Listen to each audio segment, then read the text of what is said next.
들어가기만 한다면. 맞습니다. 루시안 코이긴 한데.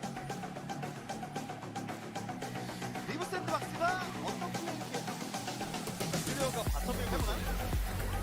이거 한방에 와. 이래 밀고 나왔지. 이야. 자 2대1 교환 3대1 교환. 뭐가 되나요? 레드오비 찍게 되나요? 안 될 것 같죠? 클리어까지 마무리시킵니다. 잭스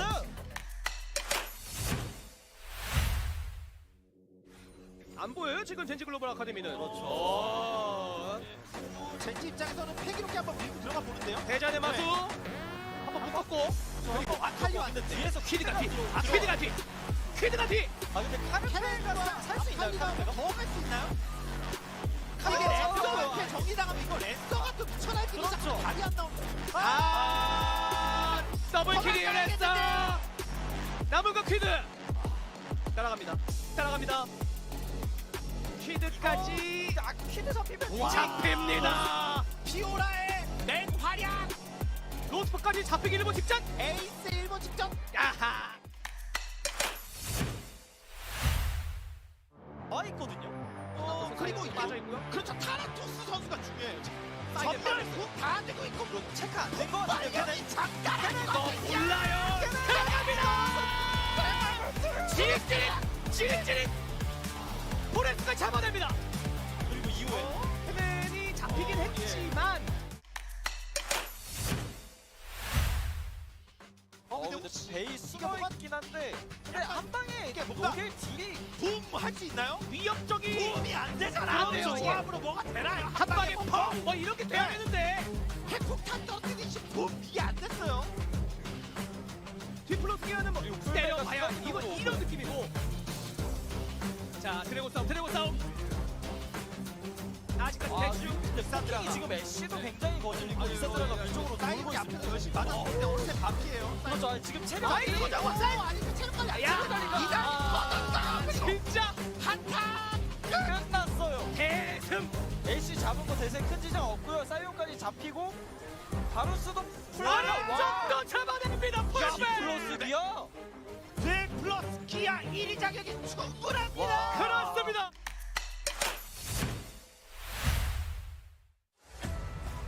활용면에서는 지장이 없어요. 근데 문제는 상대가 오고 뒷대 메가나를 분노 관리 이거 체력 관리 이러면요. 오고 이거는요. 있거든요. 레넥톤이. 적당히 하고 나를 기다리겠죠. 그겁니다. 자, 메가네를 메가나 와서 던지고 세명한다. 나를 대박. 우와 잠깐만요. 이게 뭐예요? 지우까지 마무리. 이러네요. 이거 룰루만 남았어요. 이러면 룰루를 잡아내고 룰루만 남았어요. 만화 얼마 없습니다. 나랑 놀자. 여기서 이제 남은 영은 59초. 자 박치기 들어가면서 계속해서 개빈 넣어주고 있습니다. 이런 가민에게 먹여 준비라. 먹었어요.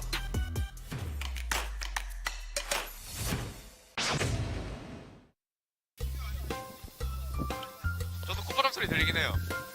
나도 들리는데. 나도 들려.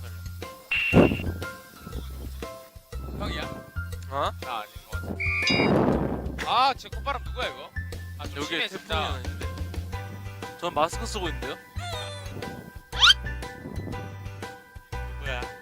안 들린 사람이 범이 아니에요? 저 누구 들려요 콧바람 소리? 나 일부러 말 안 하고 있는데 숨도 참고 있는데. 감독님인가? 오, 누가? 아, 진짜 이거 못하겠어 근데 진짜. 야 이거 우진이다. 참한다. 우진이네 이거.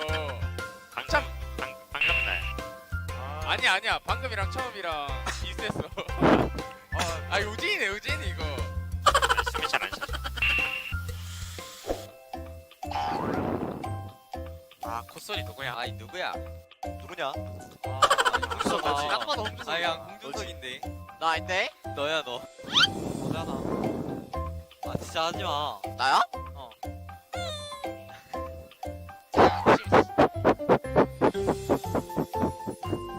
나 들려? 뭐야? 가스라이팅. 뭐야 너잖아. 아 방금 제가 했어요. 아 가스라이팅 뭔데? 아 제가 했어요. 아 처음엔 제가 안 했어요. 자 해볼게요. 왔나는데? 아니라니까. 야 아이 근데 콧바람 진짜 누구야? 나 진짜 신경 써요 저거를. 방금 나도 들렸어. 나도 들렸어. 지훈아 너 그거 모의로 하는 거면 하지 말자. 나야? 지훈이야 지훈. 나 일부러 한 게 아닌데. 그래? 아니 그러면 좀 문제가 있는데. 이거 뭐 이게 없어서 그런 거 아니야? 마이크랑 그거 떼야 될 것 같은데. 나도 없어. 입에서 마이크를 좀 더 입 쪽으로 가져가. 입 쪽으로. 아. 좀 더 내려. 앞으로 바람 소리 내지 마.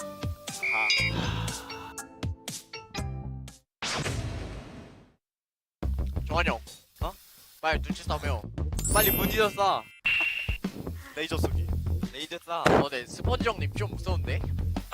스펀지 형 키가 지금 상대방 바디 프로필 체크 중. 지금 그 드래곤볼 그것 마냥 네, 체크 중. 체크하고 있어. 네. 너가 이길 수 있겠어 준서가? 3명? 나 여기 귀여운데. 이렇게 생겼네. 아니 DRX 형도 왜 이렇게 잘생겼어? 고마워.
Welcome, ladies and gentlemen, to LCK Spring 2023 Challenger. I'm Atlas. I'm joined by Chronicler here today as we delve into some more Challenger action. Very good to see the Korean commentators there for a moment before we hopped on over to our cute little studio here.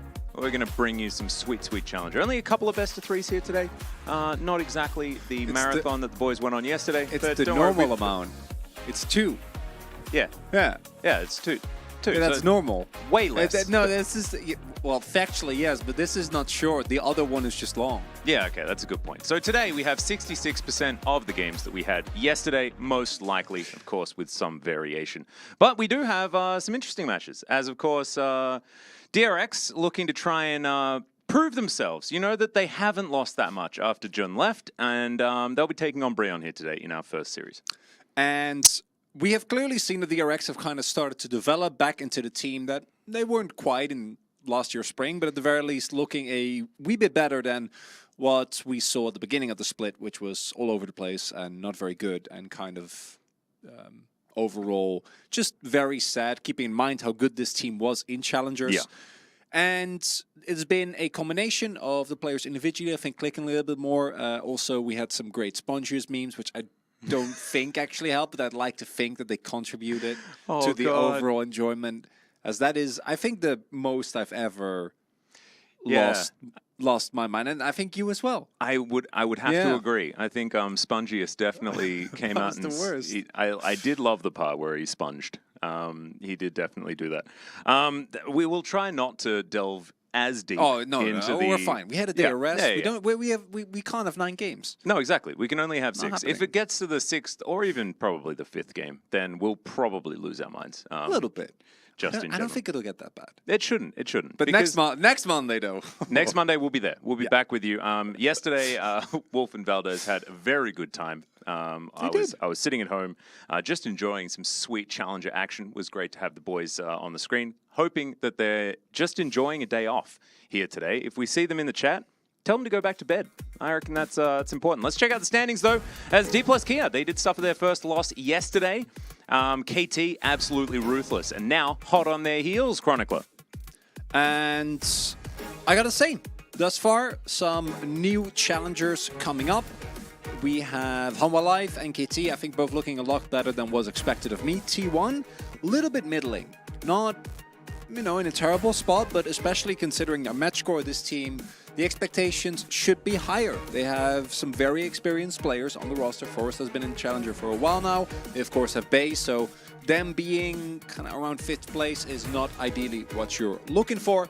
And then as we get lower and lower on the ranks, we start to see teams like Sandbox and Guangdong have good individual moments, but overall doesn't really seem to work. Then we have Gen.G, who at least is close to Sandbox and Guangdong.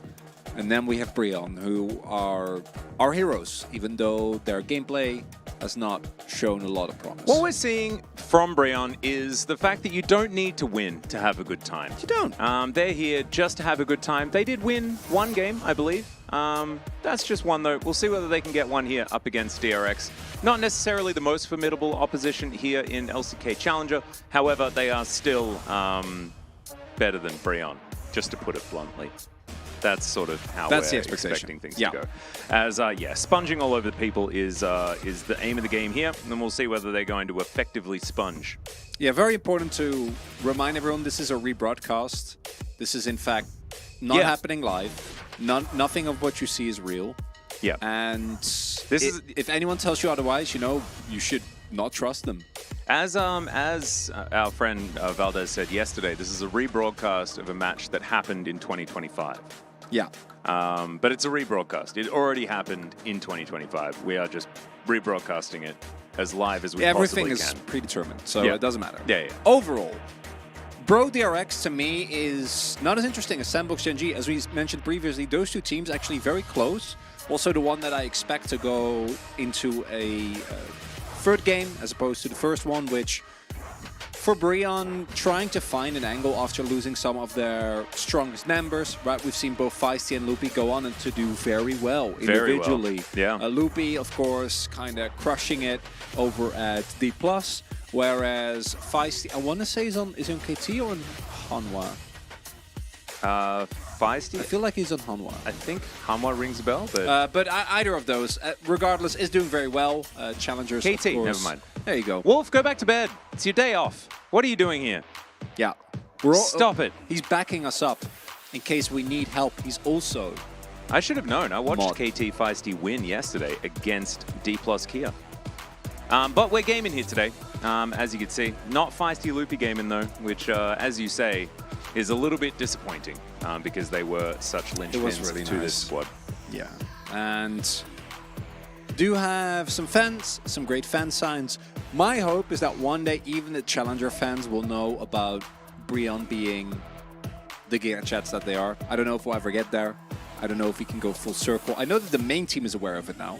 Thanks to a Ashley Kang interview, Morgan was actually told about the reputation that he has. That people call him the Lord and everything, which is great. As this team, DRX, in a slightly different lineup with Peach and June, ran Challengers for the entirety of Spring, and then unfortunately was unable to capitalize.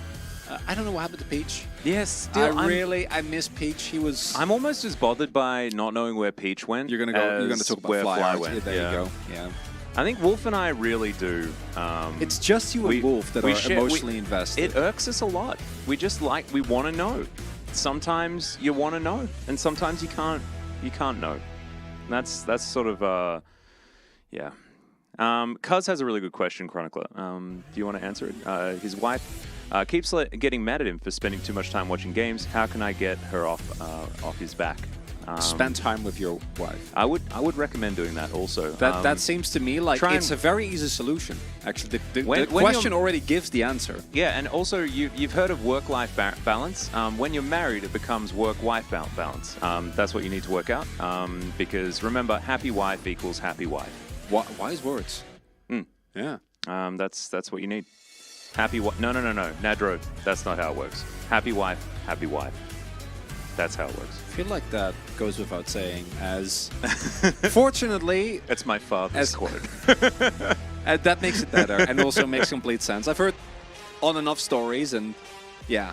Randall's a bit of a Randall. He's a bit of a Randall. I can see that. So, overall today, expectation is that DRX is going to have a field day here.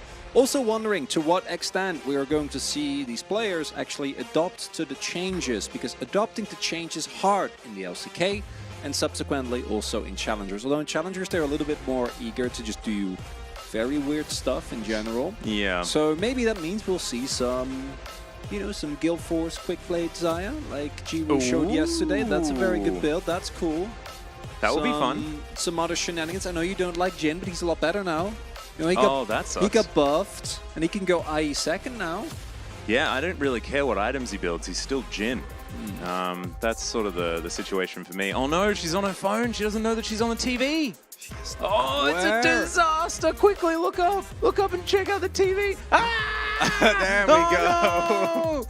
Oh, there we go. We got him Oh out. my god, it's a Raptor fan. Oh, that's actually really That's a cute. Great Raptor. She was just tweeting that she loves Raptor and can't wait to see him Oh play. my god, what? Why is there a volcano? Is the Raptor in are the dinosaurs in danger? Whoa. What's happening? Is Breon going extinct? I wish we knew how to translate, because there's too much going on here. Way too much going on. Wow. Okay. Raptor careful. That's what Wolf says. He probably could read that, but I don't know whether that was translation or whether he just wanted to post a picture of his cat, which definitely happened. What? He posting a picture of his cat? Yeah. Yeah, everyone can see the picture. You don't even have to be able to read, Atlas. Yeah. You just need eyes. Ah, Wolf just wants him to be careful. Just like Bori wants to be careful. That's Wolf's cat's name, by the way. But he's the one that really should tell you the story of the cats. Oh my goodness. There's too many cats. We're all mods now, by the way, so you can't get away with anything anymore. So you need to be nice. To again remind everyone, if you're mean and you call these players bad or trash or any form of that, you get timed out.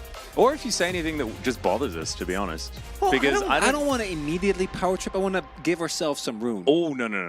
I'm power tripping straight out the gate. Atlas. Straight out the gate. Who wants to be banned We're gonna forever? take it easy. Someone's getting banned forever. Okay. Well, I will try to focus on the games. As mentioned, the item changes for AD carries Do you know what's amazing? are very large. There's a dude in chat that just tried to say that Nuggies with Mayo sucks, and Nightbot got him.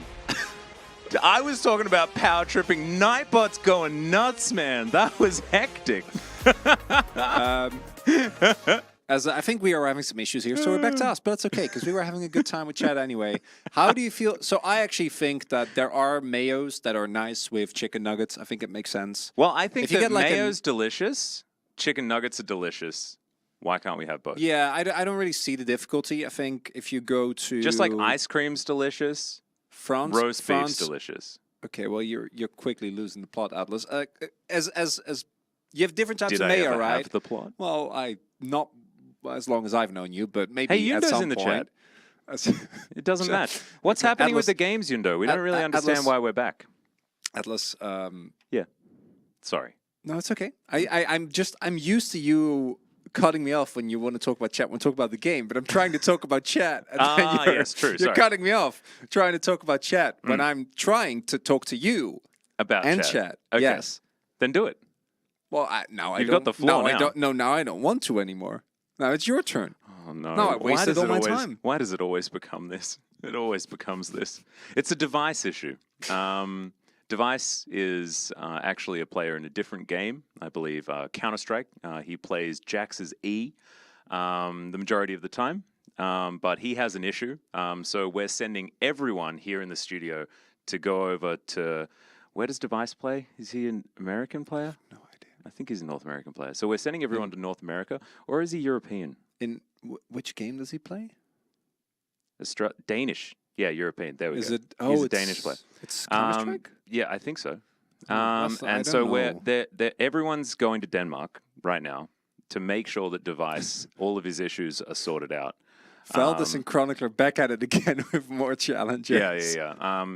It's actually Device's mic is what we've found out. So they need to make sure that Device's mic is sorted out. I'm glad that it's not like a mental health issue or something heard like what that. I just said, right? No.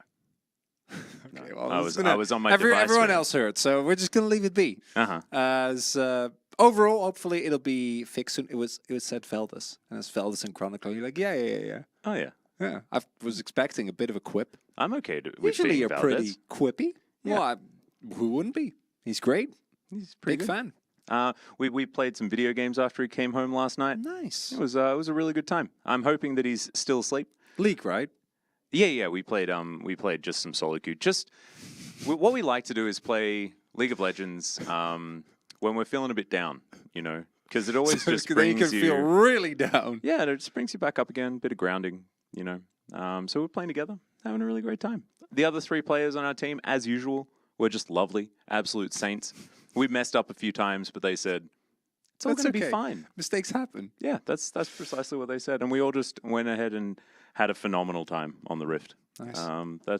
That's my story. I actually played some League this morning. Oh, yeah, how was it? Yeah, not great. Oh, you didn't have that experience? You should have been No. playing with Valdez and I in our League Valhalla that we'd built for ourselves. It's just the 2 of you and bots. Yeah. It's called. It's That's this actually how game it's mode called Co-op versus AI. It's really cool That's because you actually how also it learn works. about turret ranges. It's just great fun. Really great I learned fun. a lot about the video game.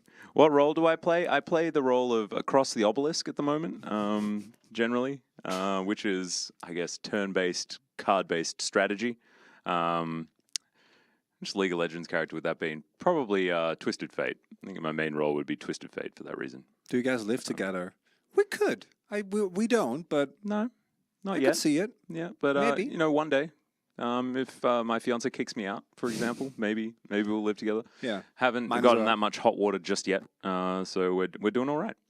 Can you explain that in Fortnite terms, please, new viewer? So imagine you dropped on Tomato Town, Mm-hmm. right? And you're playing teams, right? You're playing squads, so you got your 3 boys to back you up, or girls, or you know, whichever, any preferred teammate that you have. Mm-hmm. And instead of shooting at each other, which is we don't do that, you play cards. Because you're talking about across the obelisk. Like Yeah. you were talking about. Yeah. Yeah. Play cards instead. And the It's really cards wholesome. tell you whether you can shoot each other or not, and for how much damage those shots do. Yeah. Playing it in Stark. Okay, we're getting dangerously off topics. I can't explain. Explain it in StarCraft 2 terms. There's actually a lot of custom StarCraft game modes. So actually, it will be a Yeah, lot I was going to say. easier. So you open up the game and you go into custom game, And then you just keep searching. You do your best to find a turn-based card game in the StarCraft client. I think that's probably something Are you could these the same potentially suits do. as yesterday? I don't think so, but I would not know for a fact. No, I think these are our suits and they wear their suits. That's as far as I'm aware. Are they the same suit? No, but they're similar suits, right? They're the T-Tel- same model, but not the same Same model, yeah. actual suit. Mine's AB6000 is the model number, if you guys wanted to Google that. Atlas, return to YouTube when? So I have a few ideas for things to do when I have some time. So maybe 2026. Hey, eventually we'll get our mysterious new people and the LCK, and then we'll only work 5 days, so we can have a weekend.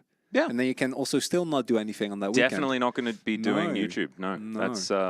I might stream again. I told you that story, right? About before I was the LCK and I saw the Atlas video and I was like, man, that's cool. Atlas is going to post content. That's amazing. Imagine think having enough time to Papa make was in content. chat and he was like, yeah, I never trusted him for a second. No, he didn't. No. Papa knew. Papa always knew. But he knew about all of my supposed plans that I was going to do, and they just never really Is occurred. this where we just have a 2-hour pause and we still get our, we effectively still get a third best of 3? Oh, is that the Valdez? Where's the Valdez? What did he say? I don't know. I don't know if he's that. What's your Oh, least yeah, favorite yeah. Atlas champion, made us promise to Atlas? tell you to go to bed. Where is he? Where did Valduni go? I There only he is. saw- there he is. He's here. Amazing. It's Valdez. Everyone's here. Atlas, do you like mayo nuggets? Wouldn't say no. Also like with mustard and what is it like? Hello from Indonesia. Nice. What's the Indonesia's great. Lovely country. what's this the You The know what sauce- would be good with nuggets was the homemade aioli I showed you how to make. oh heck yeah bit of that garlic? Yeah, well not a bit. Yeah, a lot of that garlic. A lot of that garlic. Oh boy.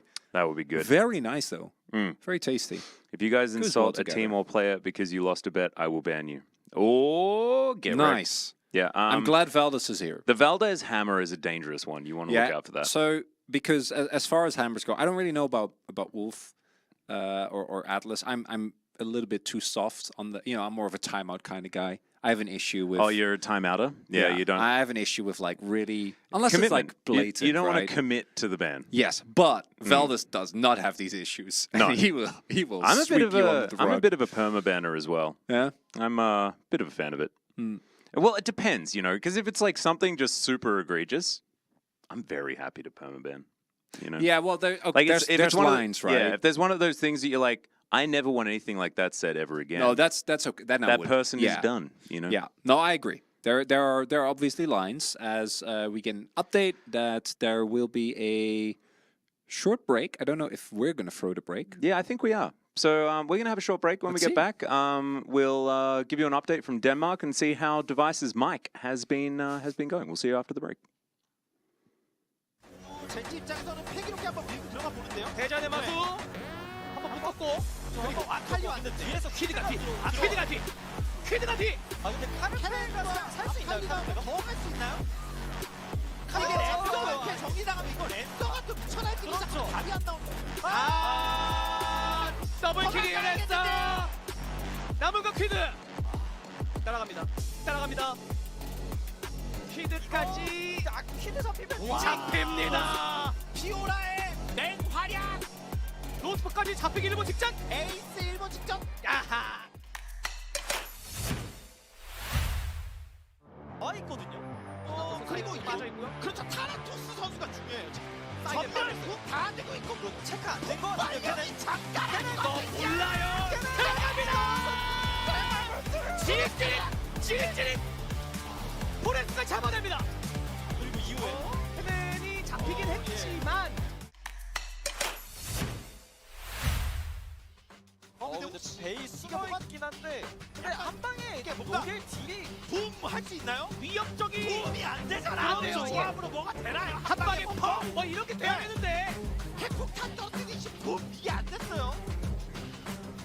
디플러스 기어는 뭐 때려봐요. 이런 느낌이고. 자 드래곤 싸움. 아직까지 대충 지금 애쉬도 굉장히 거슬리고 이세트가 위쪽으로 사이드 앞에서 열심히 맞았는데 오른쪽 반피예요. 그렇죠. 지금 체력 아니 이거 나왔어요. 아니 체력까지 야 진짜 한타 끝났어요. 대승. 애쉬 잡은 거 대세 큰 지장 없고요. 사이온까지 잡히고 바루스도 완전도 잡아냅니다. 플러스 기어. 네 플러스 기아 1위 자격이 충분합니다. 그렇습니다.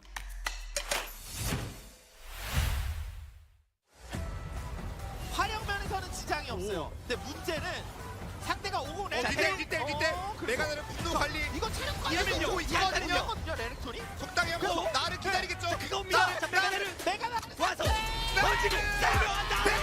난 대박. 와 이거 뭐야? 이게 뭐예요? 지우까지 마무리. 이러면 룰루만 남았어요. 룰루를 잡아내고 만화 얼마 없습니다. 나랑 놀자. 여기서 남은 영은 59초. 자 박치기 들어가면서 계속해서 개빈 넣어주고 있습니다. 이런 가민에게 먹여 줍니다. 먹었어요.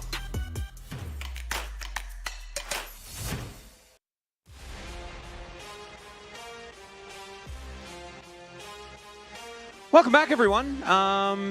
Here we are. Back again. I'm hoping that we have some news from Denmark. Really do need to see whether Device's things are all working, because we really care here at LCK Challenger whether all esports players have the best experience possible. So we are also making sure that our players on stage are sorted out, but leave no man stranded. No. And so Device's microphone is being looked at. We've sent everyone to Denmark, and I think we've done it. So Device's mic, all sorted out. He can talk, so can we. And so can DRX, as they're in the draft. The Varus already banned away here for ban number 1, and we'll see how things change as we've moved to 13.1B. What have it been, from what you've seen thus far and from what you're looking forward to, Chronicler, 13.1B, what's there to look out for? So, I am personally very excited about crit 80 carries being a little bit better, although some of them didn't really need the help, such as Caitlyn. But champions like Xayah, I think in the right place, right time, with a lot of the short-range comps that are currently being drafted, can have a very high impact. Do of course have to take away things like the Varus and the Caitlyn, because otherwise you're playing Xayah into those, and that's not a very fun experience with how most Varuses have been very poke-oriented. And there have been nerfs. The Maokai nerfs, to me, not super convincing, and I feel like this patch in general is mainly setting up for a good meta after they give another tap to some of the overperformers right now. Because, as you can see here, right, like, even though they got nerfed, champions like Castellan, champions like the Rise as well are not suddenly... Heimerdinger is another example. Yeah. Not suddenly going to go from being perma to not being prio at all. Although I would not be surprised to see them slowly drop in prio as we get deeper and deeper into the patch, as has happened often. The Maokai changes are another example, right? Like a couple of percentages on your saplings and like a little bit less damage from the AP ratios. Is that going to be enough? Remains to be seen. We will have, I think that's on 13.3, so that's like very distant future.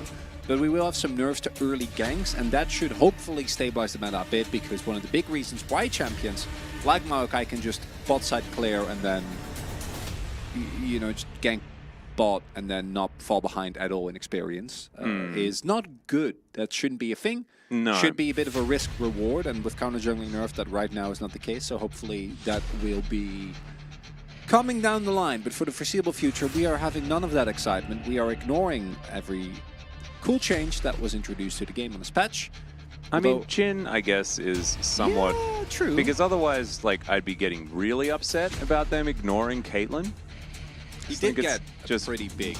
really dumb. Yeah, I actually like it. There's also another form of Jin build that's really interesting is, oh boy. All right, that's a Scion.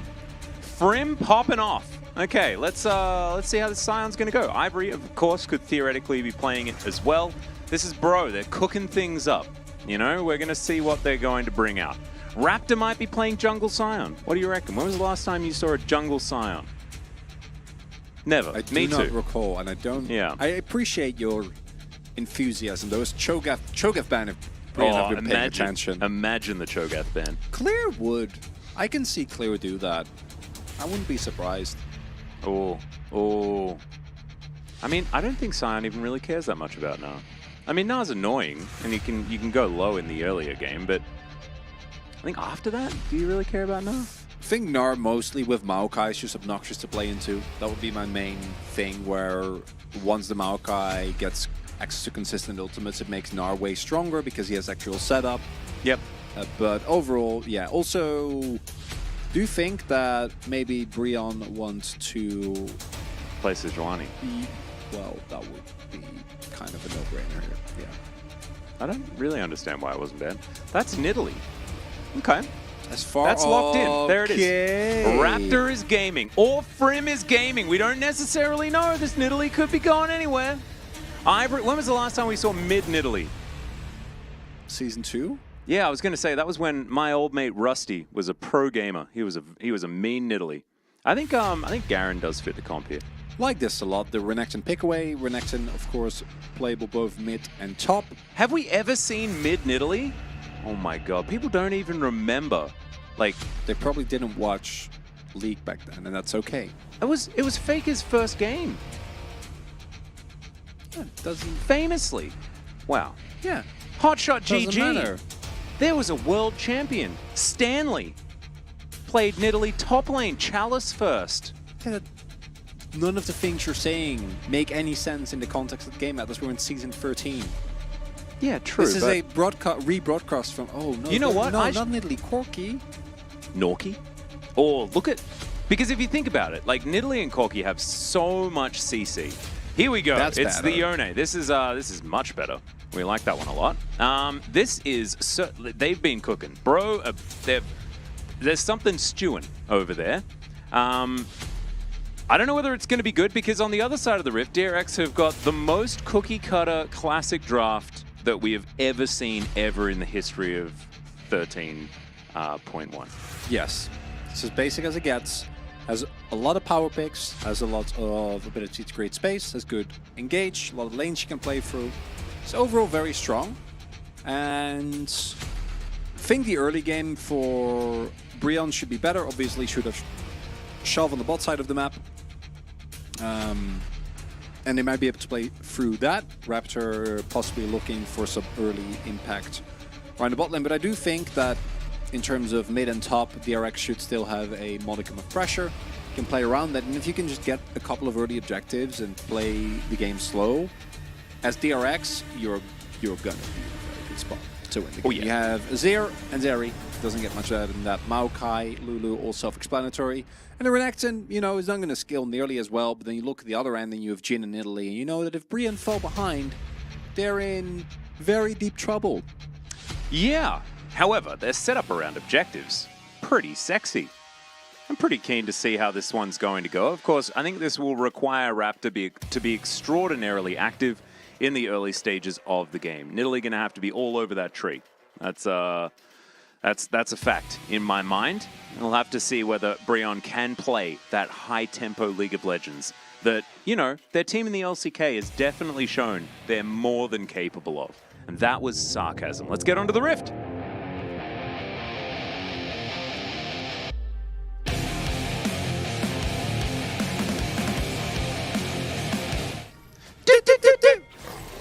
Perfect. Hell yeah, we nailed it. Good job, chat. Isn't it great that the do-do-do-dos are still in there, even if the music turns off? Look at all of you. It's pretty perfect. Thank you for the do-do-dos, everyone. YouTube chat, you'll catch up. You're fine. One day we'll do it. Come on. One day YouTube chat will get their act together. Yeah, they'll figure it out. When you have two kids, Atlas, and one of them is an honor student, the other one needs some more time, that's okay. No, exactly. And, you know, arts is a valuable degree. Wait, no, it's not. Isn't that just actively wrong? We work in... No, I'd say it's valuable if you want to make a career in art. Also, we are literally the experience working is valuable. We work in entertainment. True. So we're not... There's not any high horsing that we can do here. No, that's true. That's absolutely true. And I mean... You know, it's better than mine. As Piero. Oh, he's gonna face check. He's gonna face check. There it is, the fully loaded Q. See whether that flash comes out. It's gonna be the heal first, and then boom goes the dynamite. Good night, Piero. That flash still on cooldown. It's all in a day's work. That's just a Lumberday's morning, dude. That's a Lumberjack's morning. Yeah. Now he's chopping down the trees in the top lane. Had the bot lane. Doesn't miss a single creep. He's moonlighting, this guy. As a Yordle hunter? Yeah, I guess. I don't really know. I didn't really want to follow that up because it sounded a little bit sinister. Oh, Lumber Day Morning Jack. Yeah, thank you, Scary. Appreciate it. It's the first time I've read your name out loud, and now I understand how to say it. Nice. Lumber Day. We're starting the strong. one downside of this is that if Claire now trades hyper aggressively, Frim doesn't have TP. True. That's It's just pretty. What skin is that? The Renekton one. I wanted to That's say like High Noon. Safari. Wasn't it like the original Safari Isn't it skin like after Outback? the visual update? Outback Renekton, maybe? Outback Renekton, that's the guy. So now we've got like a dude hanging out in Australia on walkabout against a lumberjack. This is actually like thematically the best top lane we've ever had. It's even better because it's an actual crocodile. Yeah. Yeah. Yeah. Amazing. I think we have to go full Australian when we're talking about the top lane. What was your guys' fallback instead of casting? Define fallback. They don't have any fall. That's not a thing. My fallback was office worker at an IT company. Yeah, wasn't great. Well, I mean, you clearly made the right decision. I did. I definitely did. As Sponge with a little bit of news here. Gonna lose his red buff, I think. He's at least gonna be able to throw a sapling in there, but I don't think Sponge is gonna be sponging anytime soon.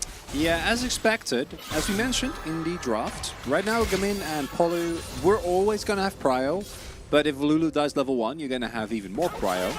And as a result, we do see that the bot side of the map is going to be very heavily pressured by Raptor. Also want to highlight, Gamin going for the comment here. I want to remind everyone that we really, like the crit items were buffed pretty substantially if you're unaware. Right now, you can get IE, which Jin loves. Second item. Second item. And right now with Comet, I am very worried that, oh no, that's a Dirk. Yeah, it's just lethality Jin. Gamin did not get the memo. He's been too busy gaming and not enough reading which patch we're on. Just a little bit unfortunate. Of course, like, you know, still does work, but just not nearly as well as the new stuff. Yeah, it's not the end of the world. Like, the build is fine, considering that you have a very reliable threat. If Ivory also goes tanky only, I will lose it, but I don't think he will. So overall, I think that this is the type of situation where you can get away with it, but I do also feel like the crit buffs are really good for Jin, and you even have a couple builds. You can go for the, you know, the classic build where you go Guild Force into IE, as mentioned previously, but you can also go for something, I think this originated in Korean solo queue, not 100% certain, but it's a speedy build where you go for Kraken Slayer and Swifties and Phantom Dancer second, and you shoot and run. Well, you don't really shoot real fast because you're Jin, but like for Jin standard, you shoot and run real fast. Yeah. Just zooming out there. And you still scale off attack speed, it just doesn't give you attack speed. Yeah. You know, as Ivory's taking 1 billion damage here, Satab just looking at him saying, why are you taking so much damage, bro? And he's gonna go home. Yeah, it's gonna be Collector into IE. Hi, Pro, how you doing? That's gonna be it. Collector into IE into Seraph's Embrace for the shield. Because he's going to go Gale Force, but he still wants the value of a shield bow. One of the worst things I've ever heard. Yeah, Please, yeah. never say that again. You got to have that shield bow, bro. You know, it's very important. And that way you get the best of both worlds. It's like you've got 2 mythics. It's pretty OP. I don't know what the community's beef with Jin is. I don't hate Jin nearly as much as some other people. I really hate him. Do you want me to explain it? Hit me. All right, he doesn't do very much damage. You can't really operate in a team fight very well. And he gets rewarded for lack of activity. You were saying? What's happening on your screen right now? Oh yeah, he'll still bully, but in a team fight, he still will do relatively little. So like this can happen and you're like, wow, the Jin lane, but then like they'll lose. I'll disagree. I think if the Jin doesn't do this, he is not great. Yeah. But he should. So generally, if you play it well, especially if you combine in with Heimer. Oh, if someone plays Jin well, like for example, like when Pays was playing him in the LCK, like a few of his games were absolutely fantastic. But the majority of the time, so you're already admitting that it's just handshaking. dependent on the play. Yeah, how good the player but is. it's so consistent that There is one exception. There's one exception, but Jin's been played a lot. No. There's one exception to where I would agree with you, and that's if you pick Jin's Kate. Right. That's just, then I'm not on board. But generally, I like Jin. I think Jin gets a bad Do you know rap. what's ironic? Hit me. 4 is my favorite number. Always has been. Because green's my favorite color, and in my brain, 4 is green. Don't know how that works, but good for you. Kevin Kim's a big fan of Jin into Kate. Why do you love Jin into Kate, Kevin? I don't know. waiting. How is green? I'm not. Well, you know, it's a condition where numbers are colors in your head. That explains so much. Yeah. Yeah. What are numbers in your head? What? Numbers So are colors. Yeah, but just numbers is it are the other colors way? Is it the in other my way brain. around as well? Colors and numbers? No. Yeah. No. So Just whenever I it's a think one-way about- street. Yeah, whenever I think about the number 4, it's green in my brain. Huh. Yeah. Very interesting. 5 is blue for me. 1 is white. 3 is red. 3 is red. Yeah. No, red's a 7. What? I'm just telling you what it represents in my brain. In your brain, yeah. It's I not guess like I an can't opinion really- thing. It's just Well, I mean, it's a by fact. It's what color it is in my brain.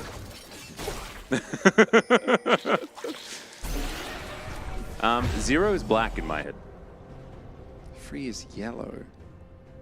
Yeah. Quickly losing the plot here as game has slowed down. This is a play we've seen Signs go for many a time, but he doesn't have TP. And Renekton is making his merry way towards the top side turret, so... Ooh, the curtains have been called. Some action here towards the bottom side. They're sharing the bullets relatively well, but Pletter is a bit greedy as in comes the Lumberjack. We're doing some more work on the bottom side as the Nature's Grasp is going to be broken by the Scion. Actually kind of decent. to create some space here, but not going to be able to get any kills. Yeah, I'm going to call not worth. Because this. Yeah, Clear's having a good time. There's no TP. But we're still gaming here towards this bottom side. Yeah, but there's no TP. Yeah, but This is like 2 waves. It's going to be 3 plates. But bro, I've got Jin. He's going to do so much as the game goes on. I don't know Okay, what don't you're you, talking about. don't you, oh, no, Atlas. Don't you scapegoat Jin. Don't you scapegoat Jin for this call. No, but you were telling me that Jin's actually really good. So he's just gonna get so much done as the game continues. So it's fine if they lose the entire top lane out of turret. Because that's, I know you're trying to push my buttons, but you know that it doesn't matter which AD carry they pick here. They make this call and it doesn't work, which it shouldn't. Ah, that sounds like an excuse to me. One day. I got 1 day a week where I'm not stuck with this guy. One day. Sorry, he's calling for Valdez. We can put. I mean, I'm sure Valdez is okay with working 13 days in a row, right? Yeah, I can't actually see images in my head. What? I can't see images in my head. Of I can't anything? I can't. No, I can't imagine an image in my head. When I close my eyes, it's like the word. Whoa! Yeah, I never knew that was a thing that everyone else was able to do. I thought when they said close your eyes and imagine that other people would not actually see it in their head. That's crazy. No imagination? Yeah, that's why I'm so boring. No wonder you can spell so well. Yeah, everything is words. Whoa! Chronicler is a great name for you. Yeah. I didn't realize that it was based on like a actual thing going on. Well, I didn't know until very recently. The Chronicle name has been around for a lot longer. I got it since I was Okay. 14, 15. Aphantasia is the inability to visualize, otherwise known as image-free thinking. People with aphantasia don't create any pictures of similar objects, people, or places in their mind's eye. Yep. Huh. I can see in dreams. Yeah, but it's kind of weird. But I Atlas's guess dreams dream? are. Thanks, I guess Brendo. dreams are always weird. Can we say something about the match? Well, it's happening. There are no perks items here, being no. finished. No. No, we can't. Oh. Okay. Well, I was going to. Oh, okay. You can if you want. Well, you can go first. That's fine. It's fine. You're going to talk about Jin again, aren't you? No, it's really unfair, my beef with Jin, because I also agree. I think crit Jin's actually really strong. Especially on the current patch. But I also agree with you. It's similar to what we saw with... I feel like, what's the best example? I think Zeri is a really good example, where teams just draft the Zeri into like super hard shoving lanes and don't give her any attention, and then she falls behind, and then we're like, why are you doing this? And then we see her in a comp that works around her, and you're like, oh, this is great. That's how I feel. Playing to strengths is important. Yeah, that's how I feel about Jin as well. Yeah, and that's sort of why I get bothered, is that when champions are picked as a band-aid, not picked as part of a whole, I right? get it. So like that's why Jin Karma bothers me so much, because people pick it just to sort of salvage their lane instead of actually having a plan to win the game. They've got a plan to not lose the game, and you don't win by not losing; you win by winning. Is my theory. So I agree with you 99% of the time. In challengers, I do feel like just waiting for your opponent to make a mistake is a thing. But Right, but it's not what you should be teaching. Oh, right? no, absolutely not. No, I 100% agree, yes.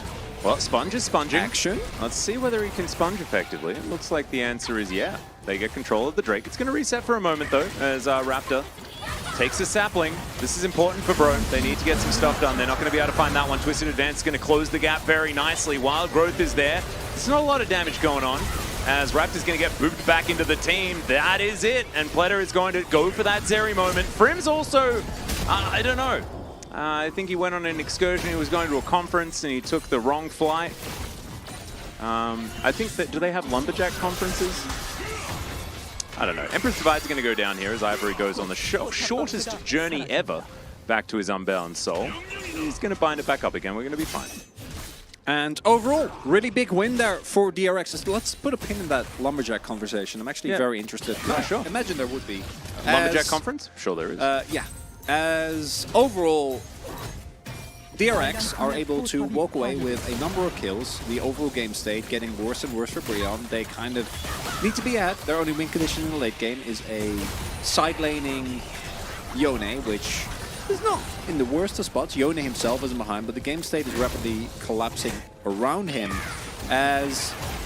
As we can see here, it is both Sponge getting it and then a very unfortunate flash here, right? And this is a 3 versus 3, and initially Piero and Clara are zoned by the turret, but Sponge is so tanky despite all of this. And meanwhile, on the top lane, I'm gonna finish my sentence. Meanwhile, on the top half of the fight, we do see that the Brian members are unable to get themselves a big win, and as a result, overall, DRX pulling ahead now. Certainly are. I was a little bit distracted by chat, and I was just reading it in the context of that one guy saying, can you talk about the game? And we've got chat talking about how a horse can run without having joints, which I think is hilarious. Another person is asking whether we could translate the stream into Morse code so they can watch on their boat. That's great. I That love was that a one. very good one. Do you, are you familiar with Morse code? I do know what it is, Well, obviously. but I don't know how to, Not how to asking if you're translate to familiar it on with the fly. No, okay, that's fine. Yeah, not Same. much of it. Same. Speaking of Morse code, there was that new. You know the show Dark, right? I have not seen it, but I'm familiar. Yes. Yeah. So the same people that made a show recently called, what was it, 19 something, about a boat. Isn't it 18? 18? I think it's 1812. 1812? I think. I want to say, top of my head. 1912? Something like that. One of those. 1899. There you go. 1899. Thank you, There we Chad. go. I was pretty close to 19. Have you watched the whole show? Yeah, I watched the whole show. I obviously no didn't spoilers. I didn't take too much of. I mean, I've watched it, but for chat. Yeah. Very close to 1900. But I enjoyed it. That's so sweet. Enjoyed it. But there was some Morse code in that. That's all I was. That's what you were. All I was really leaning getting towards. to. Yeah, that's it. I was just joking. It's okay. It's okay. We you know, we actually welcome the opportunity to talk about other stuff and make fun of chat. But I really appreciate your sincerity, and don't worry. I like that Wu thought that it was a type of Italian food. Morse code. That can't be. If it is, I'm No, into that it. can't be correct. Fantastic. Anyway, as it stands, taking a bit of stock in this game, Bro are behind by 1.3 thousand gold. With Nidalee and Chin. Yeah, and based on what we can see in the composition, for those new to League of Legends, you see this champion that's zapping things in the middle of the map right now. Good. Does a lot of consistent damage in the later stages of the game. It's already cancelled. What's cancelled? The show. That makes sense. Really? I think. Did it just not perform that well? So, well, that would make sense. It also was pretty obviously a very expensive show. And I thought it was good, but I didn't really... It was like a 7 out of 10 for me. It didn't really deliver on the promise that I thought it was going to Yeah, have. those sort of shows that are all about, like, mysteries and intrigue and stuff like that. And with, like, the level of, I guess, twist at the end or whatever. Yeah, it's... For me, when I finished watching the show, I'm like, is this a one season? No, it's definitely not. I really feel like it's the what was it? J.J. Abrams, that's the Star Wars director, right? Star Wars. J.J. Abrams? Yeah. Well, he did Star Trek. Yeah, he did. I mean, he did a bunch of stuff. So he did Star Wars. He did Lost as well, if I remember correctly.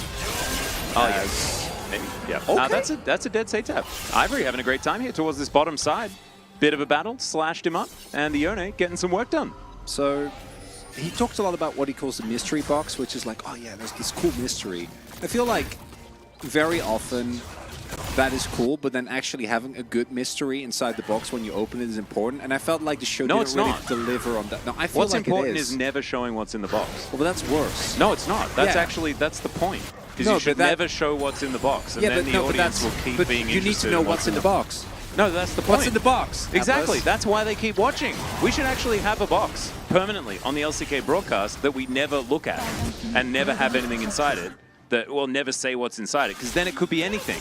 It's like from Family Guy, It's like he could have a boat or a mystery box. That could be anything. Wanna Even a highlight boat. This is actually very well done, right? This is through Crown. And it really kind of showcases how doomed this matchup is, as Ivory killing him through Crown, and with Satap having his ultimate. Very nicely done. And this is the one win condition for Brian, so I actually feel like we should highlight it. If Ivory can get fed in his side lane, and he isn't matchable by anyone that can use that to create at least a modicum of pressure, and maybe they can turn it into some Drakes. And if they get a bunch of Mountain Drakes on Ione and Cyan, I think that they could still win the late game, even though I'd still say they're unfavored. So sorry for that detour from not talking about the game, but I feel like we had to very quickly do an update. Yep. Now we Welcome can back, Gatorman, go by the back. way. We did. We all missed you yesterday. You've become a bit of a character on this broadcast. And Wolf actually said on the show that he missed you. So there you go. You're famous now. A chronicler trap. Yes, I will go crazy if you have a sealed lockbox. I cannot. That is actually very accurate. He is right. That's my problem. My buttons are very obvious and easy to push, which is why Atlas and I are such great friends. I also think that you need to understand things. I do. When things appear, you can't have mystery. You need to understand them. Yeah.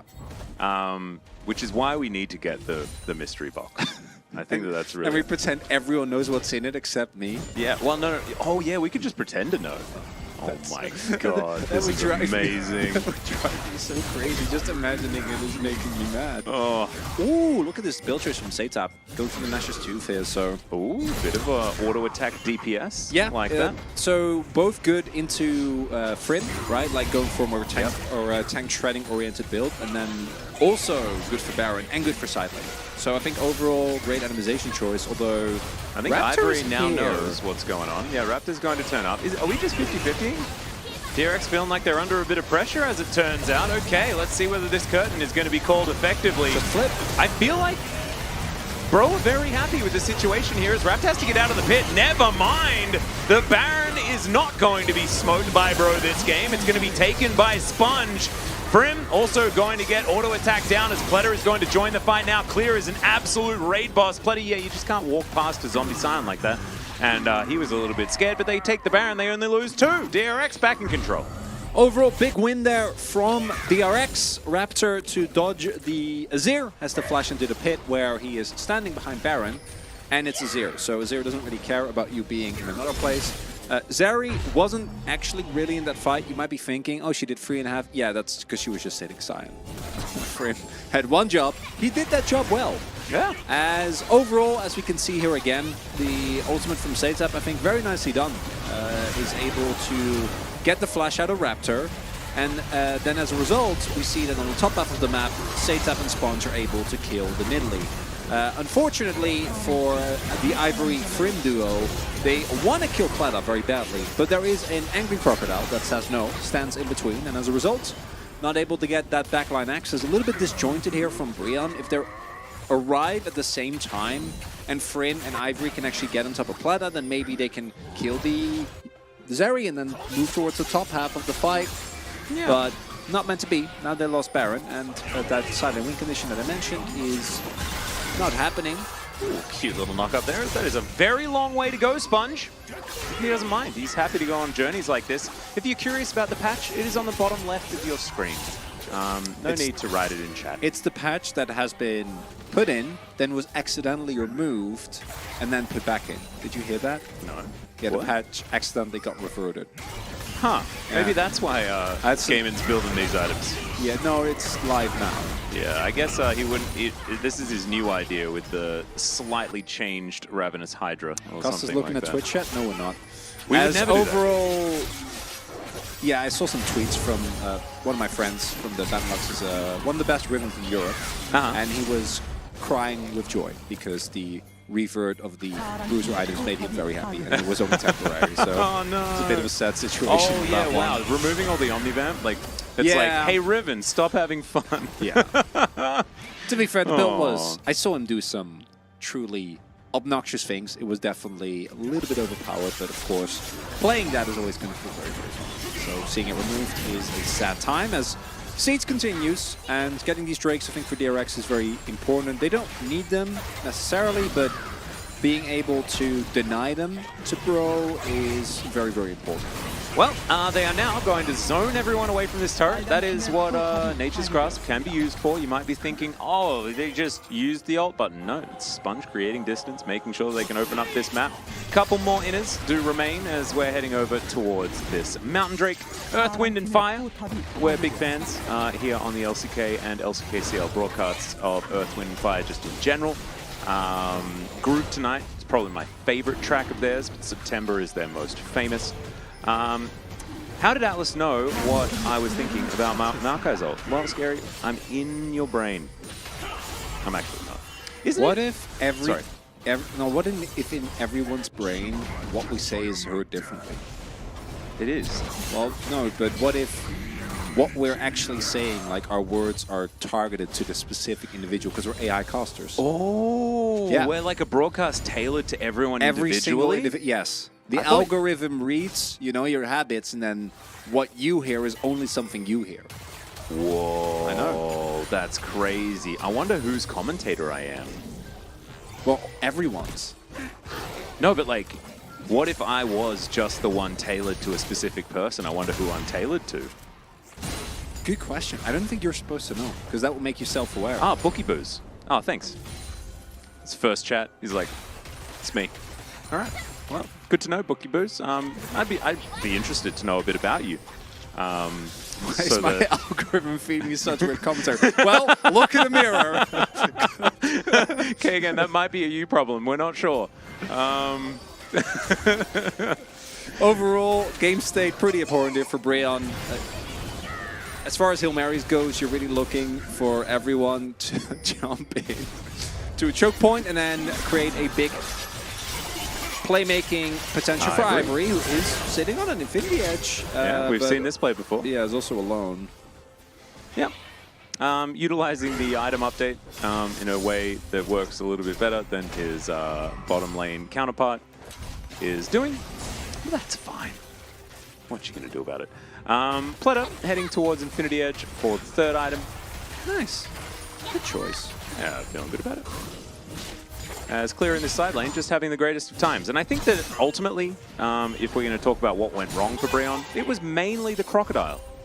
I feel like the Crocodile came in and was just too big. Yeah, I'm wondering, like, if you vote for POG here, yeah, who would you be leaning towards? Because we have, your choices are Zeri, Irenekton, whose opponent teleported to lane level 1 and then left the lane as well, minute 8. Yeah. Allowing him to get like a, I don't know, what was it, 500-600 gold lead for free. I mean, I think it still probably goes to clear because he picked Outback Renekton, and not a lot of people pick Outback Renekton these days. Or, well, my worst, the worst option was the final one, which is vote for Maokai. I mean, I'm a Sponge enjoyer, but voting for Maokai at this point. Yeah, I'm going to say no. Seitab got solo killed. Unfortunately. Pleta killed a Scion and laned against a Jhin that built the wrong items. I'm going to go with Renekton this game. That's what I'm going to do. Yeah. Process of elimination leaves it only really the Crocodile that's available. Kind of like evolution after the dinosaurs. Dark. You can vote for Sponge. No. He's a tree. I mean, yes, he smote the Baron. And they did manage to keep Raptor out of the pit during that Baron. Maybe it is Sponge. Good dragon fight. Yeah, it could be Sponge. Yeah. Vote for G-Sun if we could. I would always vote for G-Sun given the opportunity. We would. But we don't have the 100% opportunity, unfortunately.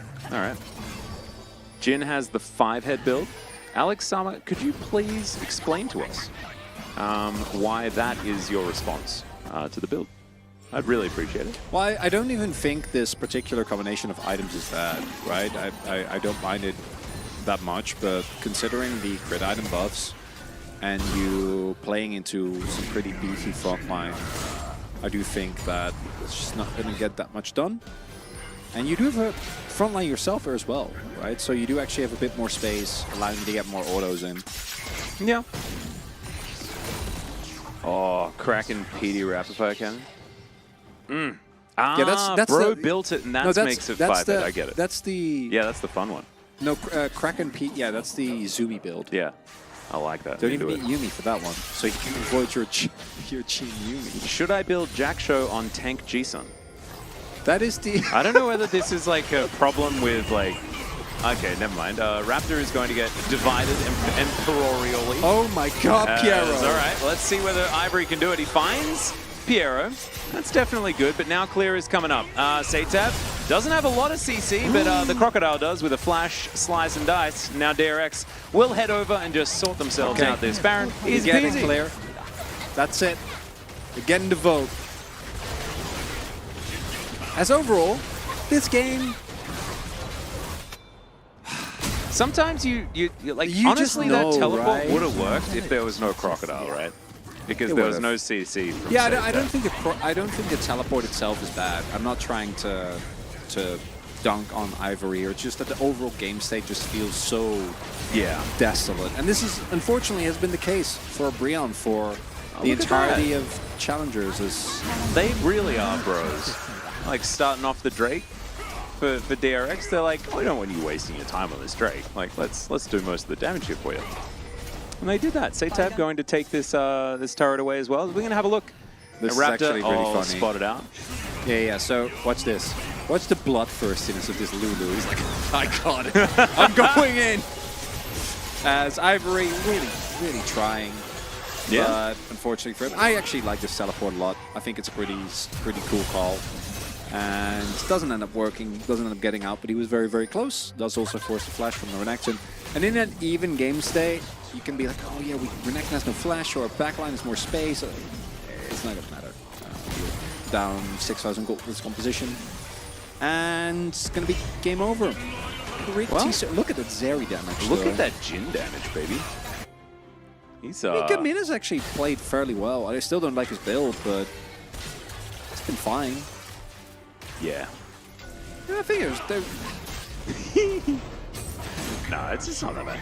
Anyway, Bro going to come on over and look for Clear. Spear is going to connect there from Raptor. Slice and dice, gets Clear to safety.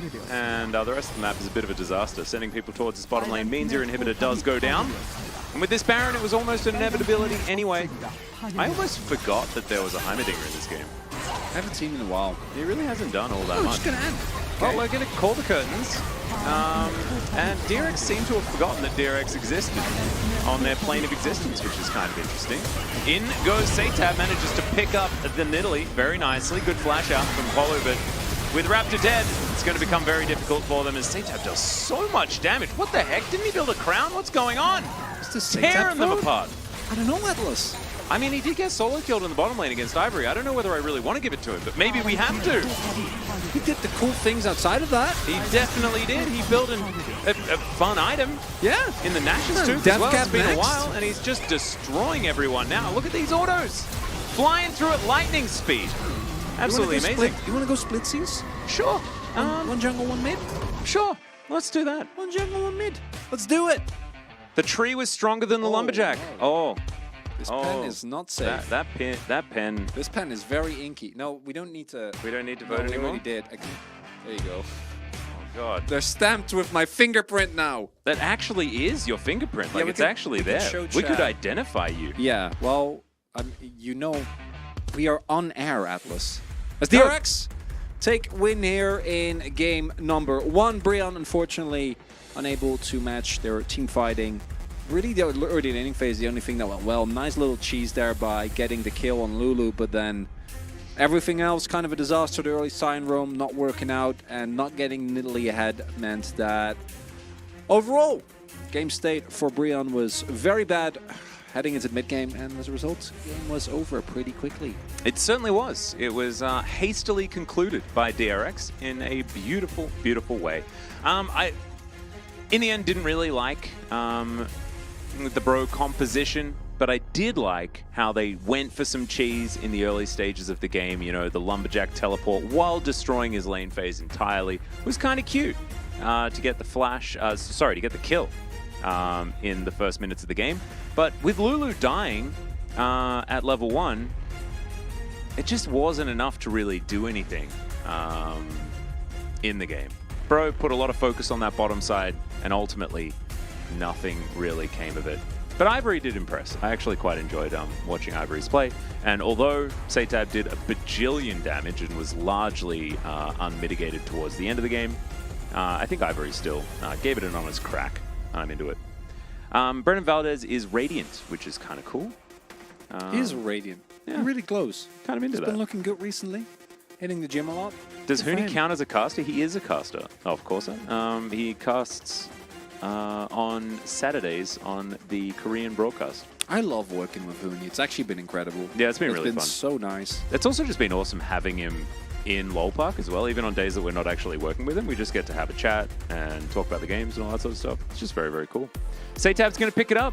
Nice vote there, Mr. Chronicler, as did a heck of a lot of the damage.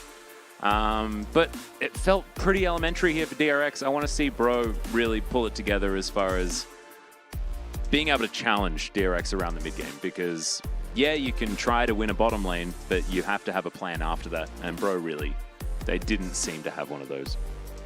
Yeah, the biggest issue for Bro is just that overall they seem very disjointed. They are unable to find themselves any mid-game advantages at all. Objective setups aren't that good. And for DRX, looking more and more like a team that we saw last time around. Still, some moments, right? Individual mistakes. Satap himself, as you pointed out, getting caught on the bot side of the map, but didn't really matter.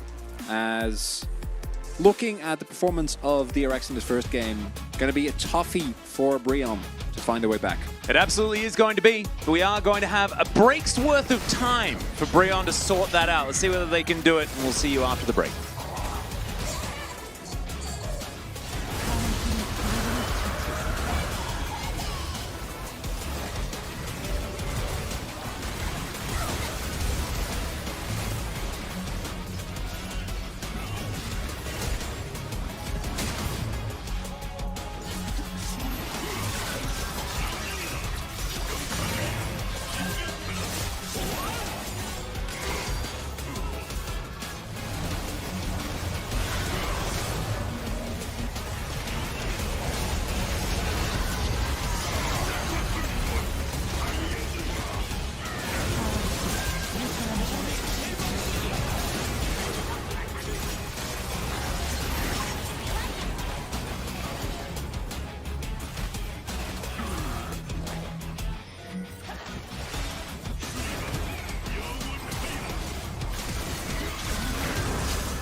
Welcome back, everyone, to LCK Challenger 2023 Spring. I'm Altus. This is Chronicleizer, and we're here to do commentating things on this video game that's about to occur between DRX and Bro. The Giga Chads didn't have a great time in their last game. Or did they? Because they don't care. They're always happy. You Well, never they're not. know. I think the main I think team. they do care. Yeah, no, they definitely do. The main team, maybe a little Clear different. is really good. This is actually a really good question that we've got by I've Betrayed. Any of these 10 players looking at a chance on main stage, the Renekton seems pretty good. And yes, Clear is really good. Yeah, Clear's very good. Sponge could be. I think it's too early to say because he hasn't had that much experience yet. As far Raptor as has been on the LCK stage. he has been, but it's wasn't great. No. But that has happened before. We've seen players go to the LCK stage and then not do well and then come back and be great. We've also have players kind of skip challengers altogether. Vikla comes to mind, who was really good when he was there for like that He one he split. basically skipped the LCK then- as well. Went and then- straight to NA. Then left us to dunk on people in NA. That's the funniest part is that basically both Vikla and Prince are just gonna fight over who gets the awards at the end of the split. Team looks pretty good. Yeah. But that's how it works.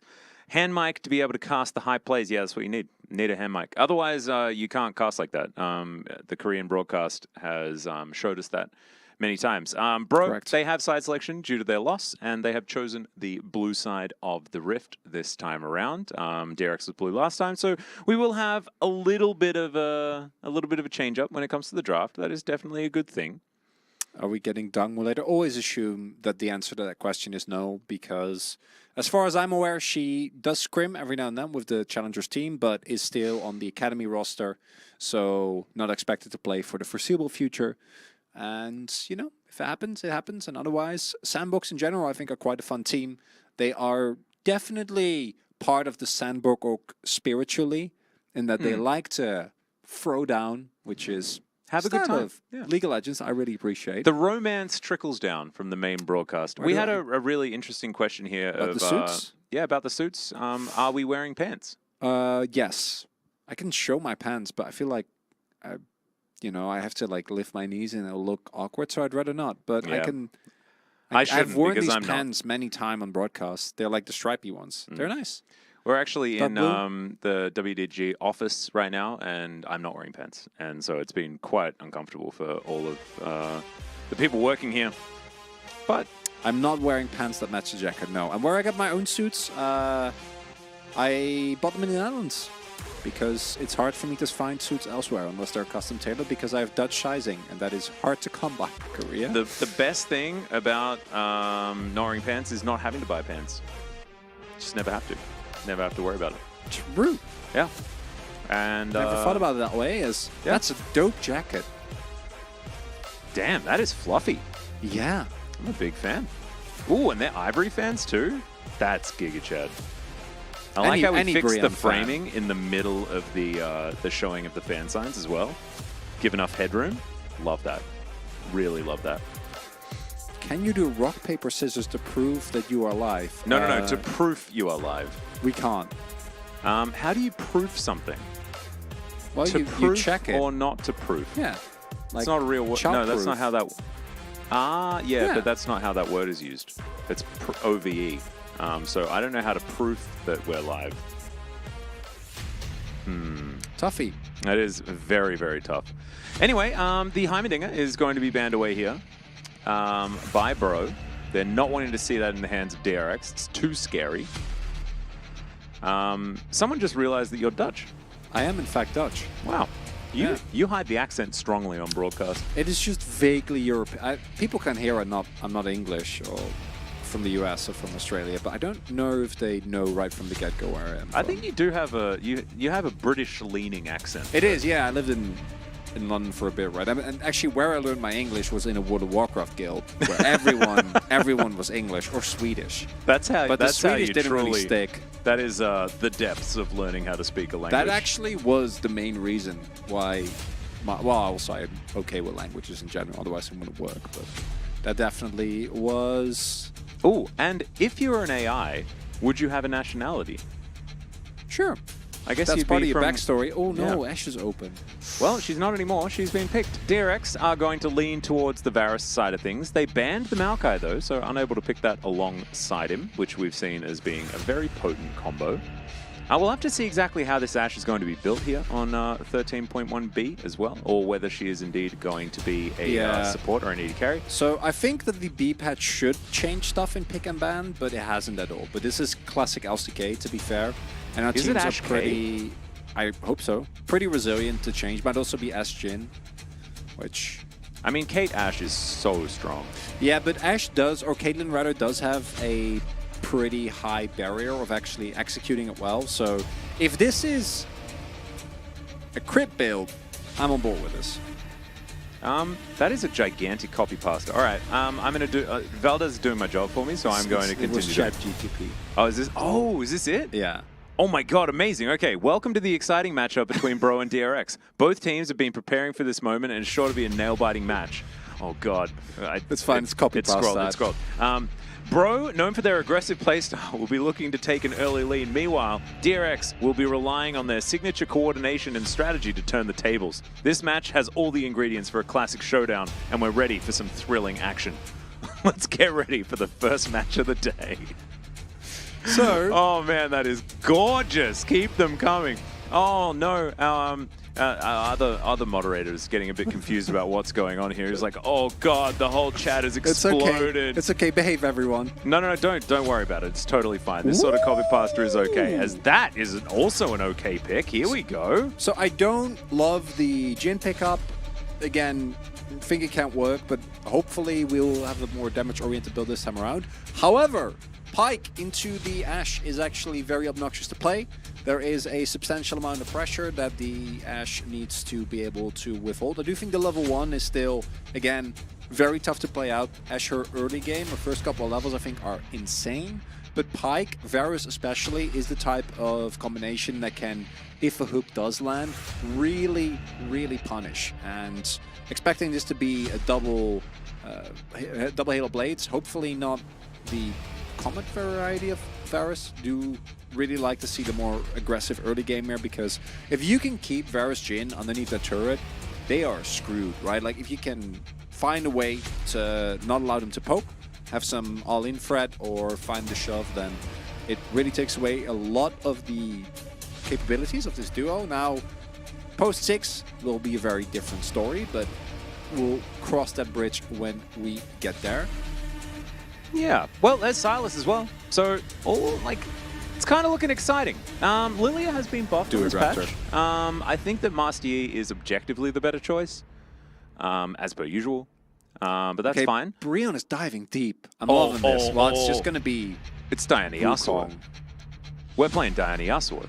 No, it's going to be... It's going to not be... It's not just gonna Diana be- it's not Yasuo, gonna come be on! Interesting, Atlas. Come on, Diana Atlas, Yasuo! it's not going to be interesting. Could you imagine that? Silas not has to steal an happening. ultimate that he can't activate? Wouldn't that be sick? It's not happening. It's not happening. I'm so sad. Whoa, it was like possibly I called it, interesting yeah. and then absolutely wasn't. So, overall, do you think the bro composition is very good? You have good hard engage, you have shove in the bottom half of the map, as long as you don't make big mistakes. You have priority in mid, and you have a very strong jungler for team fighting. So, I actually really like the Brion comp. I think it's very straightforward to play out. A little bit unfortunate is that in the previous game, they also had a lead, I think, in terms of like ease of execution. And DRX this time around, a lot more lethality, right? You have double melee solo laners with Sejuani, and it's Silas and Camille as well, both of which are very threatening and I think tough to deal with if they do get any backline access. But I also think the DRX comp is a lot more susceptible to what Bro is doing this time around, especially if Gamin goes for, which I don't think he will, I'm just going to put it out there, goes for a It's going to be the same build. crit build. Yeah, it probably will be.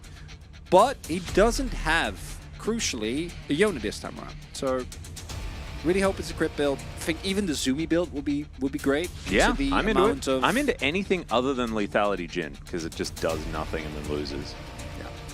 Which I is like the sad. Camille a lot. I haven't actually seen that much Camille, but she's always a really fun champion to watch, I think. As far Does as true damage ultimates into go, the tank as well. Setup has a lot of really good ones. Ash, Arrow, and Wukong both are insane. But even the Cyno I can see, not even going to mention the Zero, because at this point we've seen that happen a million times. Everyone knows that is a very good one to yoink as well. But if you misstep as Breon and you don't get the team fight, then the DRX just get the skirmish and side lane and pick you off, then you can lose very quickly because you're playing its Pyke, playing into a lot of aggression. Exactly. And you're also playing as Bro. And aggression is their name. That's the aim of the game here, Chronicler. Bro, just unbridled aggression. And proactive Don't play. listen to the AI, Atlas. Come Just on. insanity. Atlas. No, but I mean, that's what I learned.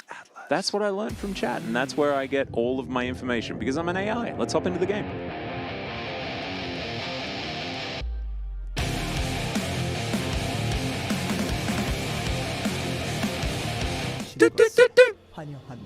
Heck yeah. Here we are, doo-dooing all the way onto the rift. My guy. I mean, I should be surprised. Double Halo Blades? Here, Planet and Piero get it. yeah, there's know. one person that doesn't get it. Oh, clear. First try Camille. Okay. Damn. We gaming. Wait, well, one of them's gaming. It's Gamin. But, sorry. But Clear's gaming. Gamin is not gaming. Well, he is gaming. Well, Factually. is he though? Yes. He's playing Comet Jin. Don't know whether that sounds like gaming to me. That's a good point. It's not it. That's a very good point. YouTube chat, once again, not quite catching up to the doo-doo-doos, but that's totally okay. Things are a little bit slower over there, and it's totally fine. And we do have people coming on over to Twitch chat for the doo-doo-doos, and I love that from you guys. It's really, really cool. We don't play favorites here, because we don't have to, because one is clearly better. Atlas. Don't do that. Don't hit them against each other. Nice. Sweep from Clear. Look at that. Printing tactical. money. That was very tactical. 14 gold. 4. Mexico hasn't been doing so hot with the LCS. Well, I mean, it was a tactical play and a tactical sweep. I think it was great. Sets up. Trying the chain. Not Maybe really working Tactical's out. just playing the wrong champion. Maybe he needs to play more Camille so that he could be tactical and tactically sweep at the same time. I actually played a game of jungle Camille today. How was it? But how you expect, I level 2 ganked and got a kill, so it was fine. Hey! If you play Camille, you don't get a level 2 gank, then There was a certain... you don't win versus Raptors, and I don't think you win versus anything else. But there's a certain simplicity that I really appreciate in that scenario. There was a certain jungler that did exactly that and won Worlds. So Ning, yeah. Yeah. It's still the funniest thing ever to me that the IG Camille skin is A jungle skin? a jungle skin. Just like the Ashe. Yeah, the Ashe The is Ashe going to Barrel be skin a is going support to be a skin. support skin, yeah. It's beautiful. All right, Prim and Clear. Of course, we could explain the Camille and Desire matchup. Basically, your precision protocol, pretty good at hitting tanks because doesn't care about armor. That's sort of how it goes. And in the end, you should just win the game as the Camille throughout the laning phase. Raptor rotating around, looking to try and put some pressure onto Sponge here as all the doggos are getting excited with one another. Nice little cue there. As Sponge will take a little bit of damage. on mid, yeah. Sponge got the piece out. Can't quite, actually doesn't have on bot either, so quickly decides to not go in too deep. Good choice there. Is vision available here on the blue buff, so they will be aware. As, yeah, the upside for Sion is that grass climb, especially early on, is really quite really strong. wanted No, to it doesn't. do that. No, it doesn't win that. But he doesn't really need to, right? He is Silas. This is kind of how the matchup plays out early on. Has his Doran shield, so just trying to put as much pressure on Ivory so that at the very least he has to respect the gank, respect that Sponge is in the general vicinity. So did 13.1b buff Azir in this matchup? If you go Oblivion Orb first? Not Because really, a lot of I don't Azirs think. went Oblivion Orb first anyway, and now, okay, we've got a Bone Skewer being thrown out. There we go, bit of a stun. Not too much to happen there, but Platter does manage to land a Q. Pretty cute. But yeah, the Grievous Wounds is now enhanced, right? Just a little bit. It is, yeah. So Grievous Wounds is a lot stronger, and Actually, Morello's got back its magic penetration as well, which pretty important, right? Like overall, it's really funny that after what is it has been like 2 years, year and a half of the items being different. Now they are just back to what they were. Mortal Reminder has armor pan again as well. Love it. Morello's got its magic penetration back, so it's kind of a throwback in that regard. Personally, I don't know if it got better or worse. Actually, it's a good question because the healing part of it was pretty mediocre, regardless. And I don't know if players will prioritize it more or less. We'll see. I think the build path to Morello's being different might have an impact there as well. And as stated before, Morello's getting magic hand back does make it a much more exciting item. And unfortunately, as we see here, I think you do still have to respect here as Pleda and Piero, even if you do get your hooks. Don't want to flip an all-in pre-6 if you don't really have to, because post-6, even though the engage from Brian is really good if someone oversteps, if Pleda can follow up on a free hook with an ultimate, then the person in question dies. Yeah. It has been how it's been working out. Chat has devolved into a Brendan Valdez copy pasta chat, which I'm kind of okay with. Wolf wholesomely just wants to enjoy some League of Legends, just to check in with our co-workers here. No, he's memeing as well. He's saying, do you think I'm in for a treat, which is the copy pasta. No, but he's taking it seriously, and I appreciate it, you know? No, he's memeing. He's not memeing. Wolf would never do that. He's not a Joker guy. He's not. It's not the kind of guy he is. No? He already ate lunch. See what I'm saying? Sure he did. It's 6:15. I hope he did. I am solo casting as myself, but I'm with Atlas. Is Chronicler solo casting as both himself and Atlas tonight, or vice versa? That's a very interesting question, and not really one that I'm prepared to answer. Sashimi, delicious, Wolf. Love to see it. I think we might get Vietnamese food. Hopefully. Everything goes well. That's the theory. Quite excited.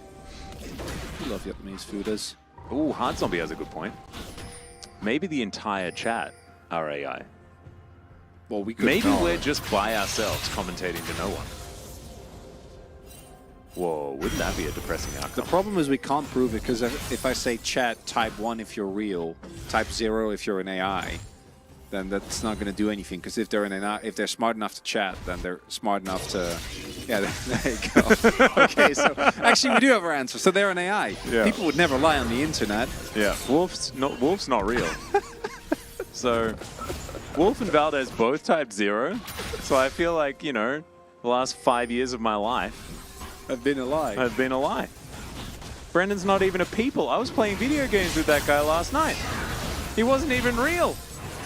Wow, Discord just providing AI for people to play video games with as well now? Is that what's happening? I swear, if at some point it comes out that we're actually living in, if simulation theory is real, I'm blaming all of you. Yeah. I'm blaming all of you, Twitch chat, for willing this into existence. There's something that, Oh, even YouTube chat's getting in on it! oh God, I'm we're so not proud safe. of you! I'm so proud of you, YouTube chat! Usually they don't really get with this kind of stuff. Good for them! I'm really glad that we have the total chemical Ooh. makeup of the average Yeah, adult okay, you body know where as that's well. from, That's right? important. That's from an anime. Oh, is it? Which one? Bro. What? Full Metal Alchemist. Ah, then yeah, no, I haven't seen that one either. You But, should watch Full Metal Alchemist Brotherhood, it's amazing! well, have you watched everything that's amazing? A lot! Like everything that you could possibly watch. obviously that's not amazing. everything, Atlas. Well, neither have I. And the majority of that stuff that's apparently amazing is anime that I haven't watched. As that is a deadly blow. Piero's taking a lot of damage here, but Sponge comes on forward, finds himself an ult. Cool, it's going to be able to get out though. Just walks it off. Love to see it, and that is a dead Pike. Unable to get out of that one, Bro, with their pretty cookie-cutter draft, making it look pretty simple here in this mid-game. Or as we move towards the mid-game. I wonder. Apollo surviving there is really, really big. No ultimate on Piero yet, and they should be favored that. They do have some experience advantages, and we're actually quite in a nice spot, but with that kill going over, and the objective sure to follow, bit of a toughie. Do note, though, that Bro already knew that they were going to get this, and they just now started rotating Gamin over, so maybe opportunity for Plata to get themselves a plate. Little slow in the rotation as Piero He's All going right, to get hunting. spotted by the trap. And right. we'll force him to take the long path. So that will be, at the very least, initially this looks so good, but we're going to see some peak chin value here. Yeah, here we go. As, yeah, if Piero actually has himself an ultimate there, then Polu dies right here. But instead, not quite going to be the case. Stays alive for so long. Nice flash by Raptor to ensure Frim also charging up the Q to make sure that they were not going anywhere. Now as a result, actually a small lead here for Brion. Not big, because again, Plata just got himself the wave shoved in, and that's where you see a lot of the gold coming through. Yeah, nicely done. Let's see whether DRX can stabilize this one. Currently not too far behind or anything like that. CS advantage here for Satab in mid lane as well. Yes. Which is somewhat surprising. But also, Frim's ahead.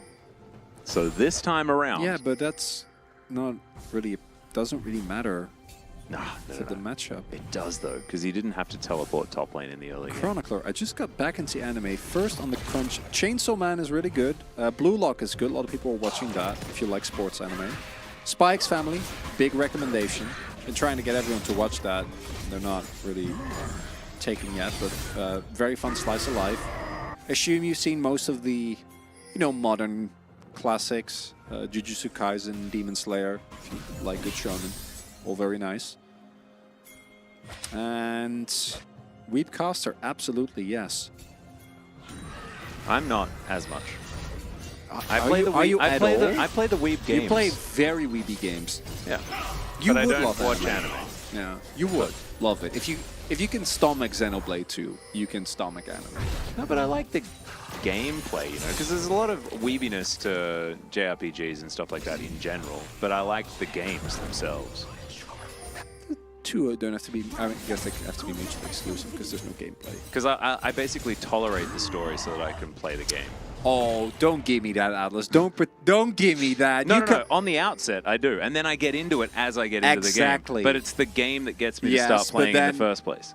After I know you put a lot of hours in. Don't pretend to me you don't care. No, I do. You but do. I'm saying I care after that's the hook that gets me in. But to watch anime, there's no hook for There's me. no hook. I just I get it. can never I would never want to turn it on when I can just watch Actually, Firefly again. might have some traps. Ooh, Chains of Corruption goes completely wide, and DRX is just gonna have to walk it off. Looking a bit sheepish. Oh, really wanted that minion. Piero struggling a little bit here on this fight for now.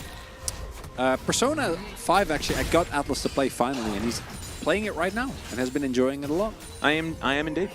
The first 600 episodes, I actually watched a bunch of One Piece because it was on TV before or after Pokemon Nice. when I was growing up.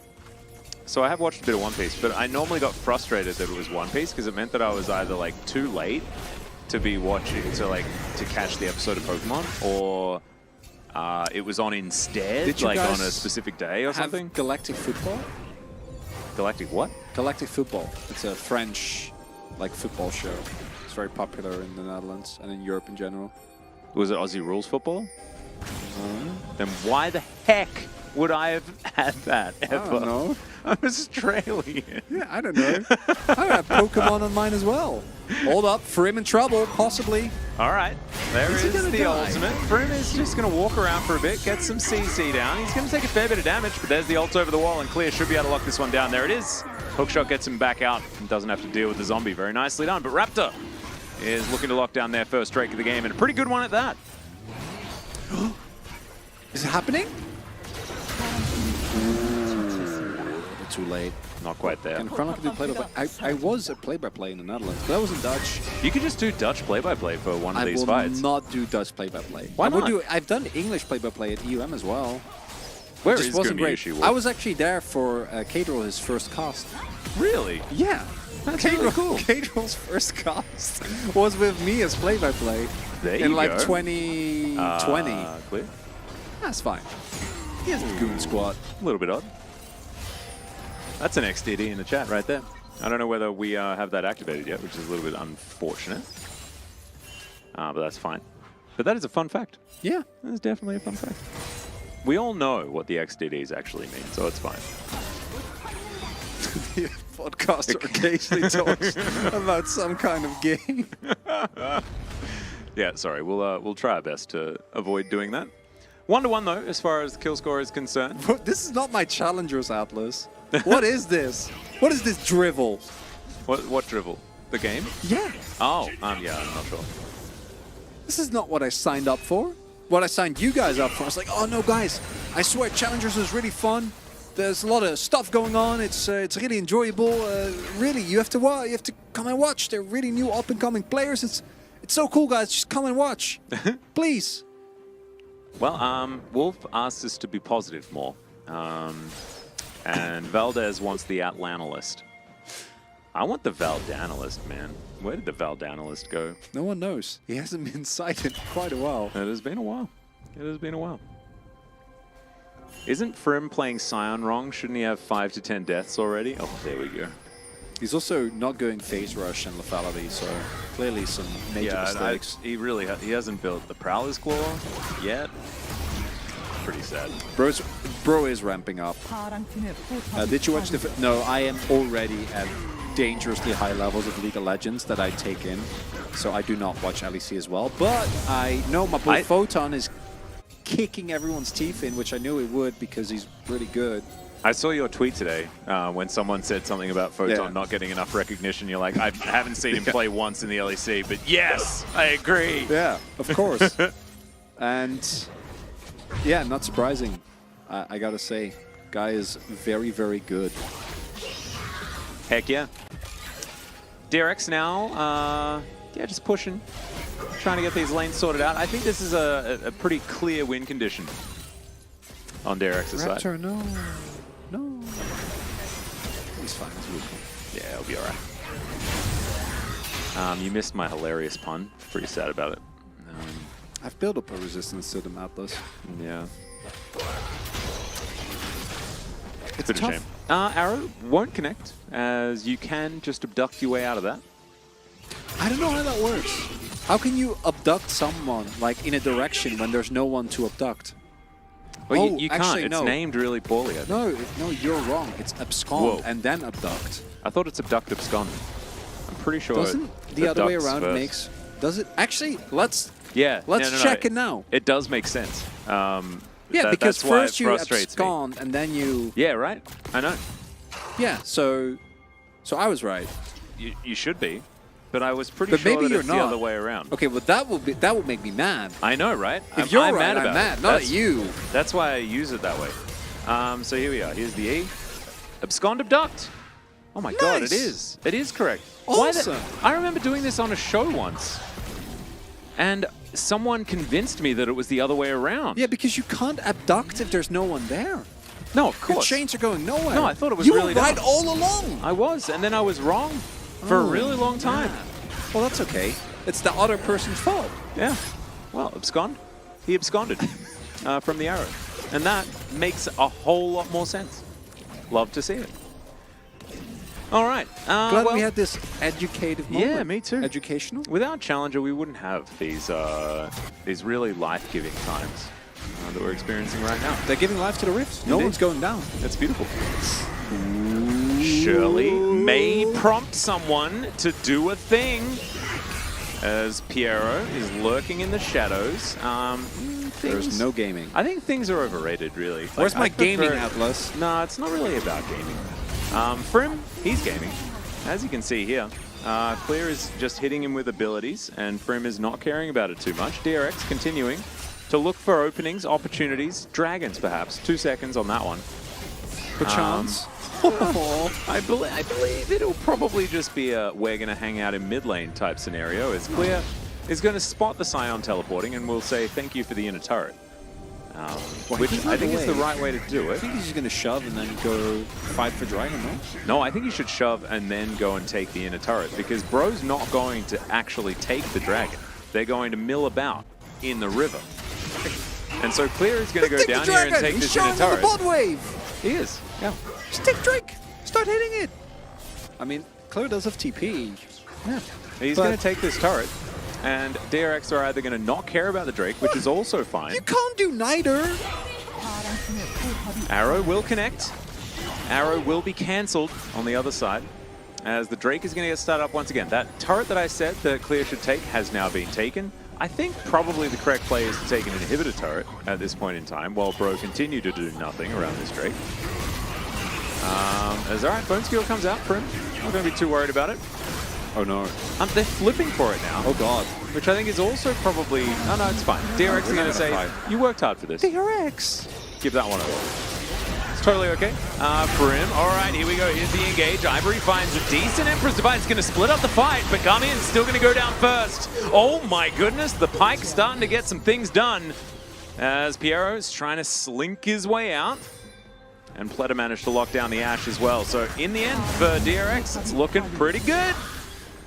That could have been way worse if Frim and Raptor didn't like multi-knock up two people. I don't know who got... Oh, well, I guess I do know. It's Clear and Seta. Both got caught in a Wukong Cyan Azir bouncy house. And as a result, the overall trade is still very bad because of the aforementioned turret that was taken down. But initially, it looks like it's going to be much worse, right? Like, nice flash from Gamin, and yes, he goes down, but watch this. Look at that. That's a lot of bouncing. So it's a combination of the Wukong ultimate, and then also the Cyan ultimate, and then the Cyan knock-up as well. And as a result, they get some kills. Overall game state, still not great. You are still falling behind. Silas is now fully skilled into the game. Yeah, I mean, I think you're not taking into account the Jin scaling that should be able to pull Bro over Okay, the line. Atlas, I know you're being facetious. I'm not. About I the do Jin. have an important question, though, because Jinkov is wondering whether we can help with their algebra homework. I have literally picked my degree to stay as far away from math as I humanly could. And it was a success. My degree had no math. Zero. Okay. It was a very big success. I studied mechanical engineering. Wow. So you can help with that? No, not really. I've managed to forget the majority of it. I have a skill. One was math, the other one was forgetting math. And the second part I've nailed in my old age. As the arrow is going to sail past Gamin, Ivory going to be able to pick up the kill onto Pike there as the teleport's going to come forward. Bro, wanting to double down. They have managed to pick off the Pike already. You gotta hit your skill shots. It's like... Yeah. It's like a hook didn't connect and some chains and some corrupting. Overall, unfortunate scenario. Should still be able to get the... Oh, no, we're not gonna complain. Oh, That's a there good is a stop. Wukong there. good Yeah, stop. should be fine now. Very nice. Chain line. Oh, what's the TDC of a piston? No idea, Cosmic Panda. Like I said, done a lot of forgetting. Math and law are not the same. Really, not even remotely. I mean, I'm sure there's law of math. There's, Ivory is going to be fine. Satab does manage to get his Emperor's Divide off as another arrow sails by. We are polluting the atmosphere of Runeterra with arrows today. It's not very nice at all. Meanwhile, while all of this is going on, Clear is just living his best life. Yeah. He's been farming sideways. He's been getting turrets. He's building towards a Sterix gauge. Oh, is that a Kraken Slayer? Wait, Sorry, not what? Kraken Slayer. What? Why would it? Why What would are you- That's completely wrong word. Clear is What? going to jump on top of Gamin. You I was mean talking about Hullbreaker? Hullbreaker. Yeah. Why did I say Kraken? understood. I guess it's both related. This is how bad it is. It's like, Yeah. I understand what you mean. Even when you Yeah, say it. I did say Lumber Day before instead of Lumberjack. I'm having a jack. I like Lumber Day. It's been a hard jack today. Oh, Lumber Day. I thought you said Lumber Dave. Because that's funny. Lumber Dave? Yeah, instead of Lumberjack. No. Lumber I'm Ranch. glad you can hear things more funny than what I actually say, though. Yeah. Atlas might need a reset. We're not getting a reset, chat. Every one of us is doing 6 days of League of Legends a week for an indeterminate amount of time. We're Have just you waiting. tried turning Atlas off and on again? That'd be nice. That'd be good. Atlas and I had one rest day, guys. One. Yeah, we had one. We had just one. Do you know It's what I not said? enough. I spent my Didn't rest day virtual the league. playing some sweet video games whilst watching some sweet, sweet Challenger League of Legends. And Still not Valdez and Wolf purging. were just having a great time yesterday. And did a great job. So I enjoyed it. It was fun. Exceptionally. Bro, not really enjoying what's going on here. I feel like they Or are being are they? dictated to the entire game. That's Well, maybe that's they're the thing that learning makes a me a lot. bit sad. Maybe it's a very educational book that they're being dictated from. Ooh, that is true. Maybe it's like Stephen Fry doing some narrating. I do love it when he narrates. Oh, he does that very well. Yeah. Him and Morgan Freeman for me. I'm sorry to inform you, warranty on Atlas has expired. Oh no, not again. He is pretty old though, so you should only get a few good years out of him. As Sponge will find Raptor. Expiry dates on stuff, you know? Even though the warranty's worn off, it doesn't mean your Not gonna thing lie. is necessarily going to break. I'm sure Piero had a lot of fun locking in this pike, but Yeah, it's not been very good, has it? nothing great. No. He's got plenty of time to make up for it though, you know? Okay, Starix is done. Claire wants to fight. Well, he might get a fight if he stays here near everyone. I really hope that Clear just goes and takes that inhibitor turret. You trying I to will think it that into he can. existence again? I I mean, actually it's a think you soul just point. can. Who cares? Yeah, and it's You Ocean don't have Soul. to flank. I mean, there's just nothing that they have to lose, really. As, alright, well. Well, I mean, you could fight. You have some pretty big spikes that you're hitting here. With your He had his Camille. sweeper available as well. May as well clear out some vision. Kind of respect that as well, as Piero misses another bone skewer. And will get hit by the arrow even after the flash. Unfortunate. Ivory going to lock down that kill. But I don't think DRX really mind, because I feel like they've kind of been playing this game 4v5 the whole time anyway. This is a very unfortunate flash from Piero, the youngest member, as far as I'm aware, on this DRX roster. And Clear, just go take the inhibitor no, turret, he doesn't have dude. TP. If he doesn't go, they can just take Nash. Do you think... I guess Yes, they've at him least being there- started it. Him being that they have, and him being there is good. They can win this 4v5. Well, he's going to dive Case in on top point. of Pollard, who is going to die first. Clear now looking for Raptor. If he kills him, that means that it's possibly a DRX Baron, which is certainly good news. Hookshot comes on in as he dives into the backline. This is Clear versus Bro at this point in time, and currently Bro are losing. Oh no, Piero's going to come back. Oh god, he's going to interrupt.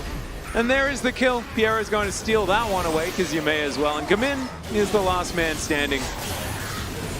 Well, I'm gonna just grab a pen. Yeah, let's and just... quickly. Okay, this is the imposter pen with all the that's ink. not the pen that you want. Just quickly. So this is what happens if Camille just gets to skill to free items for free. Look at this. Boop.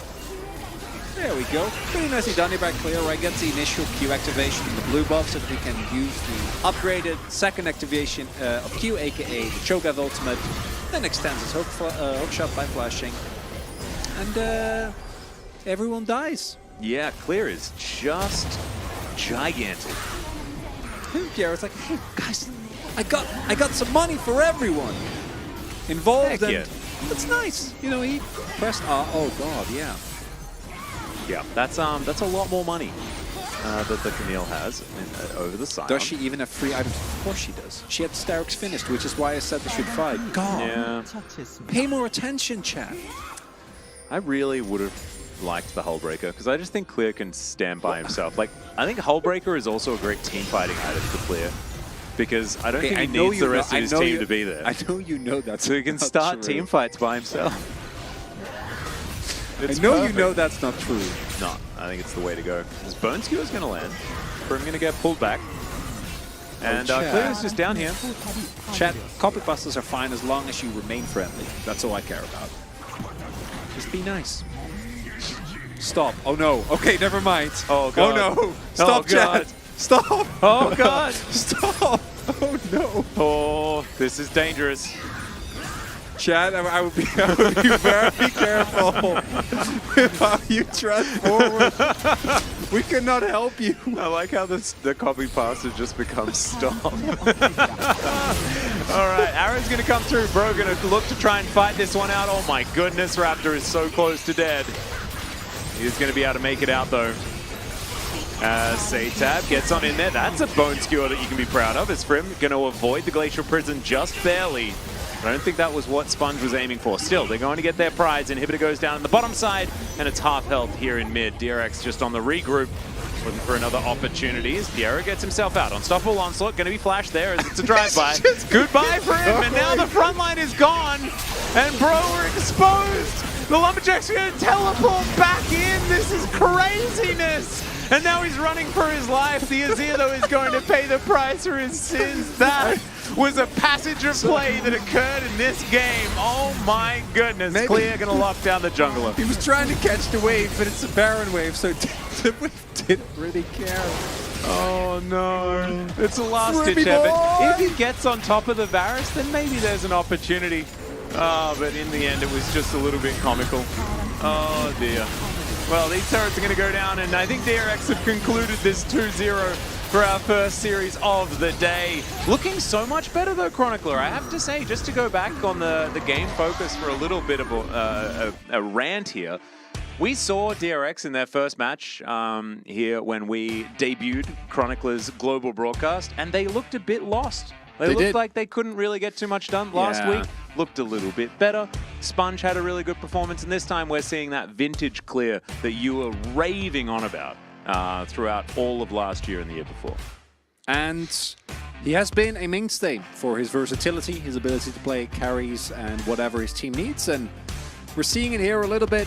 And Brion, unfortunately, their struggles continue. And this is going to happen in Challengers, unfortunately. A lot of players coming from the Academy series or straight out of being scouted in solo queue, coming in and trying to make their best. The one upside is Ivory. Ivory actually has been looking pretty hot in both games, right? His Yone was good. His Azir, he's been able to pump out at least a ton of damage. This damage graph actually looks exactly the same as the DRX win, Yeah. weirdly enough. The gold graph, however, very different. Slightly different. Substantial advantage towards the end, approaching 15,000 gold here at this 30-minute game. That is not too bad at all. DRX with a bit of a shellacking in the end. I think there is some certain issues that Bro need to figure out. Sometimes Boris gets the better of us, you know? You can't help that. No, can't do anything about that. Just gotta keep learning. Treat every day as an opportunity to learn new things. Oh, See it as a beautiful. lesson. Yeah, it's love. It's like a fortune cookie. Maybe I am a fortune cookie. Whoa, he's not even an AI anymore. He's transcended Hey, into I can be cookie. both, Atlas. I'm not limited on what you think is possible. Oh, so we're going to have a relatively long break. And in that break, everyone that is watching, it'd be really cool if you could work out whether the final form of an AI is indeed a fortune cookie or not. That's what I was wondering. That's what I really want to know. Because I think maybe that's it. Just a fortune cookie. Yeah, it's just a fortune cookie. It all comes back to a fortune cookie in the end. And my fortune cookie this morning said, there are shellackings in your future. And it was basically this guy that did it. Almost by himself, Clear, an absolutely phenomenal performance on the Camille here in this game. Did exceptional. Really well done here by Claire, able to get an incredible amount of damage down, was left alone for the second time, and for Brion and for anyone in the Challengers League, this should be a lesson. Just don't let him be alone in the lane and get a free lead, because he will take it and he will completely boom you. Yeah. He was actually making up for a fair few of DRX's mistakes in this game as well. I think, you know, Piero, for example, had a pretty rough one on the pike. Wasn't necessarily his greatest game, but as soon as Clear came into any sort of fight that ever actually began, it was over the minute he turned up. And he also split pushed relatively effectively. I went on that rant about how he should be taking it into turret, and he absolutely did. It wasn't a rant, it was like a line. Like 2 lines, maybe. I think I commentated that entire team fight on Clear taking it into turret.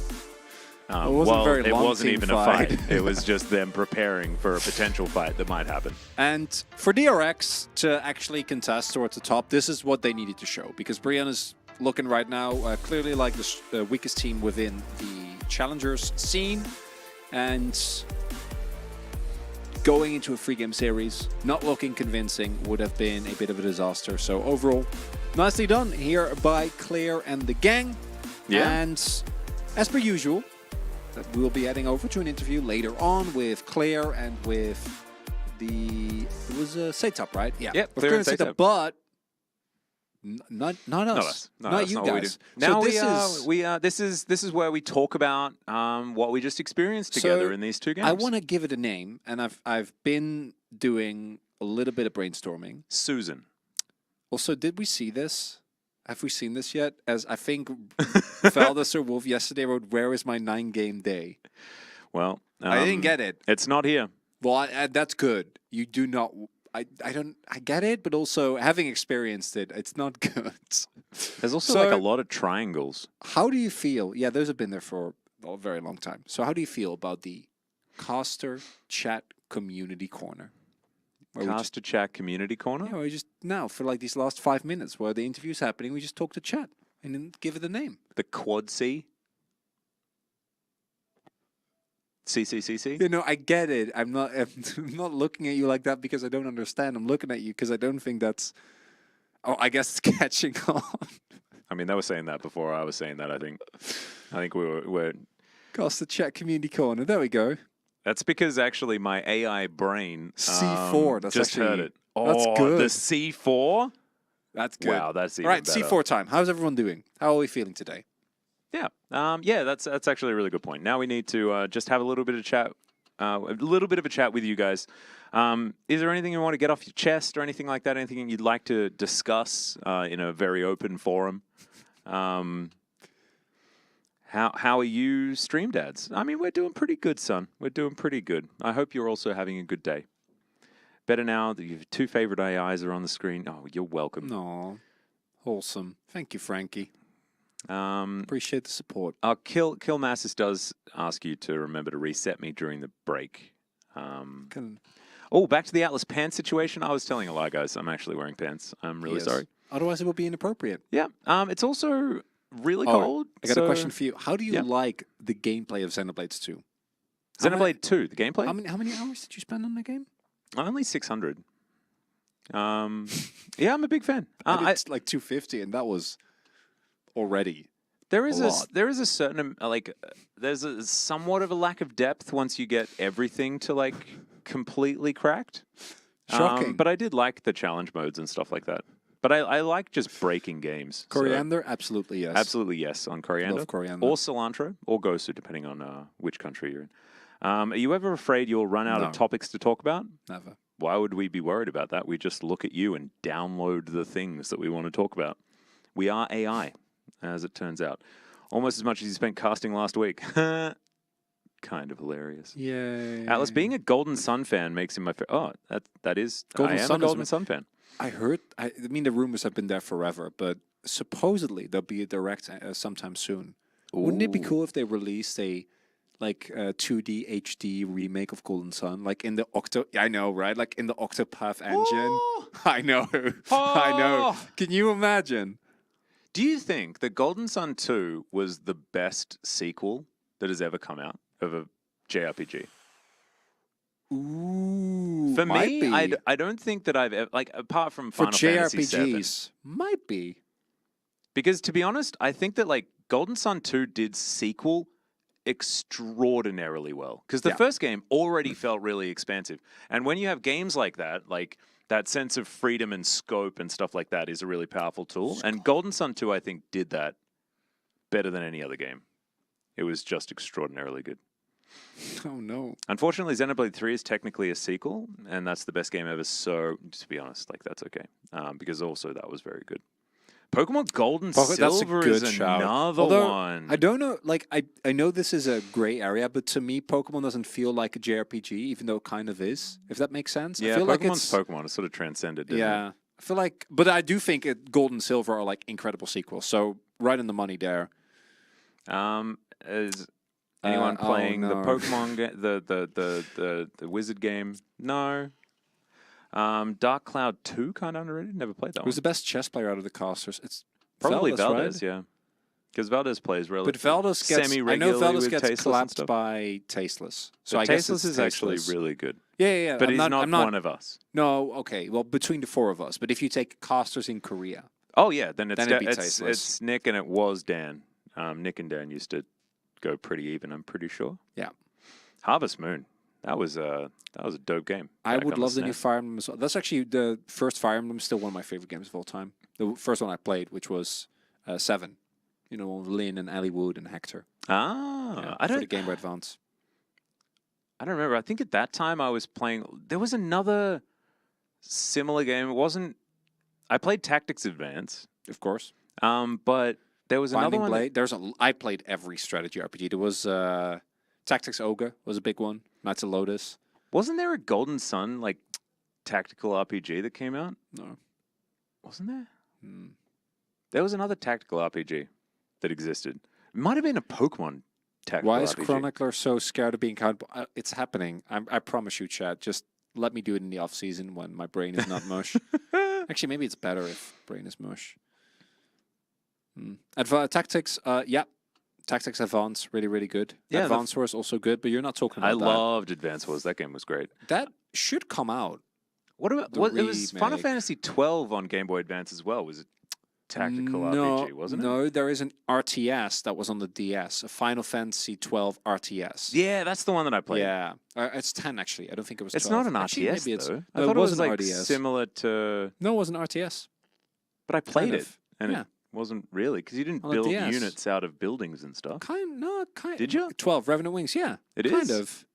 We're Yeah. gonna go to Bali. I will go hopefully to Indonesia soon again. Love Indonesia. Had a really good time there. It was 12. There you go. Huh. Yeah. Well, there you go. It has been a while. Pokemon Conquest was the game that I was talking about. Pence Prez, thank you so much. Chroniclers are moving close to Atlas. Yeah, I just like being close to Atlas. Yep. Just feels good. I'm a vortex. I played RuneScape when I was 11 for like 2 years. You guys really need mic holders? Oh my god, yeah, we could be like We can hold each other's mics. like Dave Grohl, you know, like singer people, you know, and they're just on the Just thing, and you do this singers, and yeah. stuff. That was And actually we wouldn't need to hold it. actually takes some getting used to. Please handling hold them. each other's mics. Okay, well, I don't. Hang on, yeah. yeah. And then I need to hold There yours. you go. Yeah, Okay, this doesn't. I don't Yep. like this. This feels weird. yeah. I There we go. don't- Now we're Are you happy, chat? Yep. Now we're talking. Can we? Are we gonna swap back, or do you wanna? No. This is how we conclude the show. We're just hoping that the show does conclude at some point. Do you want to use your other hand? will, Maybe yeah, that 'cause would this is- make it easier. Yeah, I mean, there we go. I feel. Yeah. Sorry, you're drifting. There you go. Oh yeah, there you go. Sorry. Here we are. Yeah. Your arm is So- gonna hurt. No, but it's No, okay. we're fine. Yep. So Atlas, it feels Yeah. like I'm interviewing you now. Yeah, You we're get it? interviewing each other. All Yeah. right. And so, what was your probably greatest experience with the last time that you did that thing? Well, it really made me feel a sense of accomplishment that I hadn't felt in a long time. Personally, a lot of people dream of doing this, and me being able to actually do it is a huge honor, and I really appreciate that. So, Atlas, you just won Worlds simultaneously in 3 games. How does it feel? I don't know. We're going to go to a break, and we'll see you back afterwards for some more Challenger League of Legends.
로 들어가기만 한다면 맞습니다. 루시안 거이나 리브 샌드박스가 어떤 플레이를 수리어가 바텀을 해보나요? 이거 탑방에 와 이래 밀고 나왔지. 이야 자 2대 교환 3대1 교환 뭐가 되나요? 레드오비 찍게 되나요? 안 될 것 같죠? 클리어까지 마무리 시킵니다. 에이스.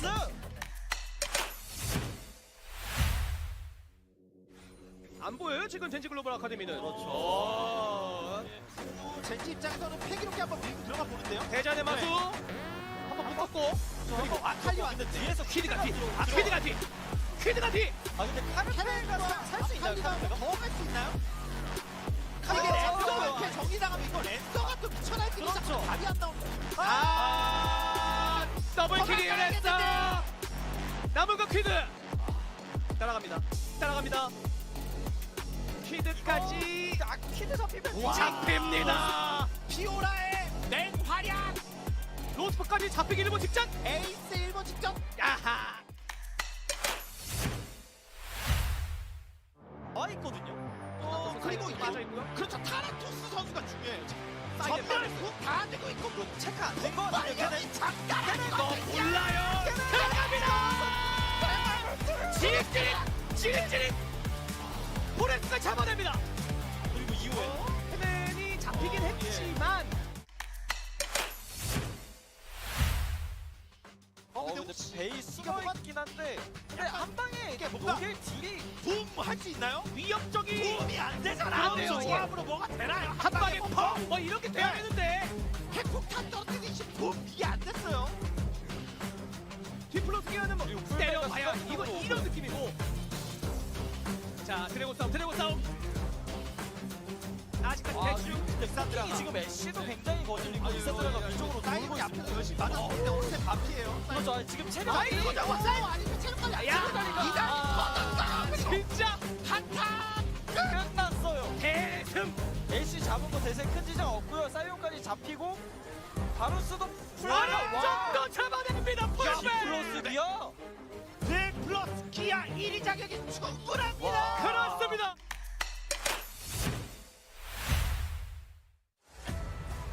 활용면에서는 지장이 없어요. 근데 문제는 상대가 오고 뒷대 메가나를 분노 관리 이거 체력 관리 이러면요. 이거거든요. 레넥톤이 적당히 하고 나를 기다리겠죠. 그겁니다. 자, 메가나 와서 던지고 세명한다. 난 제발. 우와 이거 이게 뭐예요? 지우까지 마무리. 이거 룰루만 남았어요. 룰루를 잡아가고 만화 얼마 없습니다. 나랑 놀자. 여기서 남은 영은 59초. 자 박치기 들어가면서 계속해서 개미 넣어주고 있습니다. 이런 가민에게 먹여 준비라. 먹었어요.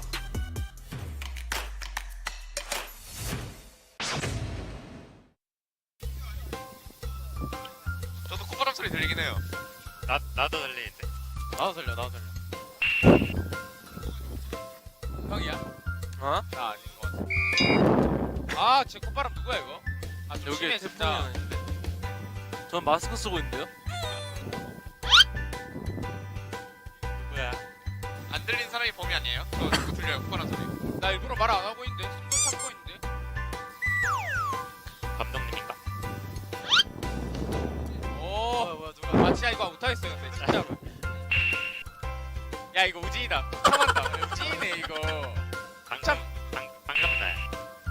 아니야. 방금이랑 처음이랑 비슷했어. 아 이거 우진이네 이거. 숨이 잘안 쉬. 아 콧소리 누구야? 아이 누구야? 누구냐? 홍준석이지. 딱 봐도 홍준석이야. 아 그냥 홍준석인데. 나 아닌데? 너야 너. 너잖아. 아 진짜 하지 마. 나야? 어.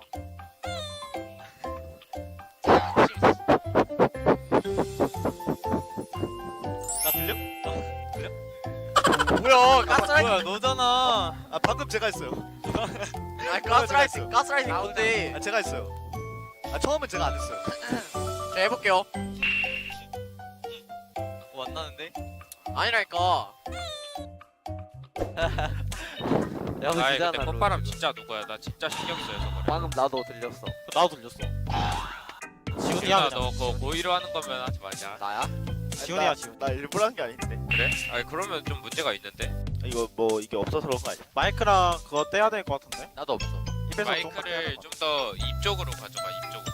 아. 좀 더 내려. 입으로 바람 소리 내지 마.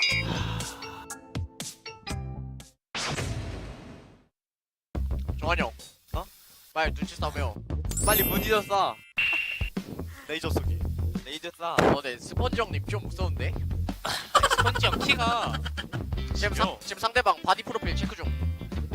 지금 그 드래곤볼 그것 마냥 네, 체크 중. 체크하고 있어. 네. 너가 이길 수 있겠어, 준서가? 3명? 나 여기 귀여운데. 이렇게 생겼네. 아니 DRX 형도 왜 이렇게 잘생겼어? 고마워.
Welcome back, ladies and gentlemen. LCK Challenger Korea. It is 2023 or 2025, depending on whether or not this is indeed a rebroadcast from the future. I'm Atlas. This is indeed Chronicler joining me as we attempt to tackle the problem that is. And when I say problem, I mean like a problem like a maths problem. That is Gen.G Global Academy and Live Sandbox Youth. And what's going to happen when they clash on Summoner's Rift? What is going to be the chemical reaction between these two teams? You're really doing a highlights of all my least favorite subjects. Chemistry, math, all of those. No, I am not on board. Well, As a matter of fact, what is the answer? And please show your workings out more for of Live a, Sandbox versus Gen.G. I'm more of a history and philosophy and society, politics kind of guy. This standings music is really good. It's really good. I get a sense that you want to move on. So, Sandbox versus Gen.G. I do think that... I know you. I am aware that we are currently about to head into this match. To me, Gen.G Global Academy still haven't figured out what they want to do and who they are and how to play the game.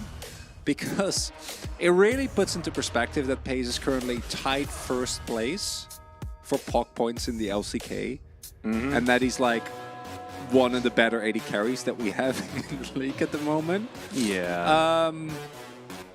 Which really makes you understand, oh god, what do you do if you're Gen.G Global Academy? And that was the player that, even with him, they barely made it into playoffs and then lost first round of playoffs. Who did they lose to, though, Chronicler? I don't remember. I don't think it was it Nongshim? Is I that the hoped lead it, up? I was hoping that it was Nongshim. I don't remember. It might have been DRX, actually, because I think Nongshim was a little bit higher up. And I think Nongshim, yeah, because Nongshim played against DRX and T1, if I remember correctly. Maybe it was T1. I don't know. It was a lot of games. There's been a lot of Challenger in my life. Yep. Eric Plays has given you the ChatGPT version of the intro, so feel free to read that one over. I'm sure someone will also forward that message along. Thunderwitch on YouTube chat, thank you so much for a beautiful message. We're okay with doing 6 days as long as it stops relatively soon. Hopefully it will. And hopefully it will. But we love you too. Dahyuk, towards that top side, Vincenzo, one of the best names in all of League of Legends. Diablo, not necessarily up there as far as the name is concerned, in my personal opinion. But Vincenzo, oh man, huge fan. I like the wild simplicity of Plan B. Yeah, Plan B is actually also Because if you one face of the him, best. you're going to need a Plan B. Plan A is not going to be good enough because he will Yeah. he'll Well, crush you as... You know what I love most about challengers is that... What's that? Not, well, it's the wholesomeness, but also I feel like half the people there are just family cheering on their their kids or their brothers or their cousins, because these kids, again, we call them kids because they are eligible starting at 16. Mm-hmm. You can play in challenge where you're 16, which is really young, and 16, 17, 18 will be the age of a lot of these players, as Quid versus Guti. Guti, surprisingly, winning along Silas. Who would have thought? wow. Yeah, it's like Yeah. it's a bit of a Zeka light situation here on both sides of the matchup. Of course, Quid taking a few more leaves out of good old Chovy's book and Showmaker's book with the Jace mid, which is going to be interesting. Oh no. Okay, well, Atlas, right. you have to read that. I could. Could be dangerous. 9. Okay, I will let you read G'day, that. mate. Are you ready for a ripper of a match between Live Sandbox and Gen.G Down Under? It's going to be a crackerjack contest between two top-notch teams that'll have you on the edge of your seat. Live Sandbox will be hoping to knock Gen.G out of the park, but Gen.G is no slouch. We'll be eager to give them a run for their money. So, grab a coldie, put your feet up, and get ready for a bumper match. They'll have you shouting fair dinkum. Thanks, mate. Great. Appreciate it. Very well done. Yeah, there we go. Was that actually... Did it do that? No, I'm pretty sure that... Did you rewrite that yourself? I actually am wondering now. We need answers. I'm like, was that We need ChatGPT's answers version right now. of like an Aussie doing it or something? Because As- I think that was a fantastic translation. That was all ChatGPT. Oh my god, I'm terrified. Anyway, let's hop into the draft here, as we do have Maokai being first picked already. Caitlyn, Lucian, and Sejuani, some understandable bans there outside of, I think, the Sejuani. But if you're on blue side, you get rid of that, and then you pick up the Maokai. And Varus is still left available. And you know what happens? Zeri gets locked in. That's what we're talking about.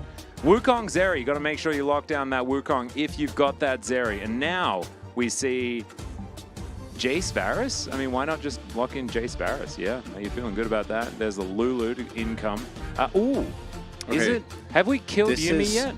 This is where you lock in another jungler, because Wukong actually is really good into Jace. I'm talking like really good. I'm talking top Wukong. No, that's not. No. That's Cassante. Oh, that ain't it. No. It's not very exciting. Sandbox really going for tier drafting here. And now, need I remind you, Yuumi is not a champion. Yeah, no, It's she's not. dead. She's been killed on this. I was So- like, is it 13.2 or 13.1B? And it is indeed 13.1B. Yeah, so she's dead. 30.2 is never going to exist. Oh, that's gone. not real. Oh, right, yeah, because Yeah, we're we're going casting from straight to free. 2025. And we're just staying on 13.1B forever. I know you know that's not the reason. I know you know. But no cat, so you ban Lulu. 100% here is Gen.G, because why would you just give them Lulu? That doesn't make a lot of sense. Maybe they've got a plan that specifically destroys Lulu. Yeah, big Blitzcrank. Have a really good time. But also, like, your Varus into Zeri, so already you're kind of happy? Yeah, I do think you'll be able to have pressure, and I do like the double lethality poke setup that Gen.G have. So for Sandbox, I would not be opposed to them having a bit more engaged, because even though the Vincenzo and dire combo of Wukong Cassante will be strong, don't know if it'll be enough. This is not specifically good with Zeri, but I actually really like it because it does solve a big issue that you would have with the Zeri lane being extremely pressured. And now, not going to be the case. Shoving into Heimer is basically impossible, and Karma and Pyke really setting this one up. So I should have seen it coming, but it's tough, as we will be seeing how Gen.G is going to route out the composition. Yeah, I mean, mind Renekton Soraka? you can Renekton Soraka, you can Renekton... What do you pick here? Really, you can go in a lot of directions. I don't even mind something like a Nautilus. I don't think it's good into Heimer, but it's also once you hit 6, you press R and then someone dies. Yeah, it's probably true. And there is a lot of support bans that are thrown out already. Oh, Sonar is a Jhin good is choice. possible as well. Yeah, I'm not sure. I think it's Soraka because that's what Koreans think is the best into Heimerdinger. Has been for a while, and so there it is. I like that we were throwing out some options that were somewhat more interesting, but Oh, no. Guti, no. yeah, Live Sandbox have just they've decided to not think about what the opponent has and instead have picked champions that they want to play. Because their draft, the beginning of the season, you'd see that and you'd be like, oh man, they got the nuts. I think they still have the nuts. I still think it's really, really good. But I just think that it's so hard to play into Varus, Jace, Maokai. Because you just poke him. Well, And if you try and yes. engage, then Maokai presses his R button. Yeah, you're playing hard engage into a Maokai and a Soraka, which I think is not good. But this is challengers. So really kind of set aside your expectations for what a poke comp should look like. Yeah, because in my mind, a poke comp should look something like that. No, I'm talking, sorry, in how it plays out. Oh, right. Okay. You never listen to me. I did listen to you. I just listened to you too well and heard what you actually said. Too well is the accurate assessment. I just didn't think as far as to assume that maybe you didn't say what you meant. As overall Gen.G here. I do really like the comp. I do think they should have a large edge in terms of finding the big place. But looking at Sandbox, it's just a lot of good champions. I don't know. We've seen. Yeah, we've I seen was this really exact hoping- draft a million times. I was really hoping that we would be moving away from this on this patch because Xayah, for example, is really good. Now you can't draft Xayah here as Sandbox, obviously, but I just want to see some fun champions, Atlas. Well, not today, Chronicler, or at least not in this game. This game is serious. This game we need to win, especially if you're Gen.G Global Academy. They're going to have to play out this poke composition just beautifully. They want to try and work their way up the standings. Bro is beneath them. That is the only team underneath this squad, and, you know, they want more mattresses than that. Let's jump onto the Rift here for game number 1.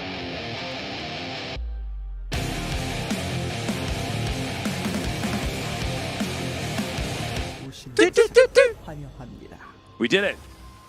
We're onto the Rift. Do-do-do's in line. Good job, chat. Real proud of you. Real proud. Doing really well. I feel like it's harder for YouTube chat because you don't want to be that one guy that do-do-do-do's, you know? I think you should aspire to be the one guy to do what no one else dares to.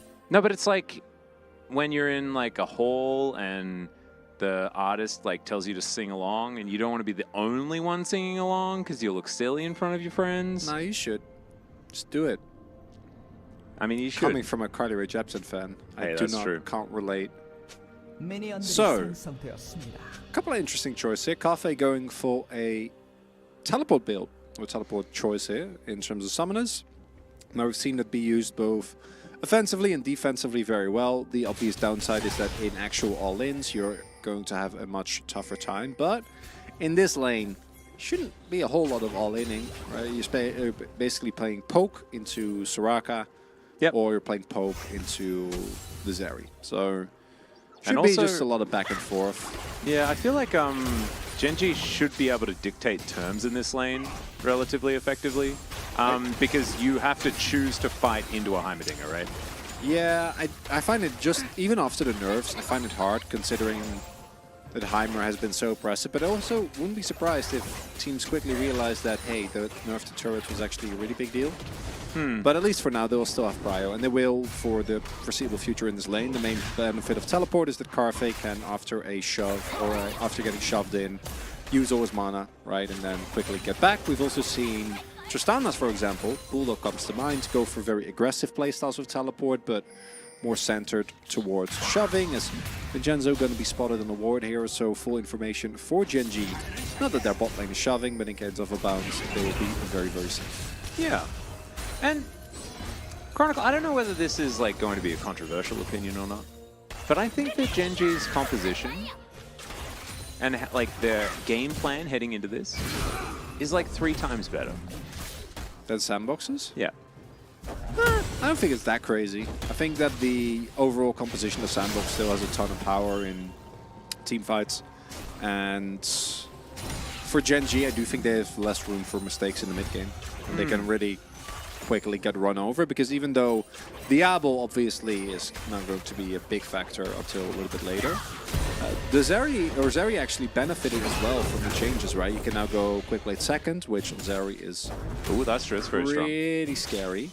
And Wukong, Cassante, and Vizier comps to me are always scary if you can get through the first 6 levels, because their 6 spikes are so nuts. And Winner will have a lot of agency here, but say that Quid or Coffee misposition around the fight and Vincenzo and Goody get on top of them, there's not that much you can do. So I agree. I think when played executed perfectly, if this was the LCK, it'd be like, this is should be very, very favored towards Gen.G, but it's challengers, so I'll take my appreciation with a grain of salt. Yeah, I've also, spent the last week watching Maokai Varus destroy everyone. Yeah.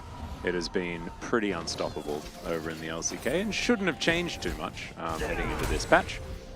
So it might be that. And also maybe I just think that Varus into Zeri should always be incredibly Varus favored. But as we can see, with Sandbox doing absolutely fine in this lane.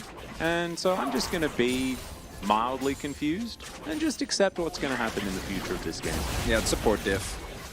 Heimer, even after his nerfs, as you can see, is still going to be able to output a lot of pressure. Plan B desperately trying to hold the wave for his AD carry. Good support. Real bro. Ezekiel has a pretty good analogy here. More aggression than 2 bogans fighting over a lighter on a train station. Would it be Dandy Station? Dandy Station, if you are familiar with early Oceanic League of Legends memes, that was where you'd go to meet to fight it out if you had a rough game with a fellow player. You'd say... Vintage memery here. Oh yeah, this was like 2011 memes. Like, 2011. meet me Dandy Station. Yeah, it's pretty good. That was my old mate Tice. I miss him. Good friend of mine.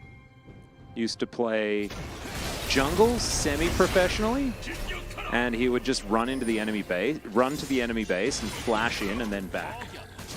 The very beginning of the game, almost every time. And he was a semi-professional. Yeah. I understand the semi now. Yeah. Yeah, he was very, very good at the game, but did not take it seriously whatsoever. I'm sad Giga Chat wasn't an emote back then yet. Can you imagine the following the guy would have? 2011, was that 2 years ago? Yeah, something like that, Denunciator, I'm pretty sure. There's DRX. Yeah, in a lot of trouble here. Winner's going to come up, though, and look to save his life. Yeah, he does have his ult. Zest's going to ult this one. Let's see my whether God. he can kill him. There's the flash forward. Just Cassante things. We need more. More people. Big old front flip from Quid. They're going to lock down first blood. If at first you don't succeed, call your other cousin as well. You're very sad there for Diok. He must have felt like he was going to be able to get a lot done there. Because even if you trade 1-for-1 and you get Dragons, pretty worth. But unfortunately for him, he got ganked, which by itself was manageable. And then Jace really put a damper on him getting anything done. Because overall, as you can see, like the Cassante, especially when you're already this low health, getting an ultimate off is really, really big. And look how close he got. Oh, man. And crucially, even without, he would have been able to sustain a little bit of a winner, but he probably wouldn't have gotten the kill anyway. But I also think the mental damage from being close to a kill and then seeing like your opponent's laner show up and your laner is not there, yeah, that stings. It does.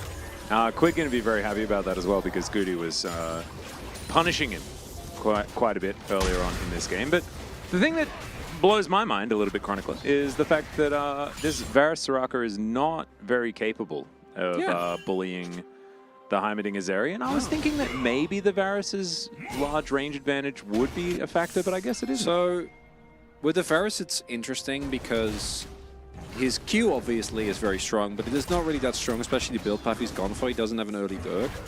We'll have it now, but that takes away a little bit of your lethality. And the support matchup is so heavily slanted towards Heimerdinger that obviously the Soraka is a great pick, because Heimer is able to shove and will get played, so we'll get ahead, but he gets outskilled in terms of utility, right? So being able to get an early lead in the Soraka doesn't really matter as long as she doesn't get perma killed, which she won't. But in terms of shove, you cannot match the Heimer whatsoever. And generally, if there's no jungle intervention, I would expect it to go this way. But yeah, I think so far as Gen.G, you're very happy. Picking up leads across the board. I'm going to give away a Herald here, though. Yeah, Vincenzo seems to be relatively unhindered with his attempt at courting Shelly here. Be able to lock her down. Some footballs being thrown into the brush, or some soccers, depending on what you're, what you're talking about. Soccer balls. Yeah, is it a soccer ball or is it just a soccer? I guess It's a ball. It's just a football. It's just a football, yeah. Yeah. But what if it wasn't a football? Would it be a soccer or a soccer ball? A ball, soccer ball, yeah. I've got a lot of footballers in chat. But if it was, say you did call the game soccer, would you call it a soccer? Because I think I did when I was a kid. Really? I think so. You called the ball. I mean, I didn't really play with That very doesn't many. go. For which sport does that? You don't call a tennis ball a tennis, Well, no, you don't. or a So- hockey ball a hockey. No, you call it a puck. Well, I know. Well, not in real hockey, but we are not having this fight again. So It's just, called a soccer ball? Yeah. Okay. Maybe I just call... Why did I call it a soccer, though? I instead don't of a know. soccer Because you're ball? a weird kid. Don't ask me these hard I'm questions. very glad I never played that sport. Which I guess is fairly obvious. Well, that would explain why you thought it was called a soccer. I want to kick the soccer around. I don't think you would if you played it. Did you play it like in the backyard? Wouldn't that be enough? Well, I mean, we call... Yeah, so... But football in Australia is, we call... It's Aussie rules football for us. As Vincenzo's going to interrupt me, as Winner is going to say no. And so he does. We call it footy, and you can go play footy. And then we just Okay. grab me the footy, so we can go play Yeah. footy. It's the same. It's the name of the ball and the name of the sport. You know? But Acts of Chaos, as an You Australian grabbed the footy. who played soccer, it's a soccer ball. You grabbed footy. You grabbed the footy. That's what you called the ball. Yeah, and then you go play footy with it. You called the ball footy. Yeah. Who does that? Where's the footy? That's weird. Yeah. Kevin Kim knows. Yeah, it's still weird. Yeah. No, it's not. Why is it weird? It's way easier to say. You can say it extraordinarily quickly. Aussie football is whack? What? I mean, it is. It's kind of true. But it's, I mean, it's nothing wrong with it. down on this performance at World Cups. Hey, we won our first game. Oh, no, scored our first goal? Did we score our first goal or win That's our first sad, match? dude. This year. I think we did something. It's unfortunate. Feel sorry for you. Yeah, I know. We hinge all of our self-esteem based on how well we perform in a game we don't even name correctly. Well, you're clearly very defensive about it, so I don't know why you're trying to hide also. As overall, we have a slight lead for Gen.G, which is very good. So this, I don't know if this works, because Hunter doesn't have ultimate, so it should be good. Yeah, we'll see whether we can grab the kill here as Dihep going to get taken down. Kaldameek is going to do so, but now the Goon Squad is arriving. Emperor's Divide's going to come through there as Quid looking to try and escape this one. Oh, he just wanted to get a plate. Don't even know, was he able to? I think he got one. Yeah, there we go. Nice work. Quid going to accelerate himself out of here. We're not going to have another one to try and offer some damage back as plan B. Going to just throw some rockets. Looks like Winner is going to settle for a Drake. Nicely done that by Quid, actually. Getting over the Azir wall. Looked very cute. Look, here, Zest. Zest reaches patch notes. See that? That's the Black Cleaver. That item is really good now. Good Heck for yeah. you, Zest. Good gaming. Nice work. We're going to have Shelly bear a point-blank charge. Not going to miss that one. Not that she was going to anyway. They didn't have a lot of confidence in Shelly's ability to locate the turret, and so they made sure that she was as close as possible. It's a Jeff not soul. again. Yeah, not that much to say about this one. Yeah. He's stunned on the turret. Well, he's unbreakable with, but there's more than enough damage. And then here, Guti shows up, and Zest realizes, well, I'm dead, so might as well go for the play. Did get it indeed. As oh, again? Yeah. They're going to look for this. Wait. They managed to kill the tree, but there goes the Azir. I don't know if that's worth. Giving kills over to Azir in this composition doesn't seem like a great idea. He's the one guy that can kind of ruin your day. I do think that leaving Jace with a turret's probably good, so that probably works out in favor of Yeah, Gen.G. that's nice.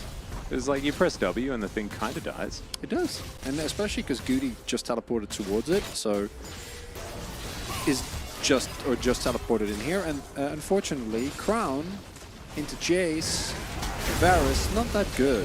Yeah. I don't love it. We haven't really discussed it yet, but going Crown into Pocomp, Soraka and Saplings, I don't think is the way to go. I would much rather see Anything else?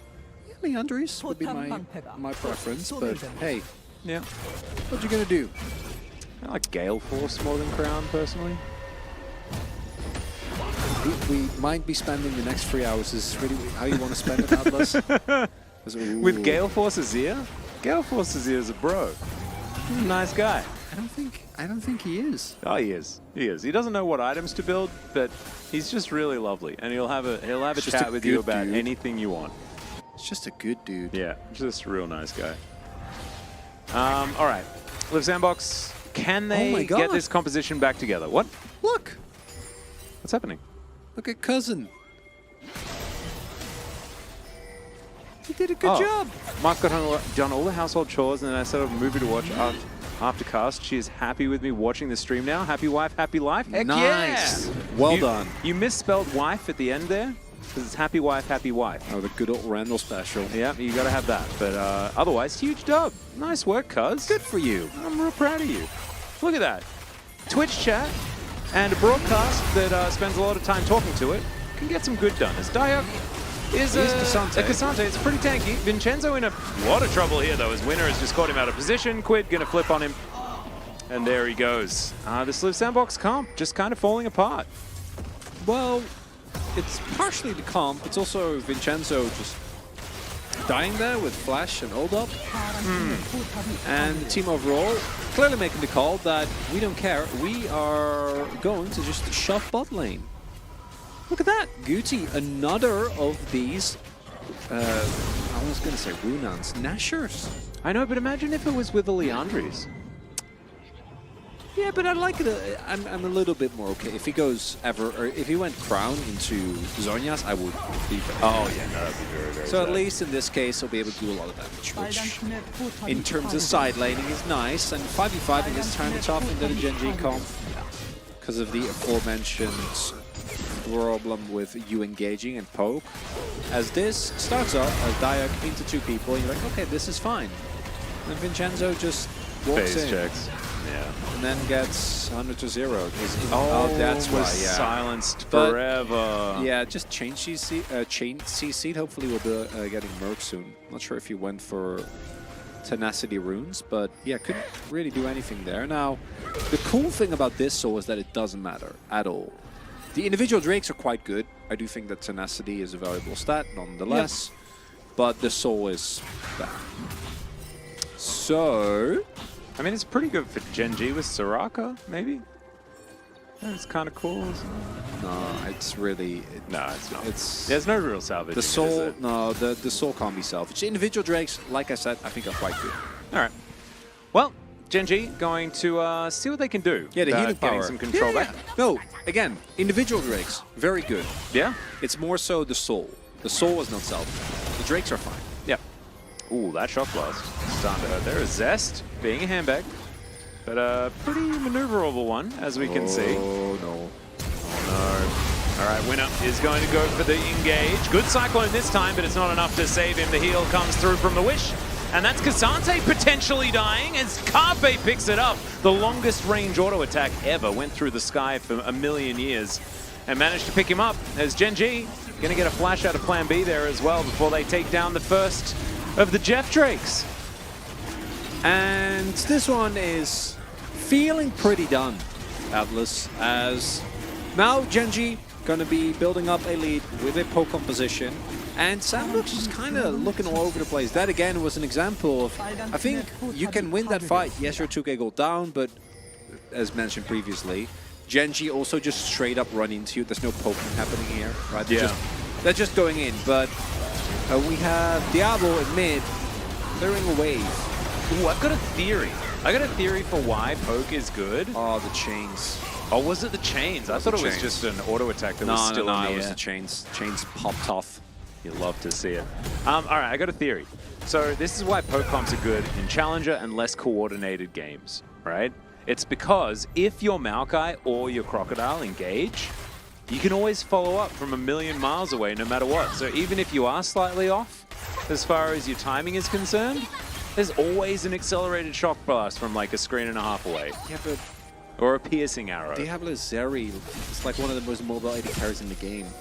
Total so she'll be damage able dealt. to get there soon. She can, but she doesn't do any damage. Well, she has it. No. 400, Lord. That's it's impressive. Yeah, makes sense in his matchup. They, Yep. no, this is all good. I'm Yes. telling you, it's He's just Xante. fighting them. Yeah, well, plan B. Gonna need another plan, I reckon. Where's plan C? Well, Kafe's likely to die, and maybe he's part of plan C. As there it is. Q's going to connect. Vincenzo going to lock him down. He was bait the entire time. What has to stop for you? What has to happen for you to stop calling anything short of 5 people? Wait, what? I don't understand. It's very hard for me to say that the game is over. That's what you mean, right? Because I've seen too many things. I think it's challengers. I've had this feedback at Worlds as well, where like games are over in the eyes of everyone. I'm like, no, they're not. No, they're not. I've seen them throw these guys. You have to believe me. You have to know. I don't know whether this one's over yet. I've been doing that forever. Yeah. Yeah. I don't know. I don't know. Because this is Challenger. This is where you manage to get that sense of foreboding. Oh, I've been saying Oh, that makes sense. I've been saying more recently that it's over when it's not. Yeah, that's just me wanting it to be over. Maybe that's what it is. Because I'm ingesting too much League and my body's just like, no, no, make it stop, please. Please, I ask of you. Quid's playing a really good game. I just want to put that out there. 2-0-4, yeah, man. I mean, he's been the carry for this team the entire season, and it's looking like that's continuing. But I do also think that, you know, Kafe, do you remember the first week? Kafe had, like, some moments where we were like, oh, no. This guy isn't that bad. But then he's ran it a few other times as well. But today feels like it's an on day for Kafe. Hey, we don't call it running it in Challengers. Come on, Atlas. We Sorry. call it learning. You call it playing in Learning. Challenges. No, Yeah. it's just learning. Got it. Not everyone in Challengers runs it. Yeah. We have D+. Yeah. Why does Valdas call you Meow? I've given up on trying to understand why Valdas calls me specific names. All right, well, in goes Vincenzo. They're going to look for Quid here. He boops them back with his hammer, but still going to get flashed on. The wish comes through, and he just turns it. Oh, my goodness, and now gets all of the heals. This is insane. Soraka's so broken. Oh, my God. Okay, well, Gen.G, yeah, you know how you said that it was over, and then I was like, oh, but is it over? I think you were right. Yeah. Yeah. Quid Gaming. It is a Quid game. One of my favorite shows on Netflix. That one didn't hit me until it was already too late. I'm really gonna give that double mid vote and cross that in here. There we go. Yeah, there you go. Wow, There we go. I still don't have a vote. This is where you even play in the challenge. this is where you play the fun game. Does he die here if this is a non-crown Azir? Oh, 100%, yeah. I'm gonna say probably. He will still get the kill, but he will die here. Well, no, he doesn't. But you guys know what I mean. If that's Leandri's. I think Vincenzo Ludens? also gets out because he's dead. Nah, So much faster. no, Vincenzo doesn't get out. But Maybe that's 2BM. Quid would have definitely gotten the kill, but he would have died in return, and now he's a 3-item chase. True. And he's done a heck of a lot of damage. Oh, Diablo also, if you do a Diablo check, gone up 200 damage now, which is pretty impressive. Okay, but Zeri is one of those champions where if your team isn't fighting well, it is really hard, because you're basically always gonna have to all in, just due to how the champion works. Or never all in. Well, that's what's gonna happen this game. Still, it's more damage than the lowest that we've seen from an I've AD seen carry. Vincenzo win games with that specific flank. Ooh, dun dun dun dun. Bum, bum, Dun dun dun dun. Oh, Dun, dun, dun, dun. oh, we can't actually do actual tunes, right? I mean, you can. You just have to sing them. No, we can, but that'd still be edgy territory. We don't want to get. Are you that good of a singer? Well, no. But the I think we're algorithm, the algorithm knows, Atlas. Oh no, really? They even do like out of tune versions and stuff. They can recognize it. Well, we're AI, so I assume whatever we'll do will be perfect. Hey, that's true. What was the tune you were going to go for? Mission Impossible theme. Ah. Yeah. I mean, that one's pretty similar to a lot of others anyway, so I think you get away with it. I guess. This is early for the second series. I know, right? Yeah, it started pretty quick. It was like pretty close to a 7:30 start. Pretty sure. The upside is that I'm pretty sure this will be a free gamer, because there's no way that Sandbox is just going to take this in the next game. Although Gen.G look really good. They look much better. They than look Sandbox. really good. They look way better, yeah. And also, if Live Sandbox are going to continue stubbornly drafting old stuff, then, I mean, I don't think you're going to win. It's Okay, going to be you a good can't say learning. Gen.G's thing isn't old stuff. I mean, but it is what has been winning over the last week. Whereas Live Sandbox's comp is what was winning before that. As oh dear, maybe some Cassante things. As the Soraka's going to go down the Azir. He's going to trade his life for it. As in goes Vincenzo, and out goes Vincenzo. They get the Crocodile, as Quid is just massive, so you can't really walk towards him. That's a bit more damage, though, for Diablo, and maybe a window back into the game for Live Sandbox. That was very close to, like, a complete caster curse. Yeah, we didn't quite get there, and crucially, the shutdowns are still alive, so... Oh, Diablo? Uh-oh. Okay. It's fine. But once Zeri hits an IE, anything can happen. It's not impossible.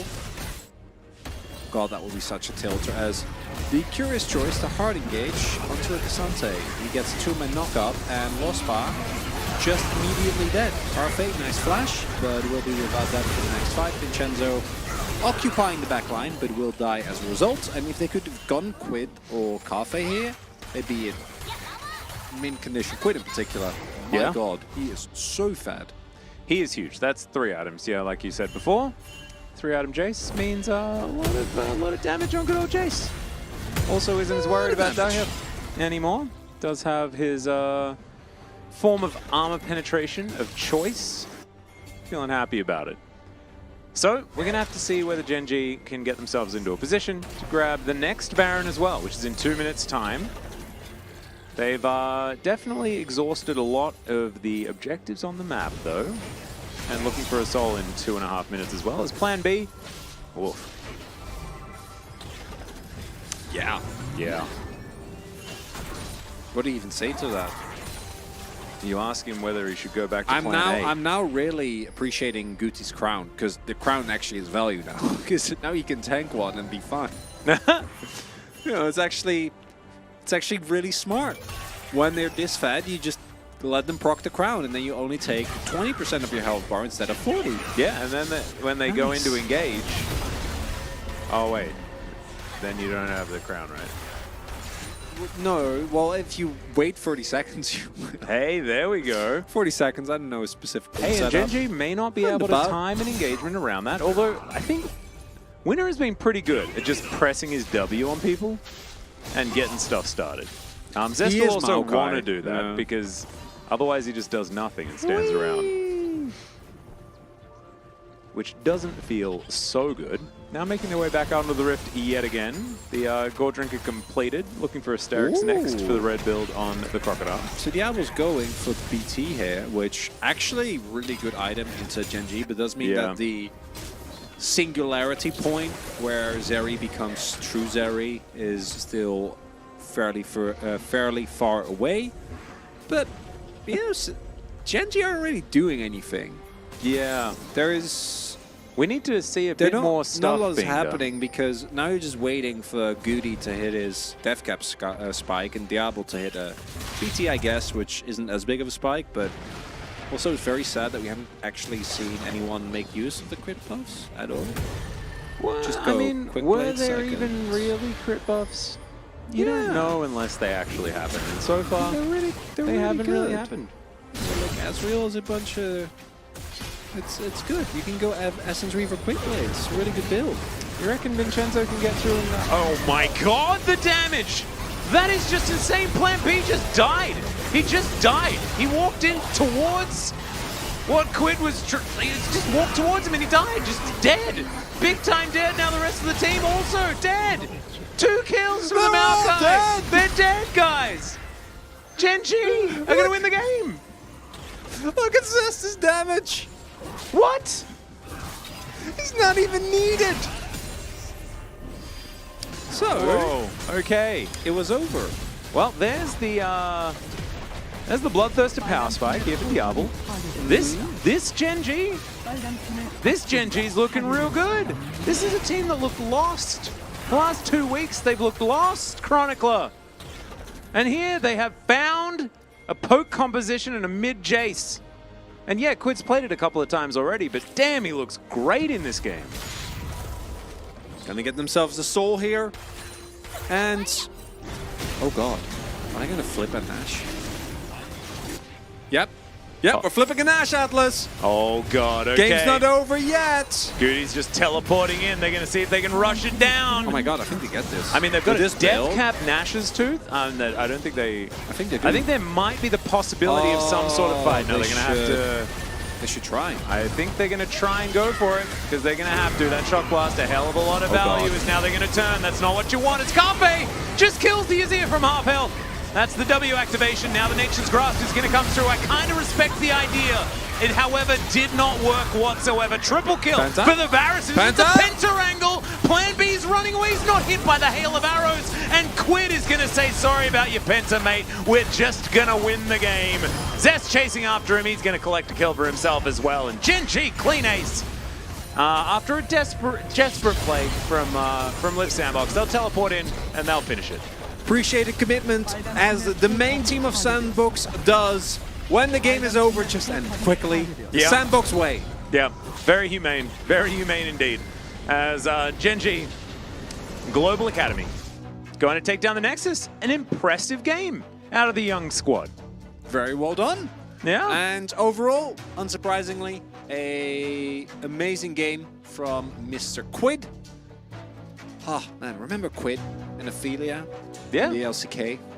I liked Quid the most. He was my favorite. good.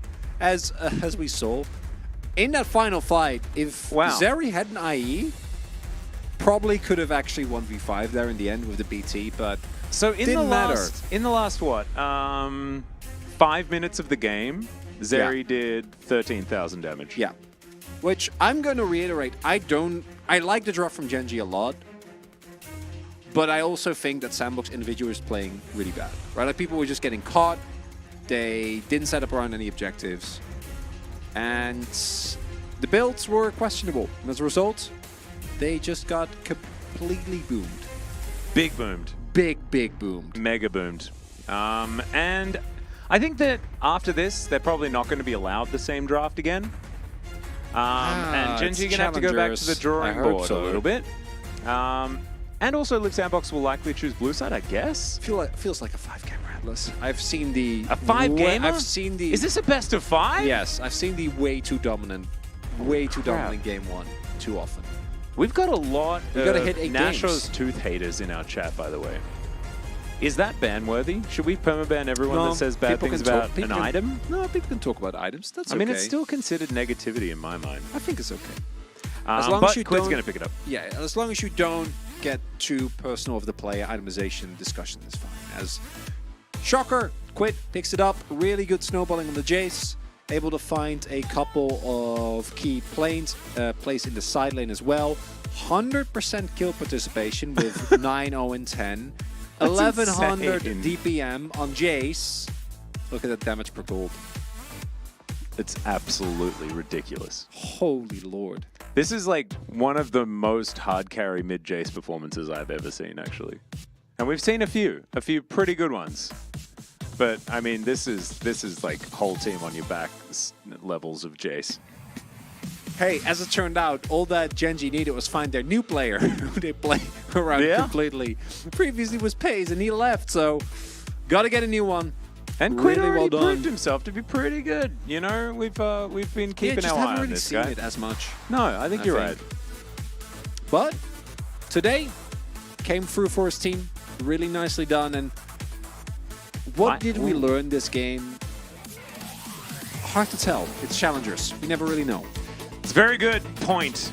And what we will learn is that there's a game 2 coming up right after the break. We'll see you there.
Welcome back, ladies and gentlemen, to Challenger Korea. It's 2023 spring or 2025 spring, depending on the rebroadcast timing. And I'm Atlas, this is Chronicler. We're about to get into Game 2 between Gen.G Global Academy and Live Sandbox. Gen.G coming out with a beautiful poke composition that they played very well around their glorious mid laner Quid, who participated in 100% of the kills, did a bajillion damage, and ultimately won the game. Single-handedly, effectively, which the Gen.G Global Academy playbook. They did that all last year, and it was very successful. Got us some great places. Oh boy, we have a Dutch chat. Oh, can you read that for us? You really want me to? Yeah, in Dutch. Please, go. Eric Plays has been feel working like very hard it's to very... write all of these. Shouldn't Yes. you try? No. No? No. I think I might get in trouble if I try. Okay, is there anyone that's Dutch and that will actually understand this? I think everyone wants to know what it'll sound like. Okay, well, Yeah, hang in on. that case, I can also I want I you to can make trust sure me. that it stays on the screen. In we go. For you. let's Hang on. let's do it. Here Let's it hit is. it. I'll Thank you very much. Unplug it for you. Oh, there you are. go. En on we go. Gen.G en Live Sandbox gaan het tegen elkaar opnemen in een intens gevecht om te bepalen wie de baas is op de Rift.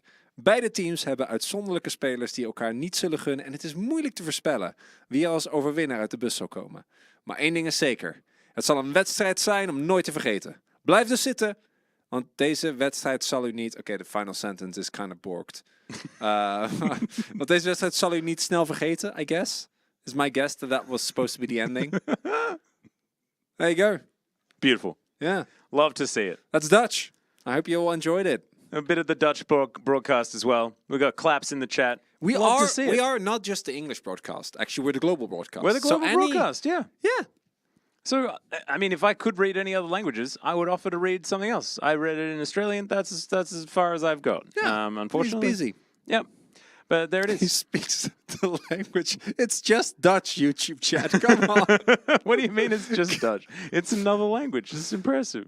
Yeah, it's my main language. Cast in Aussie, Kevin Kim, I couldn't do that. That's I would why get fired. sometimes I slow down is because when I'm tired, which in this current season is basically always, my processor slows down, you know, because I'm an AI. So the processor that translates slows down. So I'm like, and what they're doing here is great because, and then in the pauses, I'm translating everything. It's unfortunate. When I sleep well, so 2025 maybe from the future, I'll be able to translate again. Because if you go back to my old LCK casts, the casting is worse, but the English is better. It's funny how that works. Yeah, I've been asked to speak American. Atlas, speak American, man. Sorry.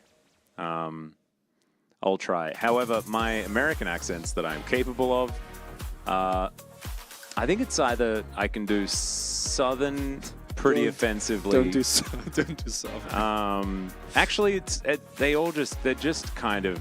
No, the problem just for me, I think I'm scared of. Yeah, doing it. the problem with accents is that it can very quickly start to feel mean, like you're making fun of the accent, as opposed to making fun of the people.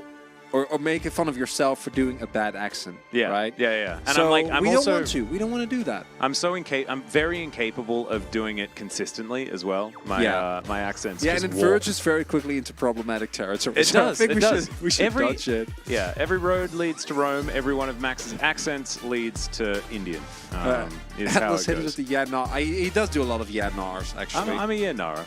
He is. But I mean, there's a lot of people that yeah nah, even outside of Australia. Even nah, yeah. Yeah nah. There is a draft going on. So Elise, Jace, and Varus Varus is have been banned. banned away. Kind of like that. As we're considering a Maokai ban, Gen.G wondering whether they want to take that one off the board or whether it's Ashe. Zeri's going to be banned instead. Really Zaya like game? that choice. Is the patch real? So Maokai Zaya? Playing Zaya into Ashe feels kind of meh. Well, you can see. You can Why are wait we till not- later. Oh, so they're trying to deny Sejuani Ashe combo? Yeah, that's a good call. Uh-huh. I know the Maokai is good, but I do think Sejuani is pretty much on the same level. So it depends on how it's played out. Don't mind that at all. And with the amount of strong solo laners that are going to be up, considering how many 80 carries have been banned, I don't think it's too bad. For Gen.G, I actually really like this approach where you go for just locking in your solo laners, and then for Sandbox, you can reliably ban out like the top tier the top tier solo laners that are still left, right? Yeah. But you can't ban out all the other 80 carries anymore because so many have already been banned that like, are you really getting a lot out of banning things like, because you got like Ezreal, you got Xayah, And they're all kind of on the same they're level. all kind of on the same level, right? So if in the returns that you get from trying to focus 80 carries, if Sandbox does do that, it's going to be less than the impact of Gen.G banning away, say the R3 Silas here, for example, right? Like you have Renekton. Oh, love that. Yeah. Okay. Oh, that is... Okay, that's a really good pickup by Sandbox. Because this is, as we said, the Silas, but it is made a lot worse by the fact that now you're playing short-range composition into Xayah. Yeah. So And that feels liking the real drop from good for Sandbox a lot already. Absolutely. And they're the ones with the Maokai now as well, which is pretty good for just a go button. Nature's Grasp is just a pretty powerful tool, and you can pair that with the Ash Arrow as well, not to mention Blade Caller and stuff like that. I think that this first 3 picks from Live Sandbox is infinitely better than what they came up with in game number 1. But now, you have to follow that up by picking good stuff for their solo lanes. We'll see what they're going to be able to get there. Not going to be Kassadin, as the Pike is also going to be taken away from Lospa. Saw Pike in our last series. Wasn't exactly the greatest, but they are respecting it again. Might just be S-Karma otherwise. Why not? I mean, S-Karma is great. Yeah, I don't mind going S-Karma here at all. I think that, obviously, Karma not favored into the Ashe. Ashe has so much offensive power that it can be tough for Karma to out-trade with her. But you can somewhat shove, and more importantly, Ezreal does like to play on the outskirts of fights, is not going to have as much of a problem into the Xayah either, and has a really strong build at the moment. Essence Reaver Quick Blades is the nuts. Really, really strong early spike. or you just go more all in. Yeah. So this is Nautilus or Leona. If you manage to... Oh my god, the Sandbox draft. If you manage to if you manage to get the Bladewell off to deny both Featherstorm and Arrow happening. though, could you imagine that? This is such a comp gap from Sandbox here. Oh my oh. Okay, well Cassante is better, but I would love the Gragas here. That'd be the a lot of amount fun. of this, the problem with Gragas I think is the playing in Samira is going to feel really bad because a lot of your skill set. Why are we draft gapping so hard in both directions in this series? Oh my god. Yeah, because now you're playing a full all-in comp into Xayah and Talia and Maokai. Yeah. That's not going to be fun. I mean, the Gen.G comp does what it does very well, and if Sandbox make mistakes, they will still get blown up, so I am not calling this one, but as far as, you know, what we said in the previous game as well, if Sandbox play this one out a lot cleaner, their comp is really good. No, it's insanely good. And Talia has a good matchup into Silas. Cassante is fine into Renekton and will do more things later. Maokai is ridiculous. And Xayah and Ashe are very, very strong right now. I love this. And Gen.G's comp is great for permafrost value. Now, outside of that, it's Samira pops off or they lose, I guess. Well, it's really easy. Just snowball.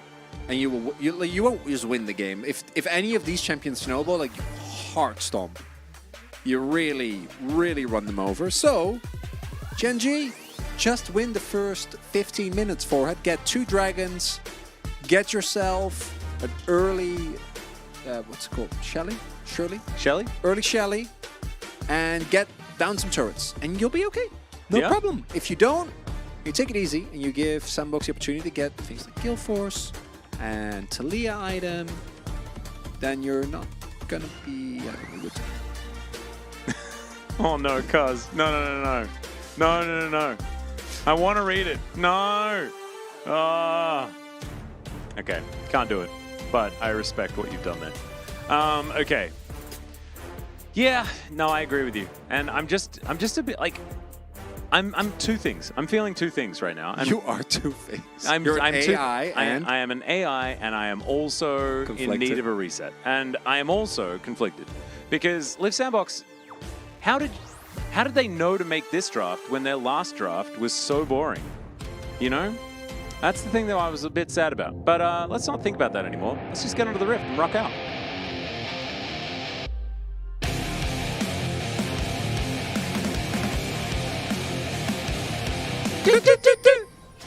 Hell yeah. Wait. Holy Lord! They're playing Sedge mid! They're playing Dark Harvest Silas jungle! All right. Oh, that's so hype. It's not. It's Okay. not better though. I don't think it's better, but I do like it. So this is what Canyon's been spamming in solo queue for the last month. Because so Dark Harvest Silas is really popular in Korean solo queue. Has been ever since they changed the jungle. Is, as you might expect, exceptional in terms of snowballing, and I kind of love it. I do think that Sejuani works really well with playing towards top and mid. And I don't know to what extent just shoving her in a lane is going to do. But I also imagine that she has a better matchup into the Talia specifically than the Silas does. So getting Silas out of this matchup, because Quid is not really going to care. Even if you do get interrupted by the E, if you go for a Arctic Assault, you still get... Yeah, there you go. You still get it off, right? Don't just overchase walking at it, it. Quid. He really wants that grass proc. Because that I do want to highlight. Going for grasp here, that's bold. We're going to be paging you, though, to check how many grass procs Quid has actually gotten after the laning phase, because I would have not minded either Aftershock or a cheeky Spellbook. Oh, there he goes. That's a grass proc. That's one. Keep He counting. just presses Q. Come on, chat. That's at one. her. And then you get the grass proc. And then you get pushed out of lane. Oh, here we go. Okay, Q, 5 seconds. It's going to be another grass proc. It's going to happen. This is absolutely crazy. Okay, chat. Every grass proc, okay? Okay, right now we can't see. Oh, here we go. We're engaging. The Ignite's already down onto plan B. Can they actually get the kill, though, is the question. Is Carpe. Oh, the last auto will do it, Diablo. Can he actually answer this? The Flash needs one more auto. And there it is now lost, but desperately wants that Bandage Toss cooldown to come back up again. He's got it. He's got it. Can he find it? There it is. Immediately the cleanse comes through. And Diablo can push it back. 1-for-1 on the bottom side, but the 80 carries alive on the loose sandbox side of things. Overall, though, getting killed on Samira extremely valuable because she snowballs way harder. And getting the cleanse and flash out of Diablo means that the level 6 all-in window is huge, as level 1 on the Moonwheel is very strong because you have 2 skills. And this early on, not enough damage available here. And as you point out, obviously and unfortunately here, Carfe not going to be able to stay alive. But overall, getting the kill on Samira, I think really big. Because of the skirmish, Diablo is very far ahead in terms of experience, but when it comes to gold, hasn't been able to pick up that much CS because he was, fighting Lost Path. And also Amun was level 3, which isn't really relevant, but is very fun. Whoa, he's flashing! All right, we're diving forward. There's the dash, and there's another kill. Carpe grabs it, and he's outside of turret range. You love to see it. Oh god, this is going to be a slaughter. Yeah, if Samira gets ahead in this lane, pre-6, it's a really bad time, guys. And I look, I hazard a guess. I think she's ahead. Wow, bold claim from Atlas. Yeah, Let's see if he's right. I'm all for the hard hitting analysis. Yeah, Damn, that was brutal. Love to see it though. Carfe gonna pick that one up. Let's see it again. Straightforward. Knows his opponent doesn't have his summoner available, so goes for the flash. Finds the Q. Glacial Augment immediately activated, and oh lord. Oh god. Oh god, what's the damage? Yeah, Ooh, no, I we mean have a more Dirk so. already. Yeah, that's Samira of 600 gold lead. Samira is one of the most normally champions in the game. Oh no. She is indeed. Oh, look at Quid. Ooh, pulling the wave. Did you know what Samira's passive's called? No. It's got a fun name. It's called Daredevil Impulse. Cool. I just call it Metal Gear Solid. Or not Metal Gear Solid, Devil May Cry. There you go. Devil May Cry? Yeah, that makes sense. Yeah, Metal Gear Solid makes 0 sense. What, like Bayonetta? Wouldn't Bayonetta make Bayonetta also makes sense. Yeah. Or any Astral Chainers? Astral Chain? I haven't actually played it. I really wanted to, though. It's really cool. The good? story is horrible, but the setting and the music and the actual combat is stellar. Well, there you go. Well, looking forward to giving that a try. Perhaps after this game or after this series, depending on whether or not Live Sandbox can claw their way back. As Winner is looking for that Dark Harvest stack. Let's see whether he gets it. He doesn't. As that was not the seismic shove that you wanted to land. However, Goody's going to survive. No Ghost, no Flash. That's big. That's really big, because on a subsequent play for Goody, there's very little counterplay between Winner and Quid. So overall, Atlas, we're starting to see that necessary snowball come through. Absolutely. Whether they can continue said snowball is going to be the question here, because we're in Challenger. That's what we have to always go back to that thought. We need dragons. Well, one of them is alive. It's in the dragon pit. Well, they need to kill dragons. Ah. Sorry, let me clarify that. They have abilities that do damage. I think we perhaps have an avenue towards that outcome. So the 6 spike is one that for Gen.G they really should try and leverage as much as they can, because if they can find a big decisive team fight, then they can really run Sandbox over. Early Mountain Drake will be exceptional. They have a ton of beefy characters, so would not mind that.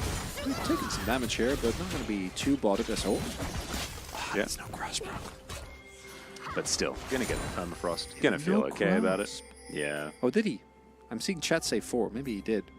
All right, well, we've got 4. Good job, chat. And that's only 4 on screen as Yeah, well. let's check with Yundo. You could ask, just send him a message. See whether he can figure that one out for us. As we're going to desperately clear out that wave as Quid. And now Carfe, blade whirling here towards the bottom side. Oh, okay, Losper, there it is. Gonna, yeah, I'm not sure about that. It was an optimistic idea anyway. As Winner, going to be able to take down this ward and get himself out of there. Vincenzo has been relatively quiet at the beginning of this game. Winner not going to be starting off any dragons or anything like that. So, clearing out probably wolves and top side of the map. And we'll see whether the bottom lane will survive for that long. As there's an ult out of Diok. Okay, Zest slicing, dicing, trying to get out of there. Looks like we're not going to have the solo kill, but he does get the flash. Impressive stuff here. Is it impressive or is it just Cassante? It Those is. are the questions Both. we ask ourselves. It's Yeah. kind of both, I do think. As Zest going to make his way over. And again, Drake. Gen.G, 300 gold lead is not enough. You need more. And now that they're getting closer to the level 6 on Winner and Lost By, you should be feeling good. But Carfe, due to that early death, is actually very substantially behind, just now Ding 5. So still going to be a fair amount away. And Sandbox pick up an early Drake is really big here, but due to Winner's positioning, don't think they're going to be able to contest. So they need to get Herald. Herald is a fine counter offer, especially if you're a composition that is trying to snowball. I think it's more valuable for them than the Drake if they think that they can't win after like 25 minutes. Yeah, right? it's tough because, as mentioned, I do think that this individually is one of the best Drakes that you can get. But yeah, if they can turn this into a snowball, if they can find themselves an extra kill, that would be very nice. Also, do know the Hawkshot from Plan B, so they are aware. And now, Carfe and Lost Bar behind on 6 against Diablo, and Isaiah with Flash and Cleanse, and Featherstorm is very hard to actually take down. Ooh. Quid's coming over though. Can he actually find it? There's the ulti, and that's a very dead tree. Now going to try and find even more as Carpe's dashing forward. He needs to stay alive though, and he's not going to. Diablo's going to pick up that kill, and now Quid is on the run. That's a great little sapling that's going to help lock down that kill, and it all backfires in front of Gen.G. And what initially looks like a nice turn ends up being somewhat of a disaster. As Diablo not threatened in that play at all. Carfe now on his way, still level 5. Yeah. Very, very unfortunate. Winner wasn't in that play. Was catching the wave in mid. And overall, for Gen.G, this isn't the type of explosiveness that you're looking for, because obviously Vincenzo going here backfires as Quid goes over the wall and they take him down, but then crucially, Talia joins the fight. And as a result, you have Quid and Carfe being overextended. The wall also zones off Lost Spa, who can't join the fight. And now, for Gen.G, gold lead has shrunk due to that unfavorable skirmish. And these are the type of skirmishes that you kind of need to keep winning. Look at the itemization as well from Sandbox. Double mercs already. Yeah, it's getting real rough. We're going to require Carfe. Well, he does have level 6 now, so there's at least that. Vincenzo getting slightly bullied here, and it looked like the jungler, but it's not. It's the mid laner that's bullying him. And I think one of the things that Gen.G kind of didn't keep in the back of their mind was the fact that there's a Talia in this game. And so, yes, they had the great little roam from Quid, but Goody gets to like be in the lane, farming minions, and then just say, nah, I'll be there now. And press his R button, and he's going to be there. Important moment here. Can just throw the plates down and get Cess further ahead, but ideally, you look for a counter gank here. Diok should be making his way over. There's no reason for him to take risks. Oh, takes a turret okay, this shot. is too obvious. Yeah, he's got to suspect something. Does he? There's a doggo in the brush. But he doesn't see the No, doggo. he doesn't. But there was one. It looked cute. It is. Yeah, I'm glad you pointed out. Yeah. Even saw Dayak doing some there as he's like, no, you're not. You're not actually. That's not real. No, and it wasn't. As Zest now going to grab his black cleaver. That's going to be completed. First item. Kind of like it. Into the Gore Drinker is item number 2. Squid. Grass prop? No. Very unfortunate. I'll have to wait for that passive to come back up before he feels that brave yet again. Winner getting closer to his Night Harvester. Ooh, arrow going to be collected there by Winner as, oh dear, he's just going to get delivered. That's ultimate that you're not really all that proud of there. And the Permafrost is going to at least allow the Amumu to survive, but Live Sandbox, this is really looking like they're turning this game. Because this Silas is not that capable of doing very much at all. Yeah, gonna take a guess and assume that Winner thought that arrow wouldn't hit him because he does a flash. And it kind of looked like it wouldn't initially. He walked into it though a little bit, which is a bit sad. I feel like to the left. Watch. I feel like he thought that he would be able to dodge it. Yeah, see his character walks into it. Okay, well, never mind. I stand corrected. If he walked the other way, probably would be fine. Or flashed. Weird. Not great. And that means Gen.G are now tied in gold with a composition that requires a bit of that snowballing. Winner's going to help at least alleviate some of that problem right now by allowing this Rift Herald to cram its skull into the turret. And there it is. Gets out, does Quid as well. So 3 plates secured by both Winner and Quid. And that's going to give them a bit of a gold buffer, but they need more. They need more fights, they need more action, and they need more victories. That ult is going to come through, and that's going to pull Zest through the wall. Dominus comes out, finally. Slice, dice, but over the wall goes Daihawk as well, and another flash has to be utilized by the Crocodile. He's just kind of getting a bit smashed in this lane at this point in time, is good old Renekton. Yeah, I do think you know that that is happening when opting into the matchup. Something just kind of smashes everyone. This is a really big moment. You need to win this skirmish. They're still ahead, and they have a fat Samira. Oh no. That's another one. Well, Winner's going to be able to throw his ult out as well. There's the Nature's Grasp coming through as Lospa. He's going Can in. he find the backline? He's seen by the rest of the team now as there's the Glacial Prison, the flash ult. He's not wasting any time as they lock down the tree. The flash forward from Quid, but Diablo's popping off. He flashes out. Another bandage is going to land, but is it going to be enough to win them the fight? The answer is absolutely not, as Carpe's already dead. Lospa running for the hills. And I think it's Gen.G that needs a plan B, not Live Sandbox. That was so well done there by Diablo. Fight looked doomed from the get-go. And even though he goes down, want you to pay attention when we go and look to the replay. Zest is just minding his own beeswax. Doesn't really seem to be bothered by anything happening on the rest of the Rift. And they might be able to get themselves a turret for this, which would be really big. Hopefully, for them, that is going to be the case. But do note here, initially, this comes through. Very well done here by Carfe, right? Keeps him safe. I don't think Winner had to flash there, but coordination there was a bit unfortunate. And Lospa goes in here, and they... So the catch is really good, but then look at this play here from Lospa. Like, the combination of the flash and then the kill force forwards, and Winner being unable to join because he doesn't have his dash, means that it effectively they remember down. And also at that point, Diok had walked over, so actually opting into that fight, even if Winner had stayed, might not have worked. And if that's the call, then maybe you need to call up the Renekton as well. The benefit is that with Diok moving over, they still didn't get the Drake, so you can still contest the Drake as Gen.G. And you did get the first turret blood. So your Renekton is now much more fun. He's a lot stronger. That is, I mean, it's good news, but it's not good enough. At this point in time, I'm greedy. If you're a Gen.G fan, they're going to need more than this. This is Vincenzo going to be diving onto this Drake. Should be able to lock that one down. Surely going to be the priority here for Gen.G. Daihawk just keeping an eye on her just to make sure that Shirley is all right. And Vincenzo takes down the Drake. There is the Herald. And so Gen.G trading objectives across the map once again. Oh, that's some pretty nice dragons. That's high value. Yeah. Could be really big for Gen.G if they're able to chain those together. I don't know why Chad hates Night Harvester Silas. This has been a build. This has been the build on Jungle Silas ever since it came back. And it's been doing very well. It's been very popular. And I personally don't mind it.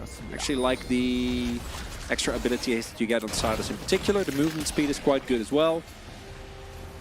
Yeah. And it's okay. We're allowed to have different opinions. It's true. Sage X biggie. is just, you know.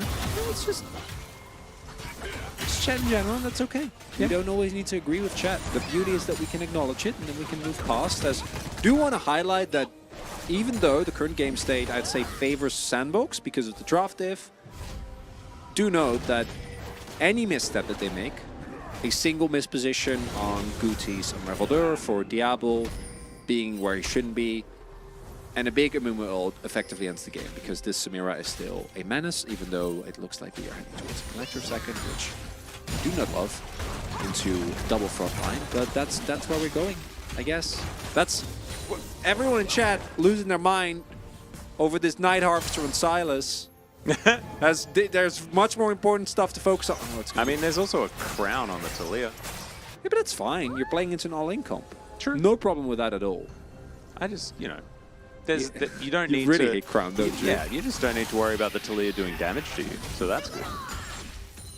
But she did. She did a lot of damage in the previous fight. Yeah, despite the E is optimization. He's still pretty good. No, and she'll Get be over it, fantastic Atlas. utility regardless. You're exactly right. It's just I felt like it was the in thing to like get upset about about items. Carfe! He's saving it! It's a BF sword. Hey, there we go. All right, so we are going my to be God. just sitting on the Dirk. You love to see it. Is this IE second? Is this the first IE second that we're going to see? Might be IE second, or it might be BT. Could be. BT, The old double I lifesteal don't- stuff? Yeah, BT I don't hate for specifically Samira, but my guess would be IE to try and snowball as hard as possible. I like it. We'll see whether Gen.G can actually get to said second item, though.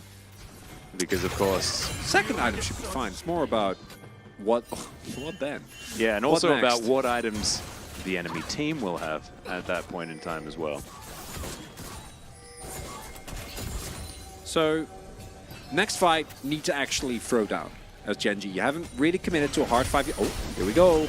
Yeah, Vincenzo going to see what he can do. Nature's Grasp's all over the place, as it's just Christmas around the Rift. Zest seeing what he can do here. Dahyuk getting stunned up for a second, but he's Desante, so it doesn't really matter. Arrow sails by.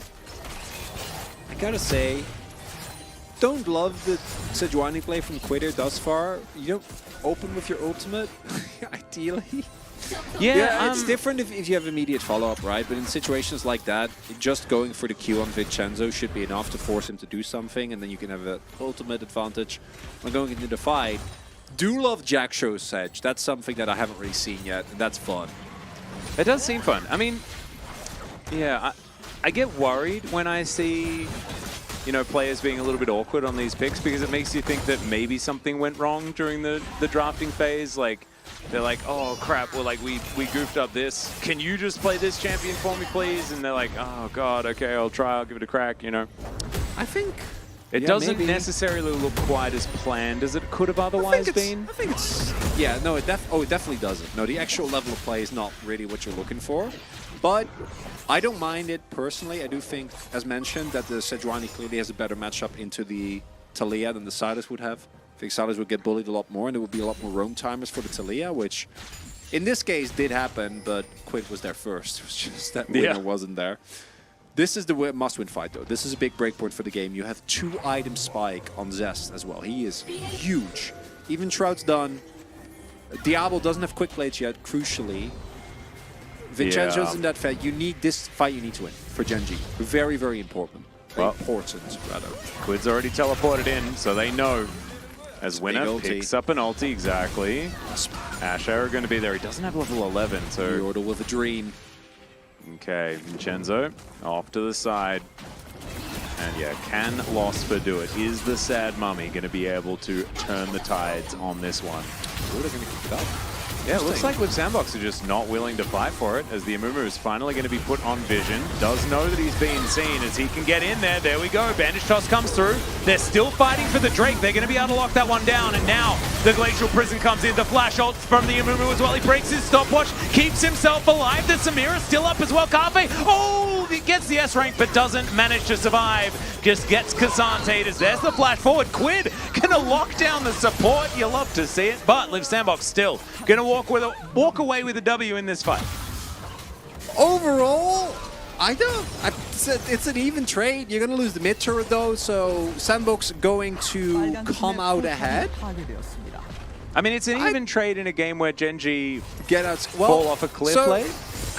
That's the thing though. I don't know if they do, because I think their team fighting power is so strong, and we saw there as well that if Goody doesn't find a perfect angle on his E, and Gen.G also don't split unnecessarily and don't overchase and do like 3 things at once, I think they can win these fights even up until later in the game. As do come through here, fight is split up, we get the dragon, and then here you can back off, but instead they go all in, which is a big risk. Crucially, Diablo is just getting so much done here, but then this is where it kind of goes awry with Carfe trying to get away.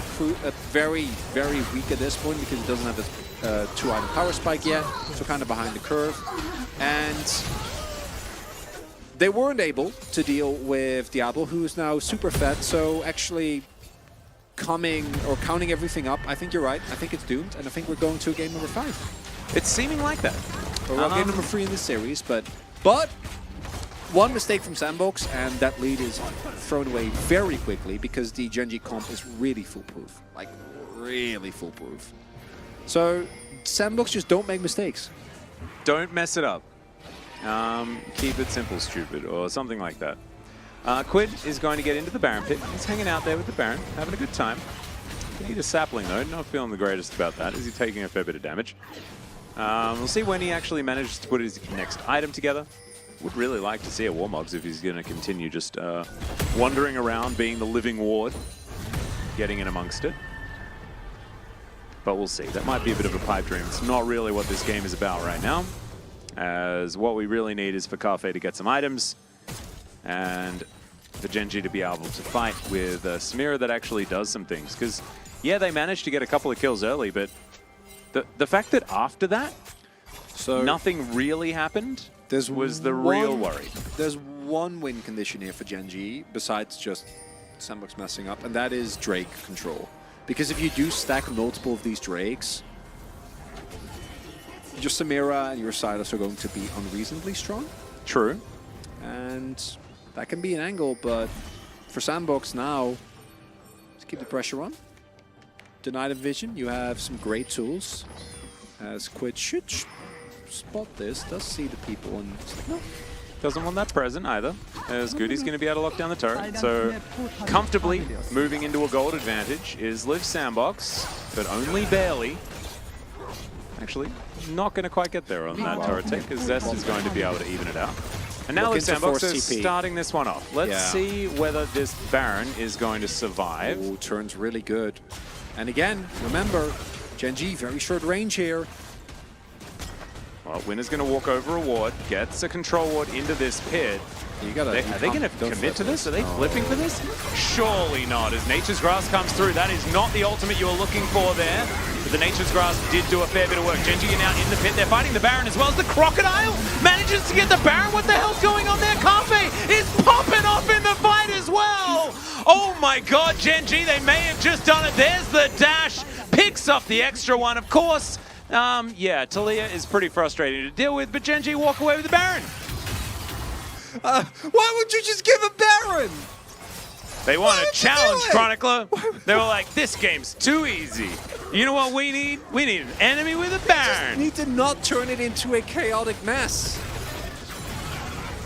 What did they do? They turn it into... They have to vacate the pit. Baron's at 2k HP. Look at Carfe, by the way. Carfe, like, he gets the ultimate Samira angle. He's been waiting for this for so long. Yes, Blade Whirling. There's the S rank, gorgeous. And then Goody just throws out some rocks and he trips over and dies. It's kind of what it looks like. And dead.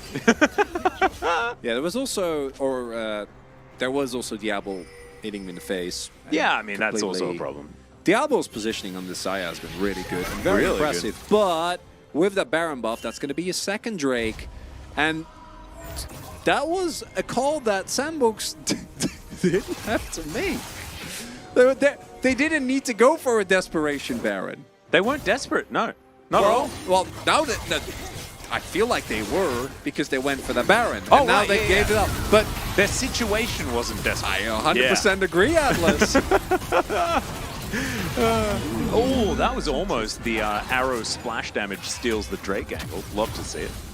It's instead going to be a glorified hawk shot that's less useful.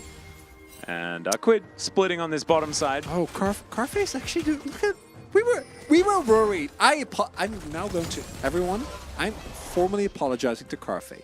Yeah. I was already making a little bit of fun of him for being a collector second guy on Samira. You know what he did instead? And he's building straight into Lord Dumps. Love to see Into it. double front line. I think we're okay with it. But I know collector on Samira is fine, but in this case, definitely think that the right call has been made. What I think the right call is Quid just putting his face into the enemy team. That's precisely what he's doing. So, who carries harder? Is it 5 diving idiots, or is it 1 feathery girl? My money's at the moment still Idiots. kinda on the feathery girl. It's on the girl, okay. Because I want to It's a spend toughie, more right? time with you here in Challenger. But perhaps, based on, you know, Quid and finding the angles, and Gen.G looking much better in Game 1, maybe they'll have the mental fortitude to get through what was a difficult mid-game. I want to, my choice of words wasn't the best. Want to highlight that I think that Gen.G are playing this comp exactly as they should do, right? Oh, yeah. It's Diving very much idiots a, is what is required out of you this have to. composition. Yeah.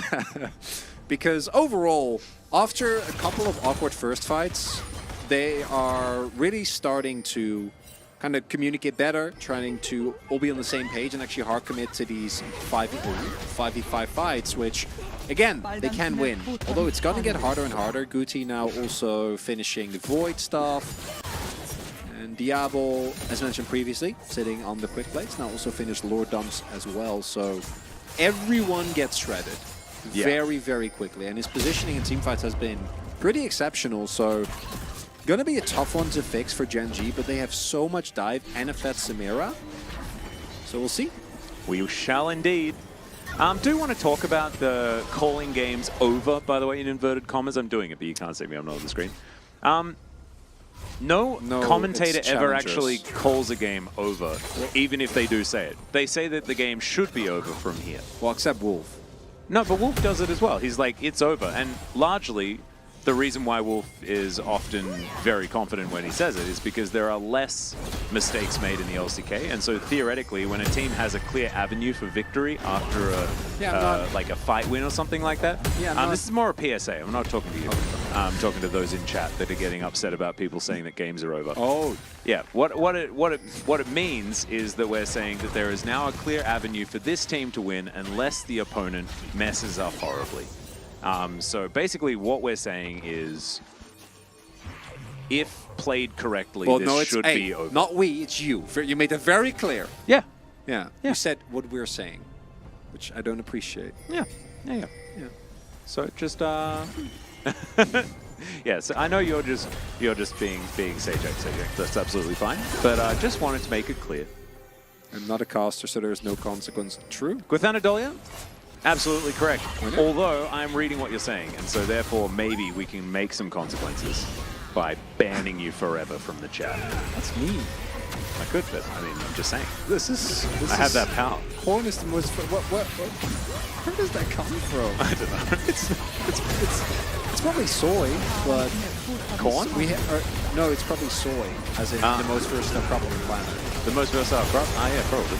Well, Quid's taking a lot of damage, but Samira's doing a lot of damage as Carpe not quite in range with the ulti as Diablo survives and the Samira not so lucky. Beautifully done here by Liv Sandbox. Diablo is playing like a man possessed in this game. Yeah, he wants to win the series. My God, this Zaya really well chosen and really well played. As All right, we're going for even more here as Goody is going to push them back. That seismic shot just fantastic as Daya just doing some Cassante things. Flash forward from Zest. What the heck? There goes the Silas. And now Losper's going to turn up asking what the heck has been going on. That was such a disgusting combo from Sandbox, because what happened was you had the Talia Unraveled Earthdown. Don't you dare go for Nash, by the way. Don't you dare. They had the Talia Unraveled Earthdown, and then first they were flipped in, so they dashed into it. Then they were flipped into it by Unraveled Earth, and then Cassante also pulled them over it again.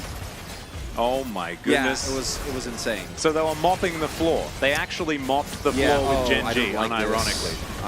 Actually, Well, I mean, yeah, it's 5 versus 3. There's no jungler. I think this is a very comfortable Baron.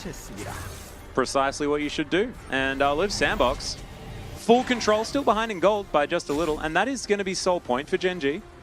Certainly good news. If they can get it, if they can get it in time, they have a lot of damage. Well, it's also X Gates. Yeah, they're not getting it. Ooh, true. Actually, no, they are. And this is fine, but you know, this means True, there is that Hex Tech win I think condition. we might have our first timeout of the night. Timeout? What does that mean? Yeah. Timeout, someone in chat that's being me. Ooh, yeah. Oh, I didn't have enough. Are you ready? Oh yeah, I can do a big boom. Yeah. You know, you'll know who. I reckon I can do that. There you go. Just a quick timeout. Yeah. Goodbye. 24 hours. We are exclusively friendly. Goodbye. You can bonk people. We got it. This is the replay. Yeah. If you did pay attention to what was happening on the screen and not us talking about bonking people, you could see very nice bouncy castle on a Talia wall. All right, we're looking for a little bit more loss, but taking a lot of damage. Does still have some CC available, but not the health bar to be able to go in and use it. And Gen.G well and truly on the ropes. Should be pretty elementary here for Liv Sandbox to just keep pushing forward, but their composition's still low range. Yeah, so they have to use this Baron in order to break the base.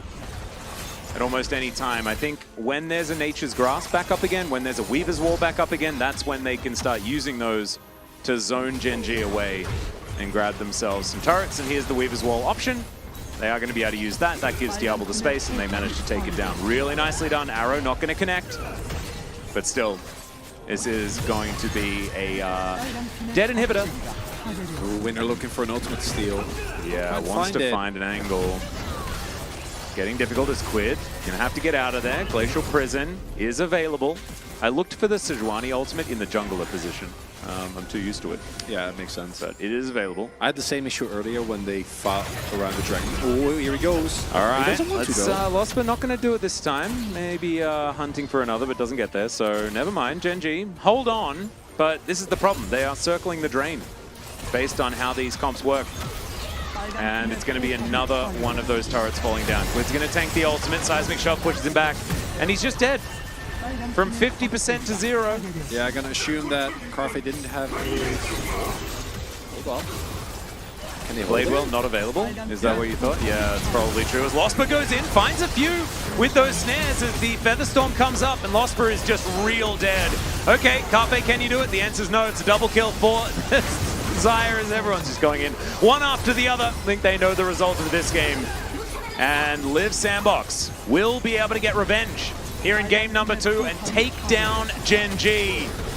Plan B's flashing forward. He's feeling himself. Throws another ultimate into the nether. And yeah, you can put 2 crosses in that one. You know. I don't even think Bronson needs to come in because he knows who we're going to vote for, but we'll hold it up anyway. There you go, buddy. Beautiful. And overall, I gotta say, Atlas, incredibly well done by Sandbox. Good draft, good gameplay. What more can you ask for? They were able to out-skirmish a skirmish comp early on. And even with the kills, didn't lose their cool. Diablo's teamfight positioning was impeccable. We had Gucci having a really big impact on the Talia as well. And this note was with a Talia who built Crown and Milk Threads. Yeah. This was not a damage build Talia, and you still see the impact that it had, but the amount of damage done by everyone on Liv Sandbox, like, outstrips everyone else by double. It was just like it's great crazy. gameplay, right? Diok also getting a ton of early aggression down, really frontlining for his team very well in the later fights. Wonderful. Yeah. And Live Sandbox really showing why they are a little bit further ahead of Gen.G at the moment in the standings. Gen.G fumbling this one, but we know that there is more that this team can offer. We saw it in game number 1. And I think maybe no more of this strange Sejuani mid experimentation. If you are going to flex the Silas, then flex him with something else that maybe works better. I personally appreciate the creativity, and comp-wise, I don't mind the switch as much. I do think that the Sejuani did well into the Talia, but the main issue was that it was clear that neither player was as comfortable on the champion as they would need to be for this to be very successful, and unsurprisingly, Absolutely. impeccable teamfight positioning. Really well done here from Diablo on the Xayah. Built the good items as well. Just everything. Ticking all the boxes is good old Diablo, and when he does play well, things look great for Live Sandbox. He's so hit or miss, this player. I feel like you get a different version of him every time you load onto the Rift, but this time around, it was a heads, and it looks great when he hits it. Ties into what we've been saying about challengers, which you know, after that game 1, I was saying, Atlas, this is going to be going to free games. You were like, no. Didn't you see how they got stomped? Well, I saw the draft gap, and then I saw it again in game 2, but it was over the other side. Yeah, that's just challengers, baby. Maybe there's a coach for blue side and a coach for red side. They just share. One of them has not been doing a good job. Yeah, it's absolutely true. Let's go to a short break. When we get back, the deciding game.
Welcome back, ladies and gentlemen, to LCK Challenger 2023 Spring, or 2025 Spring, as we have to say every single time. I'm Atlas, joined by Chronicler here. And do the casters have any retirement plans? Asks Woo4. I have savings. What? I mean, do you want to know if I have like a... Yeah, what's your plan? Oh, you mean for retirement? As a job? Yeah, like what do you want to do after you retire? I don't know. Nothing. Play video games, travel, spend time with, at that point, hopefully, kids/grandkids. Mm-hmm. Yeah. Whoa. Hope the Earth's still good. But I don't really want to go there, Atlas. That's going to lead to lead to unfortunate situations. Things have gotten sad very, very quickly. Well, we'll you try know and me. yeah, we'll try and get off this road a little bit quickly. You asked. Sorry. So what are your retire? You could just keep casting. So I think you're a lifer. I plan on commentating for as long as my body can do it, and from that point, I want to get uploaded into the cloud. I think we can do that much faster than when you're actually, then, I don't know, you make a lot of jokes about your body falling apart. So, but still, like 5 to 10 years, you should be good, man. Oh, 5 to 10. Okay, so I'm going for 30. So we'll do 30 years more commentary, and then upload me into the cloud. Yeah, but I mean, in 5 to 10 years, the cloud thing will be fine. Oh, yeah, 5 to 10? Yeah. Obviously, I want you to stick around forever. Because then I can actually be a Cloud Atlas, and that would be pretty good. Did you know? Were you actually thinking about that? No, I wasn't. Chat just told me that I would actually be Cloud Atlas, which makes the plan seem a whole lot better. This was actually an idea that Valdez told me that he spoke to Artosis about. And apparently Artosis just wants his consciousness to be uploaded as goo, and he just wants to live on the internet and play StarCraft. I don't want to live on the internet, man. The internet is look at all these fans. Damn! Gen.G Global Academy fans out in force. Live Sandbox fans out in force. Love to see it. Everyone intermingling with one another as well, as we can see. Live Sandbox fans and the Gen.G fans in the one shot. It's just beautiful. Here at Challenger, we like to be inclusive, and that involves fandom as well. I was half expecting... oh my god, I got savaged in YouTube Wait, what? chat. Oh. Wow. Whoa, Caster B. Your name is even Caster B. Yeah, so that's me, Caster B. Read him and weep, Atlas. Or do you not want to? Because it's Caster B. Really? And I know that guy. I know that he knows who you are. I don't understand what you're talking about. Very strange. Caster B and Atlas. Yo, you be Caster A, obviously. I just don't know why I'm not Caster C. Oh my god. Man, YouTube chat really is out there. Just the most whack take I've ever heard in my life.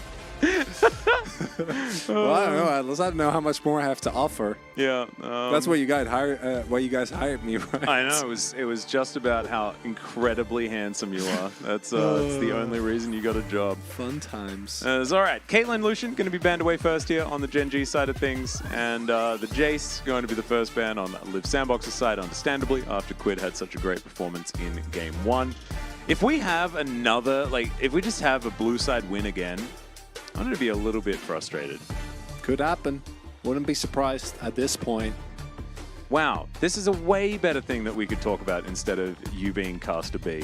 Because Cuz has told us about something about fish rain. Yeah. Which was a reported supernatural occurrence and bizarre meteorological phenomenon on Earth. I find meteorological... That is the right word. Meteorological, right? I find it difficult to say because my dad is a meteorologist, not a meteorologist. He's not a weatherman. He measures stuff. Oh, so it's hard. That's very confusing. It's hard to say the word correctly. Yeah, 3 million years later, Caster B is Brendan Veldis. Yeah, Caster C is Chronicler, and Caster W is Wolf. Oh yeah, and so I'm Caster A. Yeah. Hey, there we go. Easy. As Varus has been given over. We skip a lot of letters. Maybe we'll get a red side win. Well, I think we definitely get a red side win because that's oh my god, do they follow this up with the Jin Karma? Oh, okay. I'm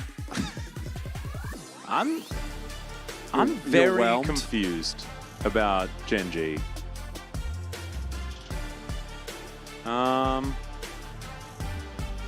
Have you ever thought about like loading into a game of League of Legends and being like, nah, we'll lose this one? Have you ever done that? Yeah. Like, It's like, nah. It's called I should have dodged, and it's a very familiar feeling. No. You're still in a position to dodge. Where's right? Peanut? He is working on the peanut farm. Yeah. No, he's farming peanuts because he needs to. How do you think he got his name? Yeah. In order to hold his name, he needs to spend a certain amount of time per week. Yeah, otherwise he's not allowed to peanut keep farming. it. It's Yeah. very unfortunate. Yeah, no, it's really sad. Same thing for Plan B. He needs to have enough Plan A's so that he is always capable of Plan B. Otherwise, he'd be Plan A.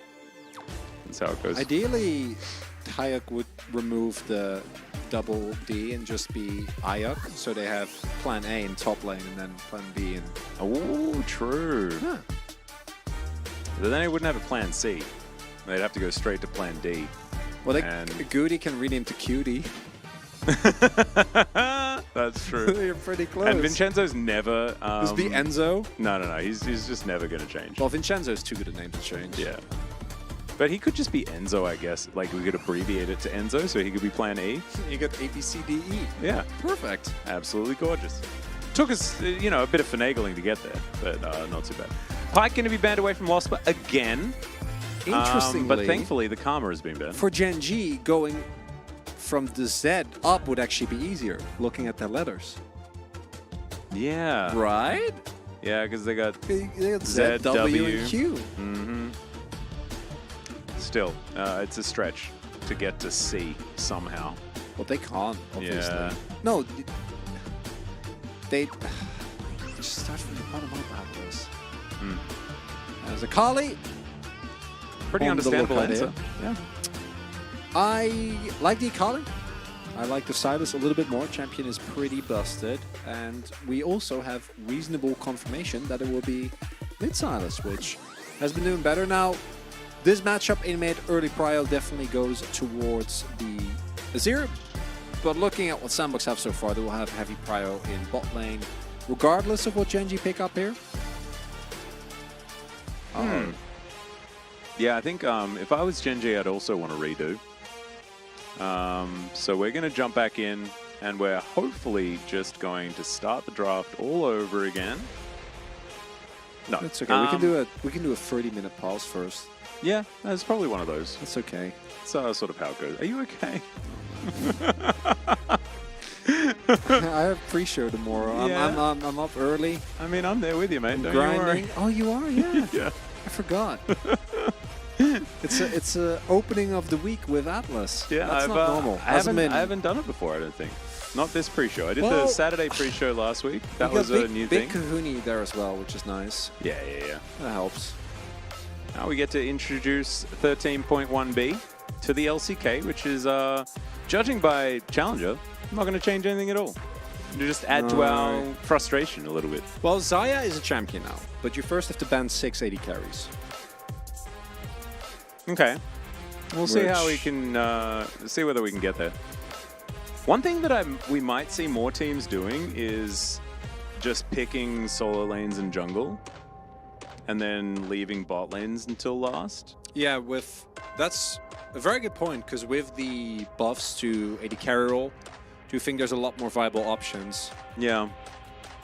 Might be, and I kind of prefer that as a drafting style because I really like counterpick support. And I think it means that the game's kind of more fun. For some reason, I don't know why. It's just a my feeling thing. I've been waiting for counterpick jungle for forever, but we've clearly abandoned that completely. No, you counterpick jungle in like the second round of picks because it's always Maokai first pick. No, but yeah, right now there's not really any reason. Yeah. Have you noticed that it's been like, there've been 3 junglers that are top of the meta for like the last 3 years. And they've just cycled to be different champions, but it's always like so 3 of them. What was it in 2021 spring? Because it was Udyr Hackrim, but there was another. What was the other one? Was that as Wukong was getting strong? Maybe. Because Because there was When also we a got Liz, to- there was also a When we got to 2021 summer, it was Viego. yeah, Because that's when Viego really... and they were still playing Lee Sin for a bit there as well because we had that Maybe it Canyon was game. Lee. What was the... Yeah, maybe it was Lee. And then there was like Last year, it was... Graves. Oh no, sorry, I'm going back the year before. You're going back to 2020. Yeah, so that'd be Yeah. like the Graves Rumbles. No, that's 21-1 Spring. Yeah, that's Rumble Morgana. That was Yeah. MSI. That was a dark time. It was a dark time. Zin, yeah, Zin was popular for a while as well. Yeah, Zim was up there too. Zin Lulu, yeah. But thinking back to 2022 Spring. Oh, Poppy as well. Yeah. Poppy. Like that was last No, summer. I remember yeah. last summer. Well, Viego Yeah. not really in the LCK, but I do know Viego was really popular still he in the was still- LPL. he It was was still pretty okay, popular, but yeah. I do think he was not as strong as Poppy, Wukong, and Vi. Yeah. Another device issue, so we're back to Denmark. I'm not going to go into that joke another time, But you already did. you guys remember. I'm not going to, just Milk it continue again. talking about it. Yeah. Goody needs to be able to hear stuff. That's what we're doing our best to figure out. Seems like he's communicating with his team now, somewhat, or at least talking into a microphone. But there is a ref behind him holding a phone, and that's always dangerous. As Kevin Kim with the Yasuo beats Silas, I was calling for this like yesterday. No, not yesterday, Sunday. I really wanted the Yasuo into Silas. I thought it did sound like a pretty good matchup. Yeah, picking Yasuo, though, is, you're stuck playing Yasuo. Yeah, which is what everyone wants to do. It's fun, but it's not good. Yeah, but it's not about it being good. Have you seen the drafts that we see here in Challenger in the LCK? Yes, I have Atlas. Yeah. Why do you think I sound this way? Well, exactly. So it's not about whether or not it's good. Maybe for just for challenges, we introduce fearless drafting in summer. Fearless drafting, where you can only have each champion picked or banned once in a draft. Do you know what I want to do? I want there to be like a show match between two teams where Best the of five. commentators draft for both of the teams. It's us against the Korean. Yeah. Oh, that would be great. Wouldn't that be hilarious? Would love that. And it'd be like a test on both like how good our drafting is and how well we know the players. Because kinda the cool. players would like normally guys like oftentimes we talk about coaches and their draft ideas and stuff like that, but the majority of draft decisions are actually made by the players. For most teams. Ultimately, it's their decision to play stuff, and the coach will give them suggestions and stuff like that. Is sort of how it What goes. about this crazy idea? Lost King's a blind pick match. That would be so wacky. You could have two Shens. Whoa! How many Zeds could you have? Two as well. Whoa! Yeah. Imagine the plays. Imagine the moves and the cleanses. No, that'd be so cool. Whoa! What would that be? What would be the blind pick comps in the current meta? So it'd be Cassante Maokai. Yeah. Cassante Maokai Kassadin, because you're going to assume your opponent's also picking Kassadin. Yeah, and Ash Varus. Not Ash Caitlyn? Oh, well, Ash Caitlyn, but I think they're both kind of strong. I think Yeah. Ash Varus has more synergy with each other. Personally. I think that's the strongest lane in my mind at the moment. If you had like blind pick, red side, everything is up, I think it's still Ash Varus.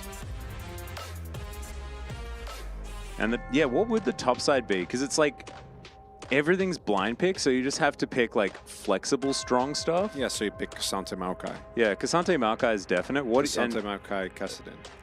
Is it Kassadin though, or is it? Because in the current form, right? Because if you don't go Kassadin, your opponent does. Yeah, because And you go can't like blind pick Azir the or Azir. Silas, you lose. Yeah, Well, do. you can blind Azir, but the chance of your opponent hard countering Kassadin is much lower, and the risk of them picking Kassadin when you, because Azir is the safest, is the most well-rounded, but yeah, if they then pick Kassadin, you just automatically lose the game, I think. Yeah. So you're forced to Do go you then Kassadin. just pick blind Tristana? Well, that will be your alternative. Yeah, that's trying the metagame real hard. And then if they pick Azir or Akali, you're just screwed. Yeah. As I think we're going to come back on camera. Maybe it's a C4 moment. momentarily. Maybe it's time for some C4. I don't know whether we're going to blow up the stage. I think UC maybe for the just... caster community chat. Oh no, here we're Oh, back. No, we're good. Oh, we got really thrown because we had our lights turned back on, and then we went back into the draft. Nice. Crazy. You think Camille should be... I actually played Camille jungle today. It was not a great experience because, as it turns out, you can't physically or mentally or spiritually deal with chickens. The chickens just get you. Whoa! Yeah. I thought it was going to go down a dark path about No, it's just Korean about solo chickens. queue. No, not at all. No, it's great for Korean solo queue because you just level, you get rep buff, and then you level to hook shot on anyone you see. You know, mid hook shot. It's easy. But as mentioned, unfortunately, as this should be Silas, doesn't really work because if you don't get level 2 gank, you can't farm the jungle, which is a problem.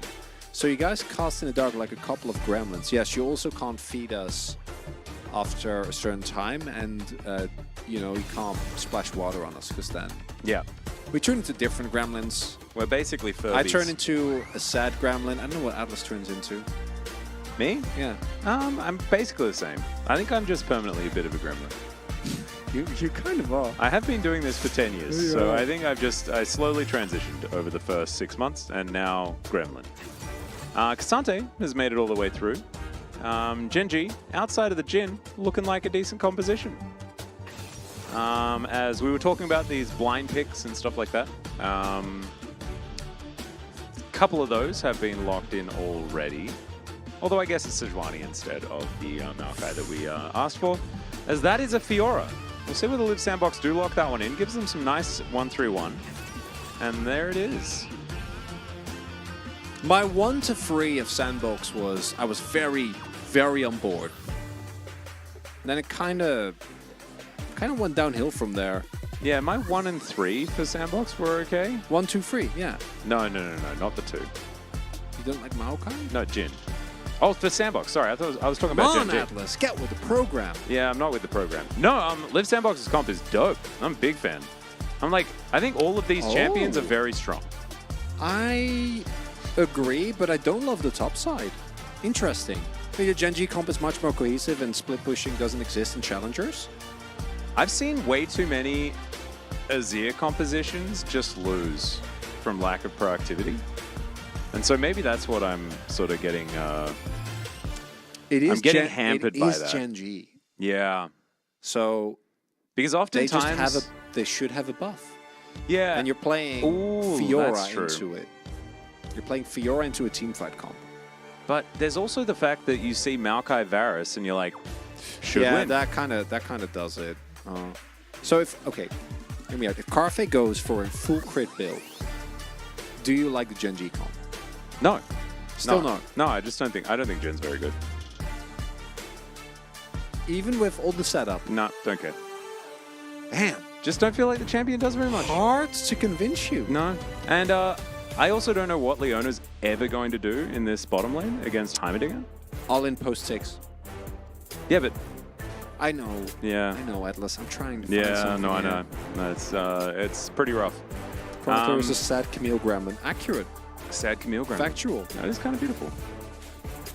But I'm feeling the Live Sandbox win. See if they do it. So we hop onto the roof. Rock out.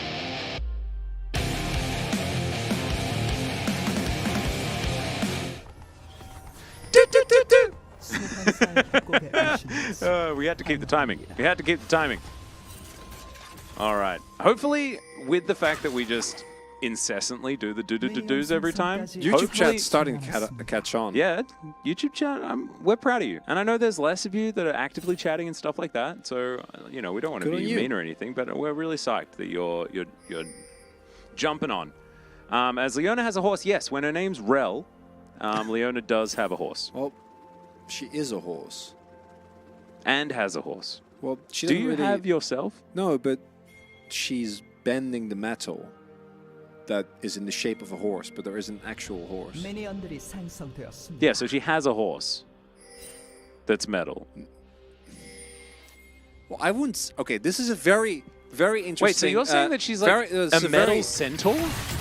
No, this is a very interesting philosophical conundrum, which is if the armor has the shape of a horse, is it a horse? Because there is no horse in there. It's just armor in the shape of a horse that she's moving. When they went to Troy, what did they go in? That didn't actually happen, by the way. Well, but in the theoretical story, yeah, but that was an actual. Okay, Lost is going in and getting Heimerdingen. This is sort of why I asked that question prior. Back to the problem at hand, though, because I think this is really important. Because the Trojan horse was a horse, wasn't it? Because it was a Trojan horse. Because it's okay. I see what you mean. But a rocking horse. Is a rocking horse a horse? But those shapes are not transient. Whereas Rel is it's only a horse as long as she's keeping it in the form of a horse. I guess then it's active. So then the question becomes, at what point is it no longer a horse? Is it still a horse when she is wearing it as armor around her legs? I think you're overcomplicating it, because I think sometimes she has a horse and sometimes no horse. That's really okay. But at what point becomes the when she's not riding horse and horse not there? No horse. No, but at what point? When because the horse? No. No, but at what point does it transition from not being a horse? Probably halfway through the animation of Crashdown. I don't know, man. I just want an answer. Oh no! AI casts are getting virus. It's game 5. I told you. Gonna happen. I told you. But when is a horse? It's not a horse. Rel is League of Legends. Tough. Yeah, no, we know. Yeah. We know she's a metal bender. It's a bit dead. No, he's fine. Back to the horse. Back to the horse.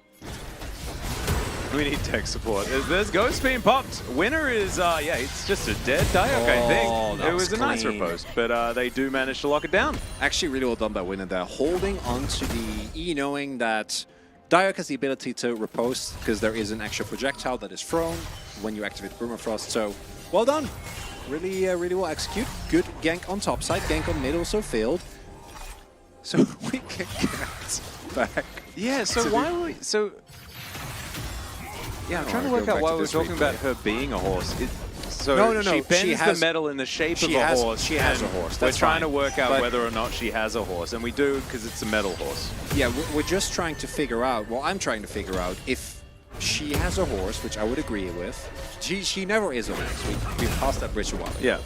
So if she has a horse when the horse is actually shaped like metal, at what point is it no longer a horse? Like, is it when it's like 50%? Is it 60%? Is it when it doesn't look like a horse anymore? Ooh, so like, when does it lose the horse essence? Have you read the Animorphs series of books? No.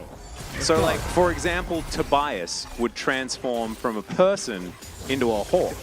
I know the hell Tobias is. And I think that, like, at the moment you start transforming, you become a certain percentage of person and a certain percentage of the animal you're transforming into. I'm so glad we don't have Nidalee or Elise in this game, because the conversation will get way more confusing very quickly. Yeah. Because that is the Animorphs problem now. No, exactly. So I think it's all about, you know, you can be partially a horse. Like a centaur. No, but Rel is not partially a horse. But her metal armor would partially be a horse. Oh, it does get extra complicated, doesn't it? Yeah, because she's wearing the metal around her legs when she's not riding it like a horse. Ooh, I think the casters could benefit from looking at Zygarde in its different forms in Pokemon. Gothanador, I think you might be correct there. It's Ship of Theseus, of course. Yeah. What if Rel is a horse that became human? We're not actually sure, Gatoran. Who cares about the first blood? Yeah. What do you mean? We commentated that. We talked about that. That existed. Yeah. That was something we put on record. I even gave special shout out to Winner for his solid understanding of how to gank a Fiora. So it's an armor with partial horse properties at sometimes? So I mean, it's pretty horsey. I like that we're talking about Rel in a game that she's not even in. This all started because someone asked, why does Leona have a horse? and she doesn't even have one. Maybe she has in the skin. That makes sense, actually. In the skin as she, like, gets out of base. Oh, right. Her running animation. Yeah. Ah, that could be it. Doesn't Senna have one of those as well? Yeah, on High Noon Senna. At what point Oh, does back that... animation. Yeah, there you go. Back animation and running animation, assume would both do it. I liked it when Garen had a lion, which I think is still now. Anyway, let's have a look at the state of the game, shall we, for a few moments. Gen.G had a slight advantage as that first blood was picked up. You can see Goody struggling here in this lane for the first few levels, as is customary. And the Azir, if you play it out well, can continue to have leads here in this lane, especially if, yeah, the Silas just chills there. What's going on? This is the quality content I don't subscribe for. That's a great comment. Shout It's out for actually that beautiful. one. I wish Garen would be meta, Sag. Zomi, we almost had it, you know, because we had the Garen Yumi times. Those beautiful Garen Yumi times. Thanks, Europe. Thanks for bringing those to the world. As Goody going to get flashed on. There's an Emperor's Divide there as well. That is going to throw him back. Goody just going to get obliterated, but not fully killed just yet. No. Oh, the last auto doesn't come in. Vincenzo, are you going to live as Plan B comes up? Do you have one of those? As that's the grenade, and that is the kill onto the Azir. Now, winner is definitely not his namesake because he's been thwarted by a Heimerdinger. Oh my god, you're going to be so tilted after that. Oh, that's so rough. That's a disaster. Now they get Drake? It's over. Well, definitely not, but man. It's a tough one to come back from. Yeah. Oh. Yeah, this particular episode was the twist. As Quid, I mean, he did what he needed to at this point in time. You know, the Emperor's Divide was good, and then avoided Goody's version of it. Oh yeah, the fact that he doesn't die here is so frustrating. Initially on the vision, the extra autos don't get him, and then here they should back off because they don't have prio, but instead they want it. They want it badly. They're tunneling, and as a result, oh god, this is the especially Silas, right? If you don't kill him instantly, you just get kaboom. Yeah. Did you know I already mentioned, right, that Yeah. I casted Caedrel's first cast. I also casted the first ever competitive game of Garen Yumi, because it was played in the UKLC. Whoa, Yeah. that's cool. Yeah, I mean, they didn't invent it, but that's where it was played first, if I remember correctly. Like as far as like a stage game. Yeah, as far as in a competitive region, which UKLC was, you know, it's here. It's pretty cool. Yeah. Gothanadolia raises a good point about Chovy's Camel Farm that I think we need to continue going back to, especially considering Gen.G is playing. But Daiho is now going to be fighting a Cassante. Not enough CC to allow that Repose to actually do too much, but with the Ghost, he's able to get out. Is now Vincenzo looking for a little bit more. Gets the tree underneath the turret as well, and he has to take the long way around as Goody doesn't find the Chain Lash, and that was a grenade meant for something else, I guess. Chronicler, the Root of Evil. That's dark. Whoa. Yeah. Wow. That's the first time someone has said that. Yeah. You're really catching a lot of strays tonight. That seems off theme for you, but that's fine. Is Hecarim 50% a horse? It's a very good question. Yeah. Well, maybe 40. Is Hecarim... Maybe 60, actually. What percentage of Hecarim is Christopher Walken? That's my question. What do you mean? So the Headless Horseman in Sleepy Hollow is played by Christopher Walken. And Well, it one of the depends on the skins skin. that the most people play is the spooky Hecarim skin, which looks exactly the same as the Sleepy Hollow Yeah, it is the version. same one. Right? So how much of that skin is Christopher Walken? 90%? But not the voice. So 90% of that skin is Christopher Walken. Based on the amount of skins there are for Hecarim, how much of Hecarim is then Christopher Walken? I don't know how many skins they have. Do you know the number of skins that champions have? I know Lux has too many. That's a cop-out, man. Come on.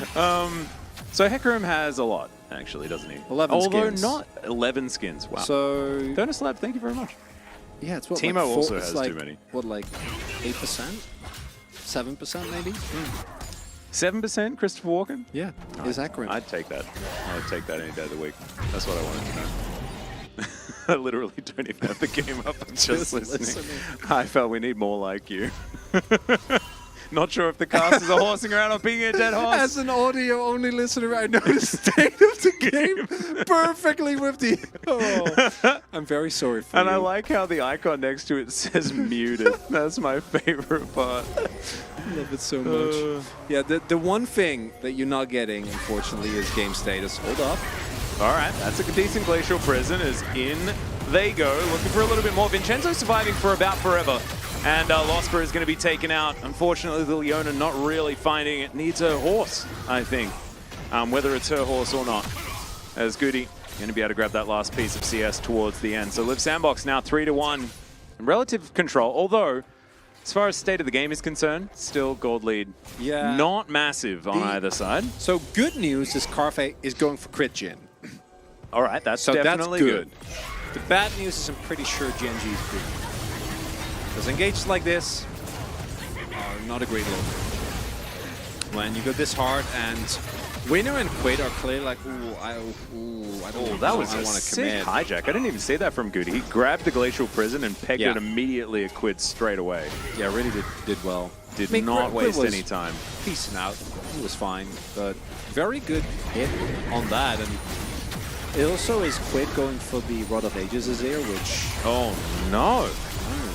Goody? Well, Goody's all... Okay, maybe chilling. Rod of Ages Azir is the best. Because Ooh. Goody almost died. Well, that was because of Carfe. It was because... No, I was kidding. What are you? I know you're a bit of a Jin hater. A Jin anti, one might say. I am. A little bit of that. Although this build I like a lot more. I definitely like it a lot more. I wonder if he's going to go for the Zoomy build or just the, which we'd expect, the IE second with Guildforce build. Because into Sandbox, I wouldn't mind Kraken Slayer. A lot of tankiness. You benefit a lot from being very zoomy. But Guildforce is also very good into Varus Ultimate and chains being thrown out. How many mounted champions are there in the game? 사라집니다. Mounted? As in, well, Sejuani's one. Yeah, so Sejuani, Rel would count, Kled. I'd argue. Sejuani, Kled, Rel, Nunu. Yeah. Nunu, yeah. And Willem. That's... And then would you That's them. say Yumi? Because she mounts a Yeah, I think that flying works. carpet. Yeah, I think that works. Well, both. And what about Seraphine?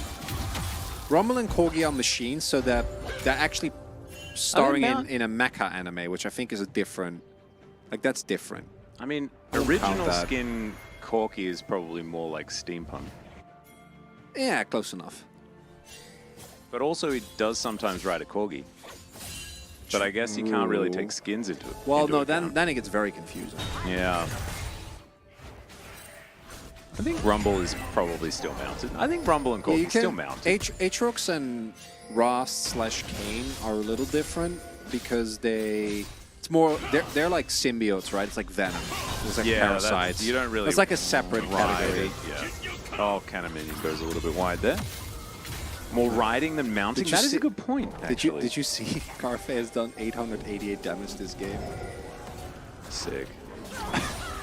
No one did damage except Quid and Guti. Well, they're the only ones that have really been around any of these battles. Yeah, there's that not been are a lot of occurring. fighting going on, so we are being facetious here, chat. Don't you worry. Indeed. As we might get an actual fight here. 5v5, I think, is strong for Gen.G. They can get Carfe in a good position, find hard engage, and take someone out of the fight. Ooh, there's a deadly flourish for the snare. Plan B walks away. Zest is there. Diok is Alright. looking for a flank, but this is a Fiora, remember. The flanking Fiora, it's oh so dangerous. Nature's Grasp to come in, they're going to burst it down, but it's not going to work. It's just going to be taken by the Maokai. Now the fight is on. Quid getting some work done where he can, but Vincenzo's going to grab that first kill. Leona, just no way out, no opportunity. Quid has to use his ultimate to disengage after I believe they lost the Rift Herald. And so really, they just lose someone and they have to go away. And Zest died as well. And the more I see of this, the more I'm leaning towards just always prioritize Maokai, like no matter what. Because the problem here is that Sandbox and Gen.G both have hard engage. One of the hard engagers hits everyone. The other one is very good single turret lockdown. But the problem here is that they're not actually able to like watch what Goody does here. Really, really big. But Maokai sets it up and he goes in, and from this point the fight is over. There's nothing you can do anymore. Whereas for Gen.G, your single target elimination potential with a Sedraniel is really good. We saw them earlier, right? Like they tag Plan B, but instead of actually committing, just play it slow. Yeah. Doesn't work. So we messed it up, by the way. we've learned this lesson now, and I'm gonna keep relearning it. But yeah, just pick Maokai in challengers. It's just so easy. It just press your ultimate. Well, do you know what the best part about that whole lesson is? Gen.G learnt it in game 1 and then just decided to forget it existed from that point on. Yeah, Kind of funny. Could have definitely. Denunciator been did let us know Maokai. that Quinn is indeed another mounted champion. True, because she she rides rides a hawk. Valor after she presses her R button, and I think that is still true, even if she isn't mounted throughout the laning phase, you know, and stuff like that. But I think it's still probably true. Oh, Talia also mounts the wall, and she mounts a skateboard She thingy. rides the wall, Yeah, and I feel like riding is different from mounting. so that goes back to the Corky thing. Yeah, well, no, it's not. She's surfing, quite Yeah. literally. You mount a surfboard. I think getting you up on a ride? surfboard is like, I guess you ride a horse, you mount a horse, you know? if it's not an animal, it feels wrong. To me, but maybe that's just my grasp of English. I like to be inclusive, you know? I like to just include anyone that could theoretically be mounting something. That's why Seraphine's there. That's why Sona is also a mounted champion in my mind. Okay, no. I'm She- willing to give you Seraphine. She floats around in a DJ booth. Because she's sitting on a She thing. mounts the DJ she's booth. She's not sitting on top of the DJ booth. She's floating as it floats in front of her. Oh, that's she's not actually like true. hanging on to it. She's Sorry, not sitting on top of it. She can't DJ if she's on top of the buttons, Atlas. She could be holding it like it's. She's some not weird holding on to it. Anti-gravity Segway. And if she would, she's a boulderer. She's a climber. You know, she's hanging on for dear life. She's not mounting anything. Whoa, Urgot is definitely a difficult one. Because that ain't Urgot, but is it Urgot? Because, you know, like Dr. Octopus? No, that's not. That doesn't count. Sona was definitely a bridge too far. Yeah, no, you were stretching it. I was Sona. definitely stretching it. And for Gen.G, at this point, it's so hard to imagine you winning team fights. Hard engaging into this composition is really tough because there's both Heimerdinger and there is a Maokai as well. And Guti has a ton of great ultimates that he can get. You don't win side against the Fiora. No one can really match her. What do you do? Ooh, Test Tunes has like an interesting point. Mounting is apparently the position that you take, not the actual process of riding a thing. Is it? That's what they say. And it's in YouTube chat, so it must be true. Huh. I think this is actually really great. We're learning a lot yeah, here, friends. It's a lot of learning material. As Winner's going to go in. Oh my goodness, where was that going, buddy? Not sure about that one. Nature's Grasp is going to punish him instantly as Goody's going to hijack it. Oh my goodness. You want to do the honors? Wait, Goody can't hijack it. It's his own. It was Vincenzo that used it. You want to do the honors? What's that? This one's over? I called it already. Yonks ago. Eons? Yonks. What's That might be an yonks? Australian colloquialism. It means a long time. A long time seems relatively simple to say. However, as an Australian, I can say we just want to make everything as short as possible. Yonks. Yonks. Not yoinks. No, yonks. Yonks ago. Like Y-O-N-K-S. Yeah. Yonks. Yeah. Yeah, disaster engage, unfortunately, for Winner. Even if you do at the ultimate, which it's sad that you miss, but it really speaks to the desperation. What? Sorry, someone just said eonks. That's even better. It's like, whoa, that's so long ago. As I was Eonks? saying, trying to talk about the video game. Yeah. Very unfortunate for... Very unfortunate for Winner. Doesn't hit it, even if he does the immediate follow-up on plan. B needs to be immaculate. That's not a great position. They can fight. You can sense desperation. Yada yada yada. Oh, there's no need to yada yada. It's fine. It's yada. I can yada yada yada another myself. measurement term that we can talk about. Are you a metrologist? A yard? Yeah. I think. Wait, what? I don't remember. Anyway, I was talking to Wolf about a measurement term the other day. Yeah, fathoms.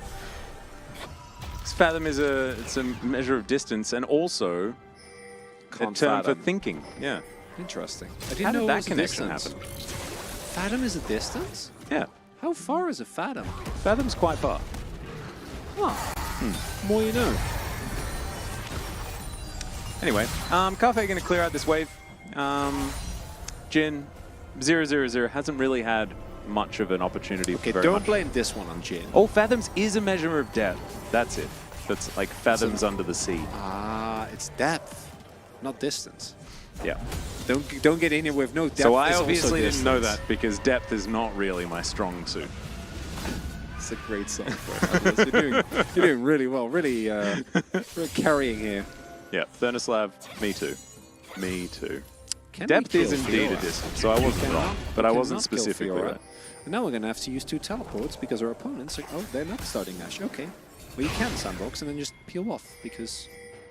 Yeah, because you got Fiora in a sideline. Yeah. And her teleport just came off cooldown. It's beautiful timing. As winner, he's going to take some rockets. And know where he is all right, Diablo. Not going to get hit by that one. Tries to cleanse. Manages to get out of most of the CC here as we're bringing up the damage graph. As Emperor's Divide doesn't quite get there, but Diablo's still out of this fight for now. Does have the piercing arrow, but Vincenzo is going to go down. Now, Goody, can you find the angle? Can you find the opportunity? As Fiora just wasn't there the entire time, Diablo's going to have to go back to base. This could be that Baron angle that we were talking about. Some vision going to be available. Dahyuk going to teleport in. They're going to look to stop this. They have low health bars and a lot of power. Goody with Emperor's Divide now. He's got the ulti button advantage. And he can't even press it. He eventually does. But it's not going to do anything good. Dahyuk just goes a bit around the world there for a moment. Plan B.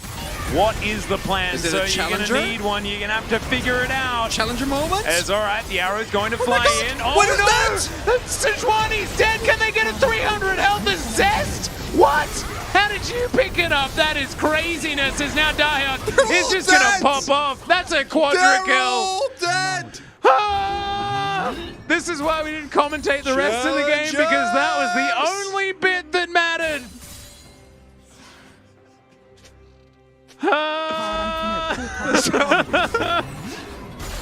All in all, much ado about nothing. Game state's the same as it was before, although Baron has somehow miraculously disappeared from the map. Uh-huh. Yeah. Yeah, why didn't Live Sandbox take this Baron after the ace? That was so silly of them. This could have been so good if they actually hard commit here. This is a good example of like the hesitation. Quig in particular can't peel off this. Because of Quid peeling off, winner dies, and now Zest has to invest his flash to try and keep the kill. And as Fiora, you know, straight up team fighting you don't love, but this is a bunch of low members, so you don't really care. And no one actually lives with Baron, and the overall fight is disastrous. Hey, Diablo, look at that. I know. That's the proudest club. I'm I so love proud it. of him. Even Love it. though in this case, you probably shouldn't have because you're playing into 2 tanks, but that's okay. We live and learn. 3 We'll- tanks. Yeah, the youngest tanks as well. 3 tanks. 2.5. 2.5 tanks. 2.5 tanks. Still. I like the idea. It's The the thought process. lethality It's the is thought that not as counts. good, but I'll take it. Yeah. Well, Goody's got himself a Glacial Prison. Let's Let's see whether he can flip put Gen.G it. in it, as we've got a flanking Fiora. What we all love. Love the flanking Fiora. As this Drake down to 50% health. They do Get manage to him. find the backline. Emperor's Divide hits the air, but the Heimerdinger is still going to fall down. Nature's Grasp not getting a massive amount of value, but Dahyuk is huge as he gets into that backline, healing everyone up, as well as now Silas looking for another flank. Carpe going to be spotted on that control. What he flashes. Goody's going to have to dash over that wall, though. Yeah. Where are they going? I don't really They know can't if they get leave. onto the blast cone. Carpe, oh God. Winner's going to get mopped up as well, and this is the end of the game. If it wasn't over already, that's going to be that. As, yeah, they were heading the wrong direction that entire time, hilariously enough. It's funny, the amount of chaos that was happening, I didn't even realize that they were going to the enemy base instead of their own. You thought they were actually getting away? Well, I didn't know where they were going necessarily. I definitely didn't I don't think that they knew where they were going, I didn't think they Atlas. were getting away, but I think they just wanted to fight somewhere else, is kind of where I was thinking. So they finally hit the ultimate and they kill Heimerdinger, and that's the only good thing. Gucci, I'm voting right now. That man killed 2 people at the same time because he hit the chains, forcing Carfe to leave the fight. This and then Goody he Flash also, is very No, fun. he's actually been insane on Silas. Like everything from his movement to how he plays in team fights to staying alive with a very low amount of health. Come on, man. These players are... Carfe just got pulled out of Academy. Stop being toxic. You're going to get timed out. Oh, who's Cool down. copping it now? There we go. Worst player I've seen in quite a long time. I think we slap him, Atlas. Oh, is that a 24? I think we slap him. Oh, yep. Yep. Yep, see, man. Wait, that's not how we do things around here. Oh, that's a... Oh, no. Oops. Did you ban instead of timeout, Yeah, Atlas? I Don't often need to make... ban them. I make that mistake. I'm a default to ban type guy. I'm a default to ban type guy. We have the power now. Oh, it's a double crit cloak. Well, that's good with IE though. I've heard of Aphelios Infinity Edge Rush with double crit cloak is good. Interesting. Kind of like it. Yeah, but not here, not in this way. I also think it's a bit too little too late of a situation. Well, it's not going to matter in this game. Yeah, certainly. Hey, can I sign you up? No. No? Not for that one. Okay. What are you leaning towards? Nothing yet. Okay. Okay. I'll have to keep my mind on. No, Atlas doesn't know yet. I don't know yet. He doesn't know. I am a bit of a Varus voter. Varus vote. I'm often a bit of a Varus voter. I can allow it. He built Private School. That's kind of cool. I do like that. Game isn't technically over yet, but Infernal Soul and an 8k gold lead is about as good as it gets. 7. Yeah. To be accurate, which we should be. And also, when you have Maokai, you wait for that R button to be up, you press it, walk towards enemy turret, profit. Why And does in the Azir meantime, have Roar? We don't know. just shoot them. Just keep shooting. Yeah, the roll on the Azir is something that we just don't want to talk about because it makes us sad. Okay, and I'm okay with people not liking champions, but this is one of those games where I don't... The game was lost off of like 2 really bad skirmishes in mid. People are still hitting on my boy Jin. Okay, well, that's not helpful for the conversation. Any bad AD carry will do that, okay? Well, I mean, they kind of need to have a Q like a Varus. Yeah, hey, Jin is a W, man. I mean, Jin's not as bad as he looks, but he's still bad, I think. Ghosting like a pro, yeah. That's what I think. Yeah, that was a big time curse situation. I've been very on point with those recently. Oh, me too, dude. I think last year was my worst for caster curses, but it's been still really bad this year. I'm pretty sure that the increased amount of time I've spent with League has made me more in tune in a very bad way. So now I can feel the bad vibes before they happen. Yeah. By the way, Zombie's got a great take. Prefer Jin as support than AD carry. I can see it. I agree. I get it. Offers So- about the same amount. Well, there's a Glacial Prison. Okay. This is Fight more isn't of lost yet. It's a freedom prison. That one's not. That requires a summon spell. Losbar gonna have to get out of there. That's a great grenade to fly forward as Quid looks for his opportunity. Goes Golden in the backline, but Losbar is still going to die, and then the Azir is just out of position. Dancing around the fight is Zest, but at this point in the game, Diok's just bigger than you, my friend. He's gonna lunge after him. Winner is gonna come on over and try and help, but look at this. The Fiora's gaining health, fighting these 2 tanks. Oh my goodness, does manage to get the riposte off just in time, saves his life, as in the meantime, yeah. Carpe's jungling, and Liv Sandbox is winning the game. They do manage to turn it, and Gen.G, in game number 1, man, I was singing their praises. I was so excited about them having that resurgence, but unfortunately they still need a little bit more time to actually win games and series here in LCK Challenger. More time to cook. Not done just yet, as Liv Sandbox climbing further and further up that eastern ladder here with a very important win against one of their direct competitors. I need your vote, Atlas. Oh yeah, that's right. I'm going to give it to. I'm boom boom damaging. You wanted to, and then you're like, I'm not going to give him the satisfaction of No. voting for the same thing as him. Yeah, Is that actually what happened? No, I was Actually like the Varus. That's Yeah, I fine. actually like you did the a good Varus. job. because what happened was Diablo has been really good. But Jin was up, and then Diablo didn't pick it, and then his opponent did, and that led to the end of the game. I see how it is. Hmm. Yeah. I'm a boom boom damage voter. I would have voted mid if it had have been a Gen.G win. A simple man of simple mind. Exactly. Atlas looks at the charts. I see picks- damage. Picks I the vote. biggest chart. All right. And I didn't actually get to see the damage graph, and so therefore it was an educated guess. Savantless. That's what I'm talking about, Dragon NL. I like it. I don't know whether it's NL? meaning savage or Maybe savant, Dutch. but I'm okay with both of them. Hello, fellow Dutchie. What do you do? So, Atlas. Sandbox picks up the win. I thought you were going to go back to the horse conversation. So, Atlas.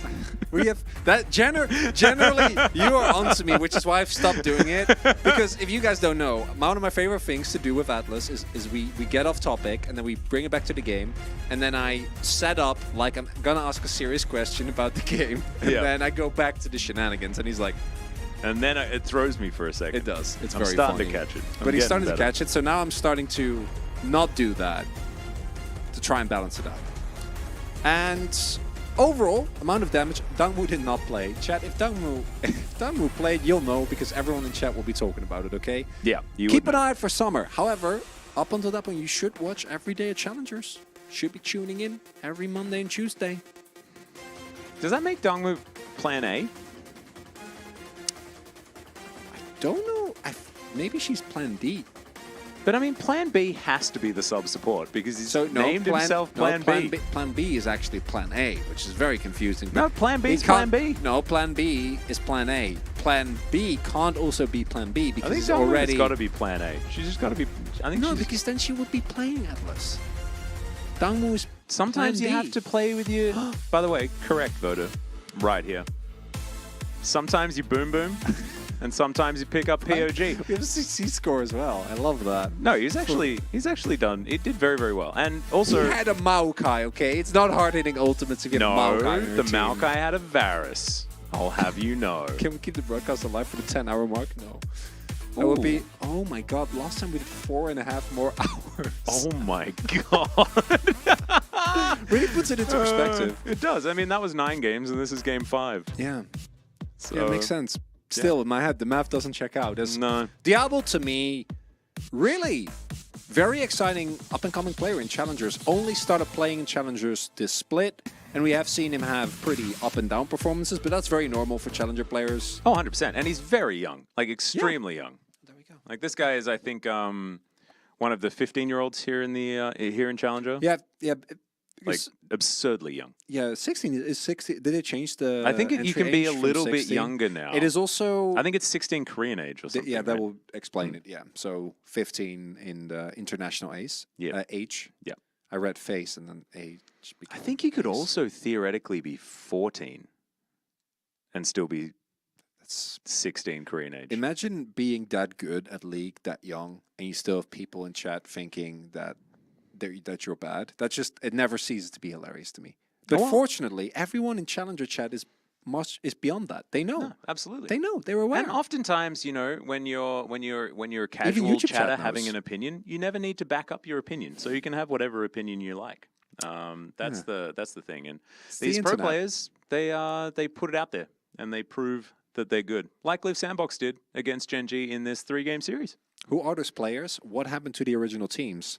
Ooh, that sounds like Who are the these players? beginning of Where's a bit. Pioshik? Yeah, That is a bit. This is a rebroadcast of the LCK broadcast in 2025. exactly. So all And the this is players the you know end have of said retired. broadcast too. It is the end of it, yeah. All the players you know have retired. Yep. They're no longer playing. They are doing other things though. They have retired to Faker's- bigger and better things. So Faker's in Chovy's camel farm. yeah, so Faker went to Chovy's camel farm in New Zealand. Yeah. Deft is farming alpacas in Tasmania. I'm Makes pretty sense. sure. Yeah. There are a few other things. Peanut's out getting peanuts so that he can keep his name. Yeah, he need to keep the rights to the peanut name if he doesn't want to be usurped Yeah. by fellow peanut farmers. He needs to have the biggest yield in Yeah. terms of peanuts. Yeah. So Because otherwise he's in trouble. You that's know, you actually don't- you that's don't the get to only keep the reason why title. he's called Peanut. Yeah. Yeah. Might not know that. Yeah. Cool fact. Yeah, that's also you remember Secret, the support. The only reason he was allowed to keep his name secret is that he kept his friends' secrets. Of course. Yeah. And if he ever gave those away, he'd have to rename himself. I want to bring this up because I saw a tweet today that was adorable, and it's about Pace, so it's okay. Mm-hmm. And Pace is no longer in Challengers, unfortunately, although he is farming pop points and Camels. hilarious interviews in the LCK. Mm. And that's he on his stream was talking about how he was in middle school, and he was asked to do a PowerPoint presentation about who his hero was, and it was Peanut, because back then he was a jungler. And this little kid did his PowerPoint presentation about his personal hero, and it was Peanut. And now Peanut's his jungler. That's called living your dream. That's what it is. In terms of storylines, we got Pioshik, the streamer turned Kindred player turned pro player because he wanted a Kindred skin, actually winning worlds. Yeah. You know, everything's possible. Maybe it is all a simulation. And now he's Maybe Mark we as are well. Well, no, he got replaced by Mark. He got benched. No, I thought he died. No. He retired because he No, lost. Embryedge said he's dead. No. He retired. No, Pioshik retired because they lost the FlyQuest. No, I and then know. as a result, he got replaced by Mark from Massachusetts. Ah. But Pioshik, I think. No, he lore. just. Canonically, he died. Yeah. In the Pioshik lore. Pioshik Makes is sense now for dead. Pioshik. Yeah. And so now Mark. Long live Mark, I guess. Assumed the Pioshik throne. He said it's from Boston. From Boston. Which is funny because, Boston. as far as I know, actual Mark Z, is also a Mark from Boston. And he was like, stop trying to steal my identity. Which is great. I love Mark Z. Need to make sure that we keep up with all of this lore that's going around town. Yeah, I heard there were crazy shenanigans today that happened with certain teams in the LEC that have been pretty good at making it further in This is LEC. the first time, as far as I know, in franchise history that Fnatic hasn't made playoffs. Pretty crazy. And That's I a think long that team has time. been around since season 1. I think there's a Janus skin in my game that I tells also me that heard happened. that if you've been watching Challenger, you know about our boy Photon, who, by the way, if you see anyone say that Photon is a T1 Challenger trainee, tell them they're wrong. You know He how was on sometimes the team. He was on the team. You know how sometimes people tell you, if people are wrong on the internet, they'll be no. You got to correct them. He was scouted and Don't be rude was about it. raised. No, don't be rude about it. Be nice about it. But it's an educational moment. Scouted and raised by Gen.G back when he was still named QV after the Kyuve. god of Gauntlet. Yeah. The god of Na. The And man then- who has his own Na skin. Then after a year and a half, he went to Sandbox. Then he played there for a year, and then his final year, he played for T1. Yeah. But that doesn't, he played for a variety of teams. Been around the traps. And T1 has actually, historically grabbed a lot of players from a lot of places. Like Roach, for example, didn't start off on T1 and is now, has worked with the team for a long time. Yeah. Also, Bay when as well definitely didn't start with T1. Yeah, Trigger Yeah. is another Yeah, one. yeah, Trigger was he showed a lot of promise, but then really didn't manage to develop into much. We've seen that every now and then. Yeah, there's been a few players like that, and it's difficult to debut on weaker teams in the LCK as well and have that kind of performance. Not everyone's Teddy, right? Like Teddy playing on Teddy Jin Air or Zeus. and becomes amazing for.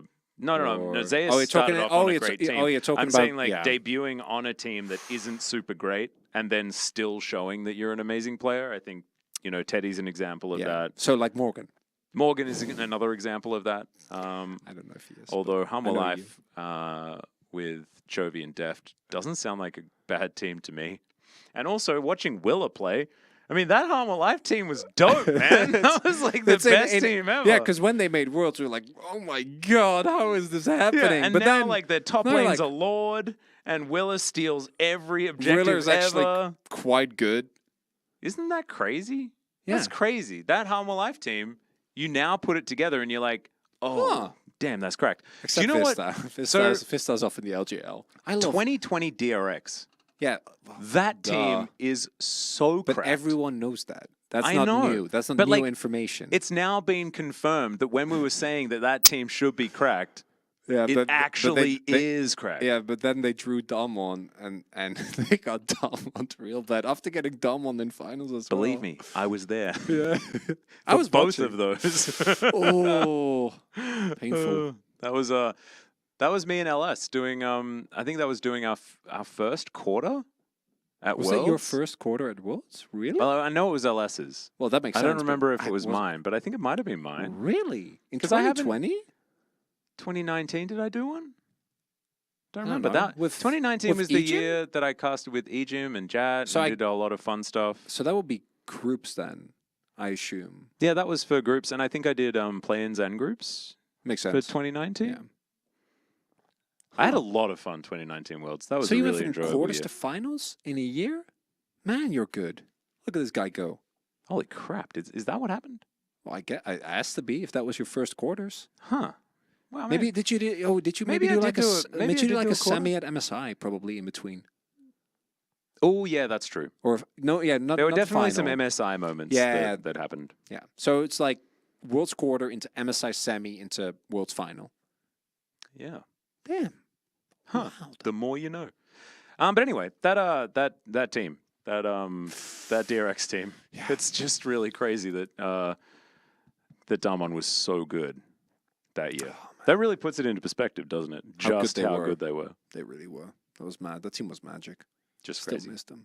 And then we have like back-to-back Cinderella stories in EDG, going the distance, and then DRX going the distance. EDG one hurt me a little bit. I'm not gonna Well, lie, yeah. but the DRX one was great.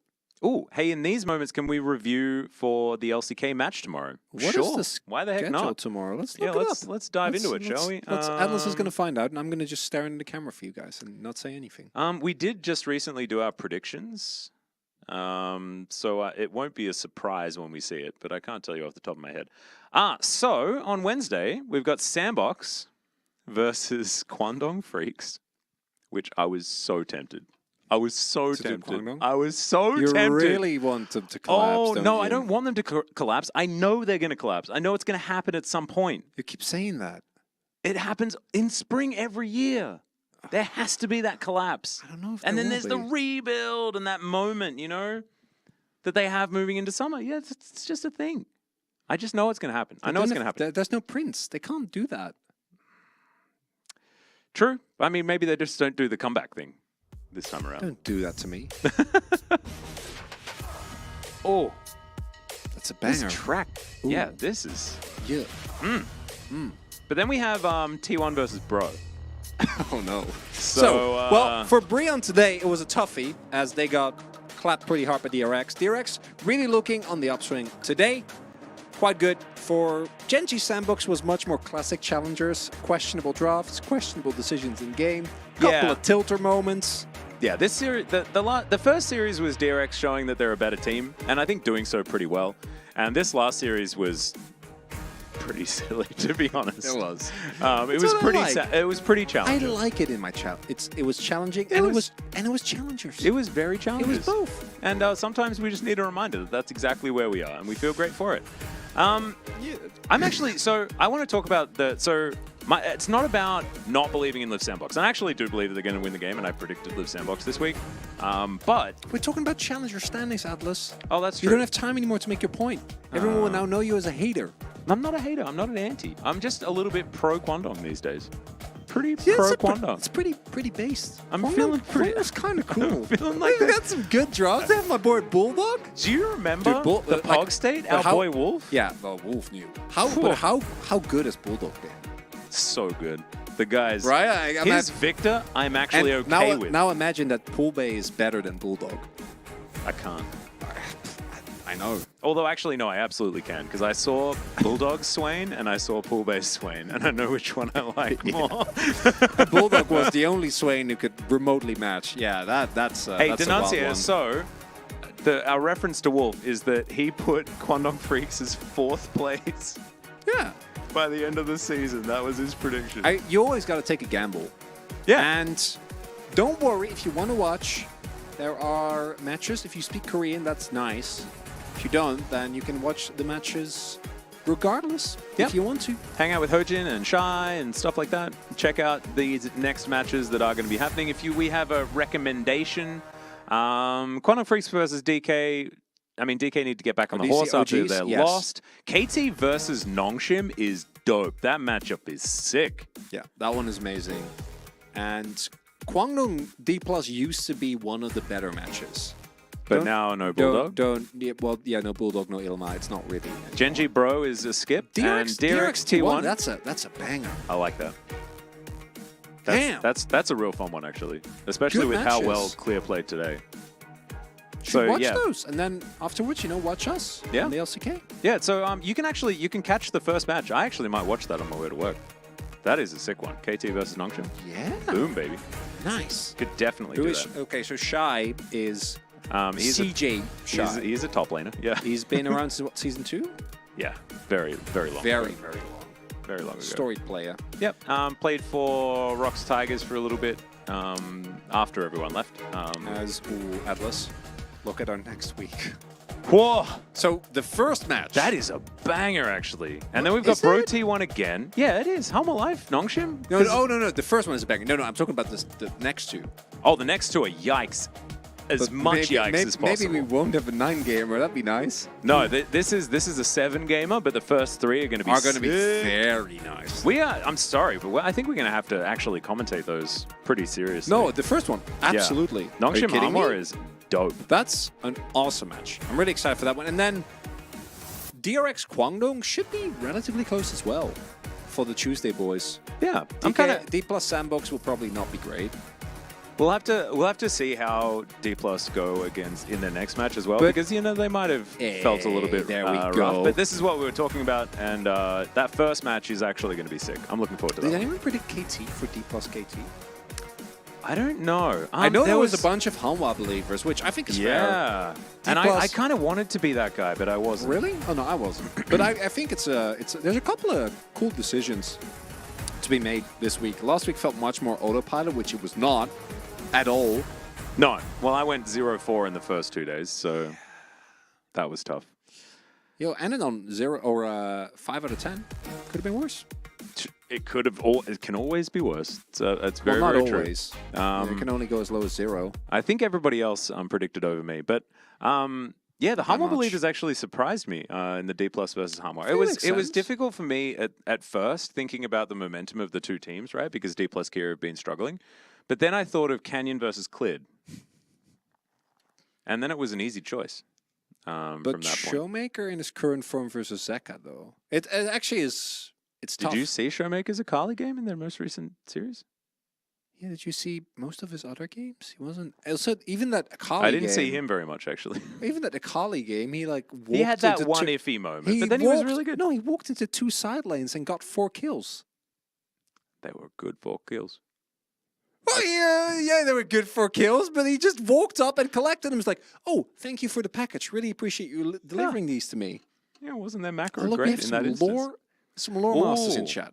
Very good. Okay, very important. lore so far. This is actually a really good recap that we have to do after every game. Let's hit it. Every day of Challenger. So Gatoran, thank you so much for being here, firstly. And let's hit it. Then let's get into it. So lore so far. Players retired from various farms. Atlas and Chronicler are AI. And chat's dads, horses are extinct. YouTube chat is the anti-chat. We're all bro-leavers. Do. G-Sun and Ashley Kang are our patron saints of chat. And Jeff Drake, Atlas, can hide in Akali's Twilight Shroud and Soup and the Spongening. And I think and the Spongening. Yeah. And on that note, I think it's time for us to say goodnight. Thank you so much for watching. We'll see you next week or tomorrow, depending on what you want to watch. Bye-bye.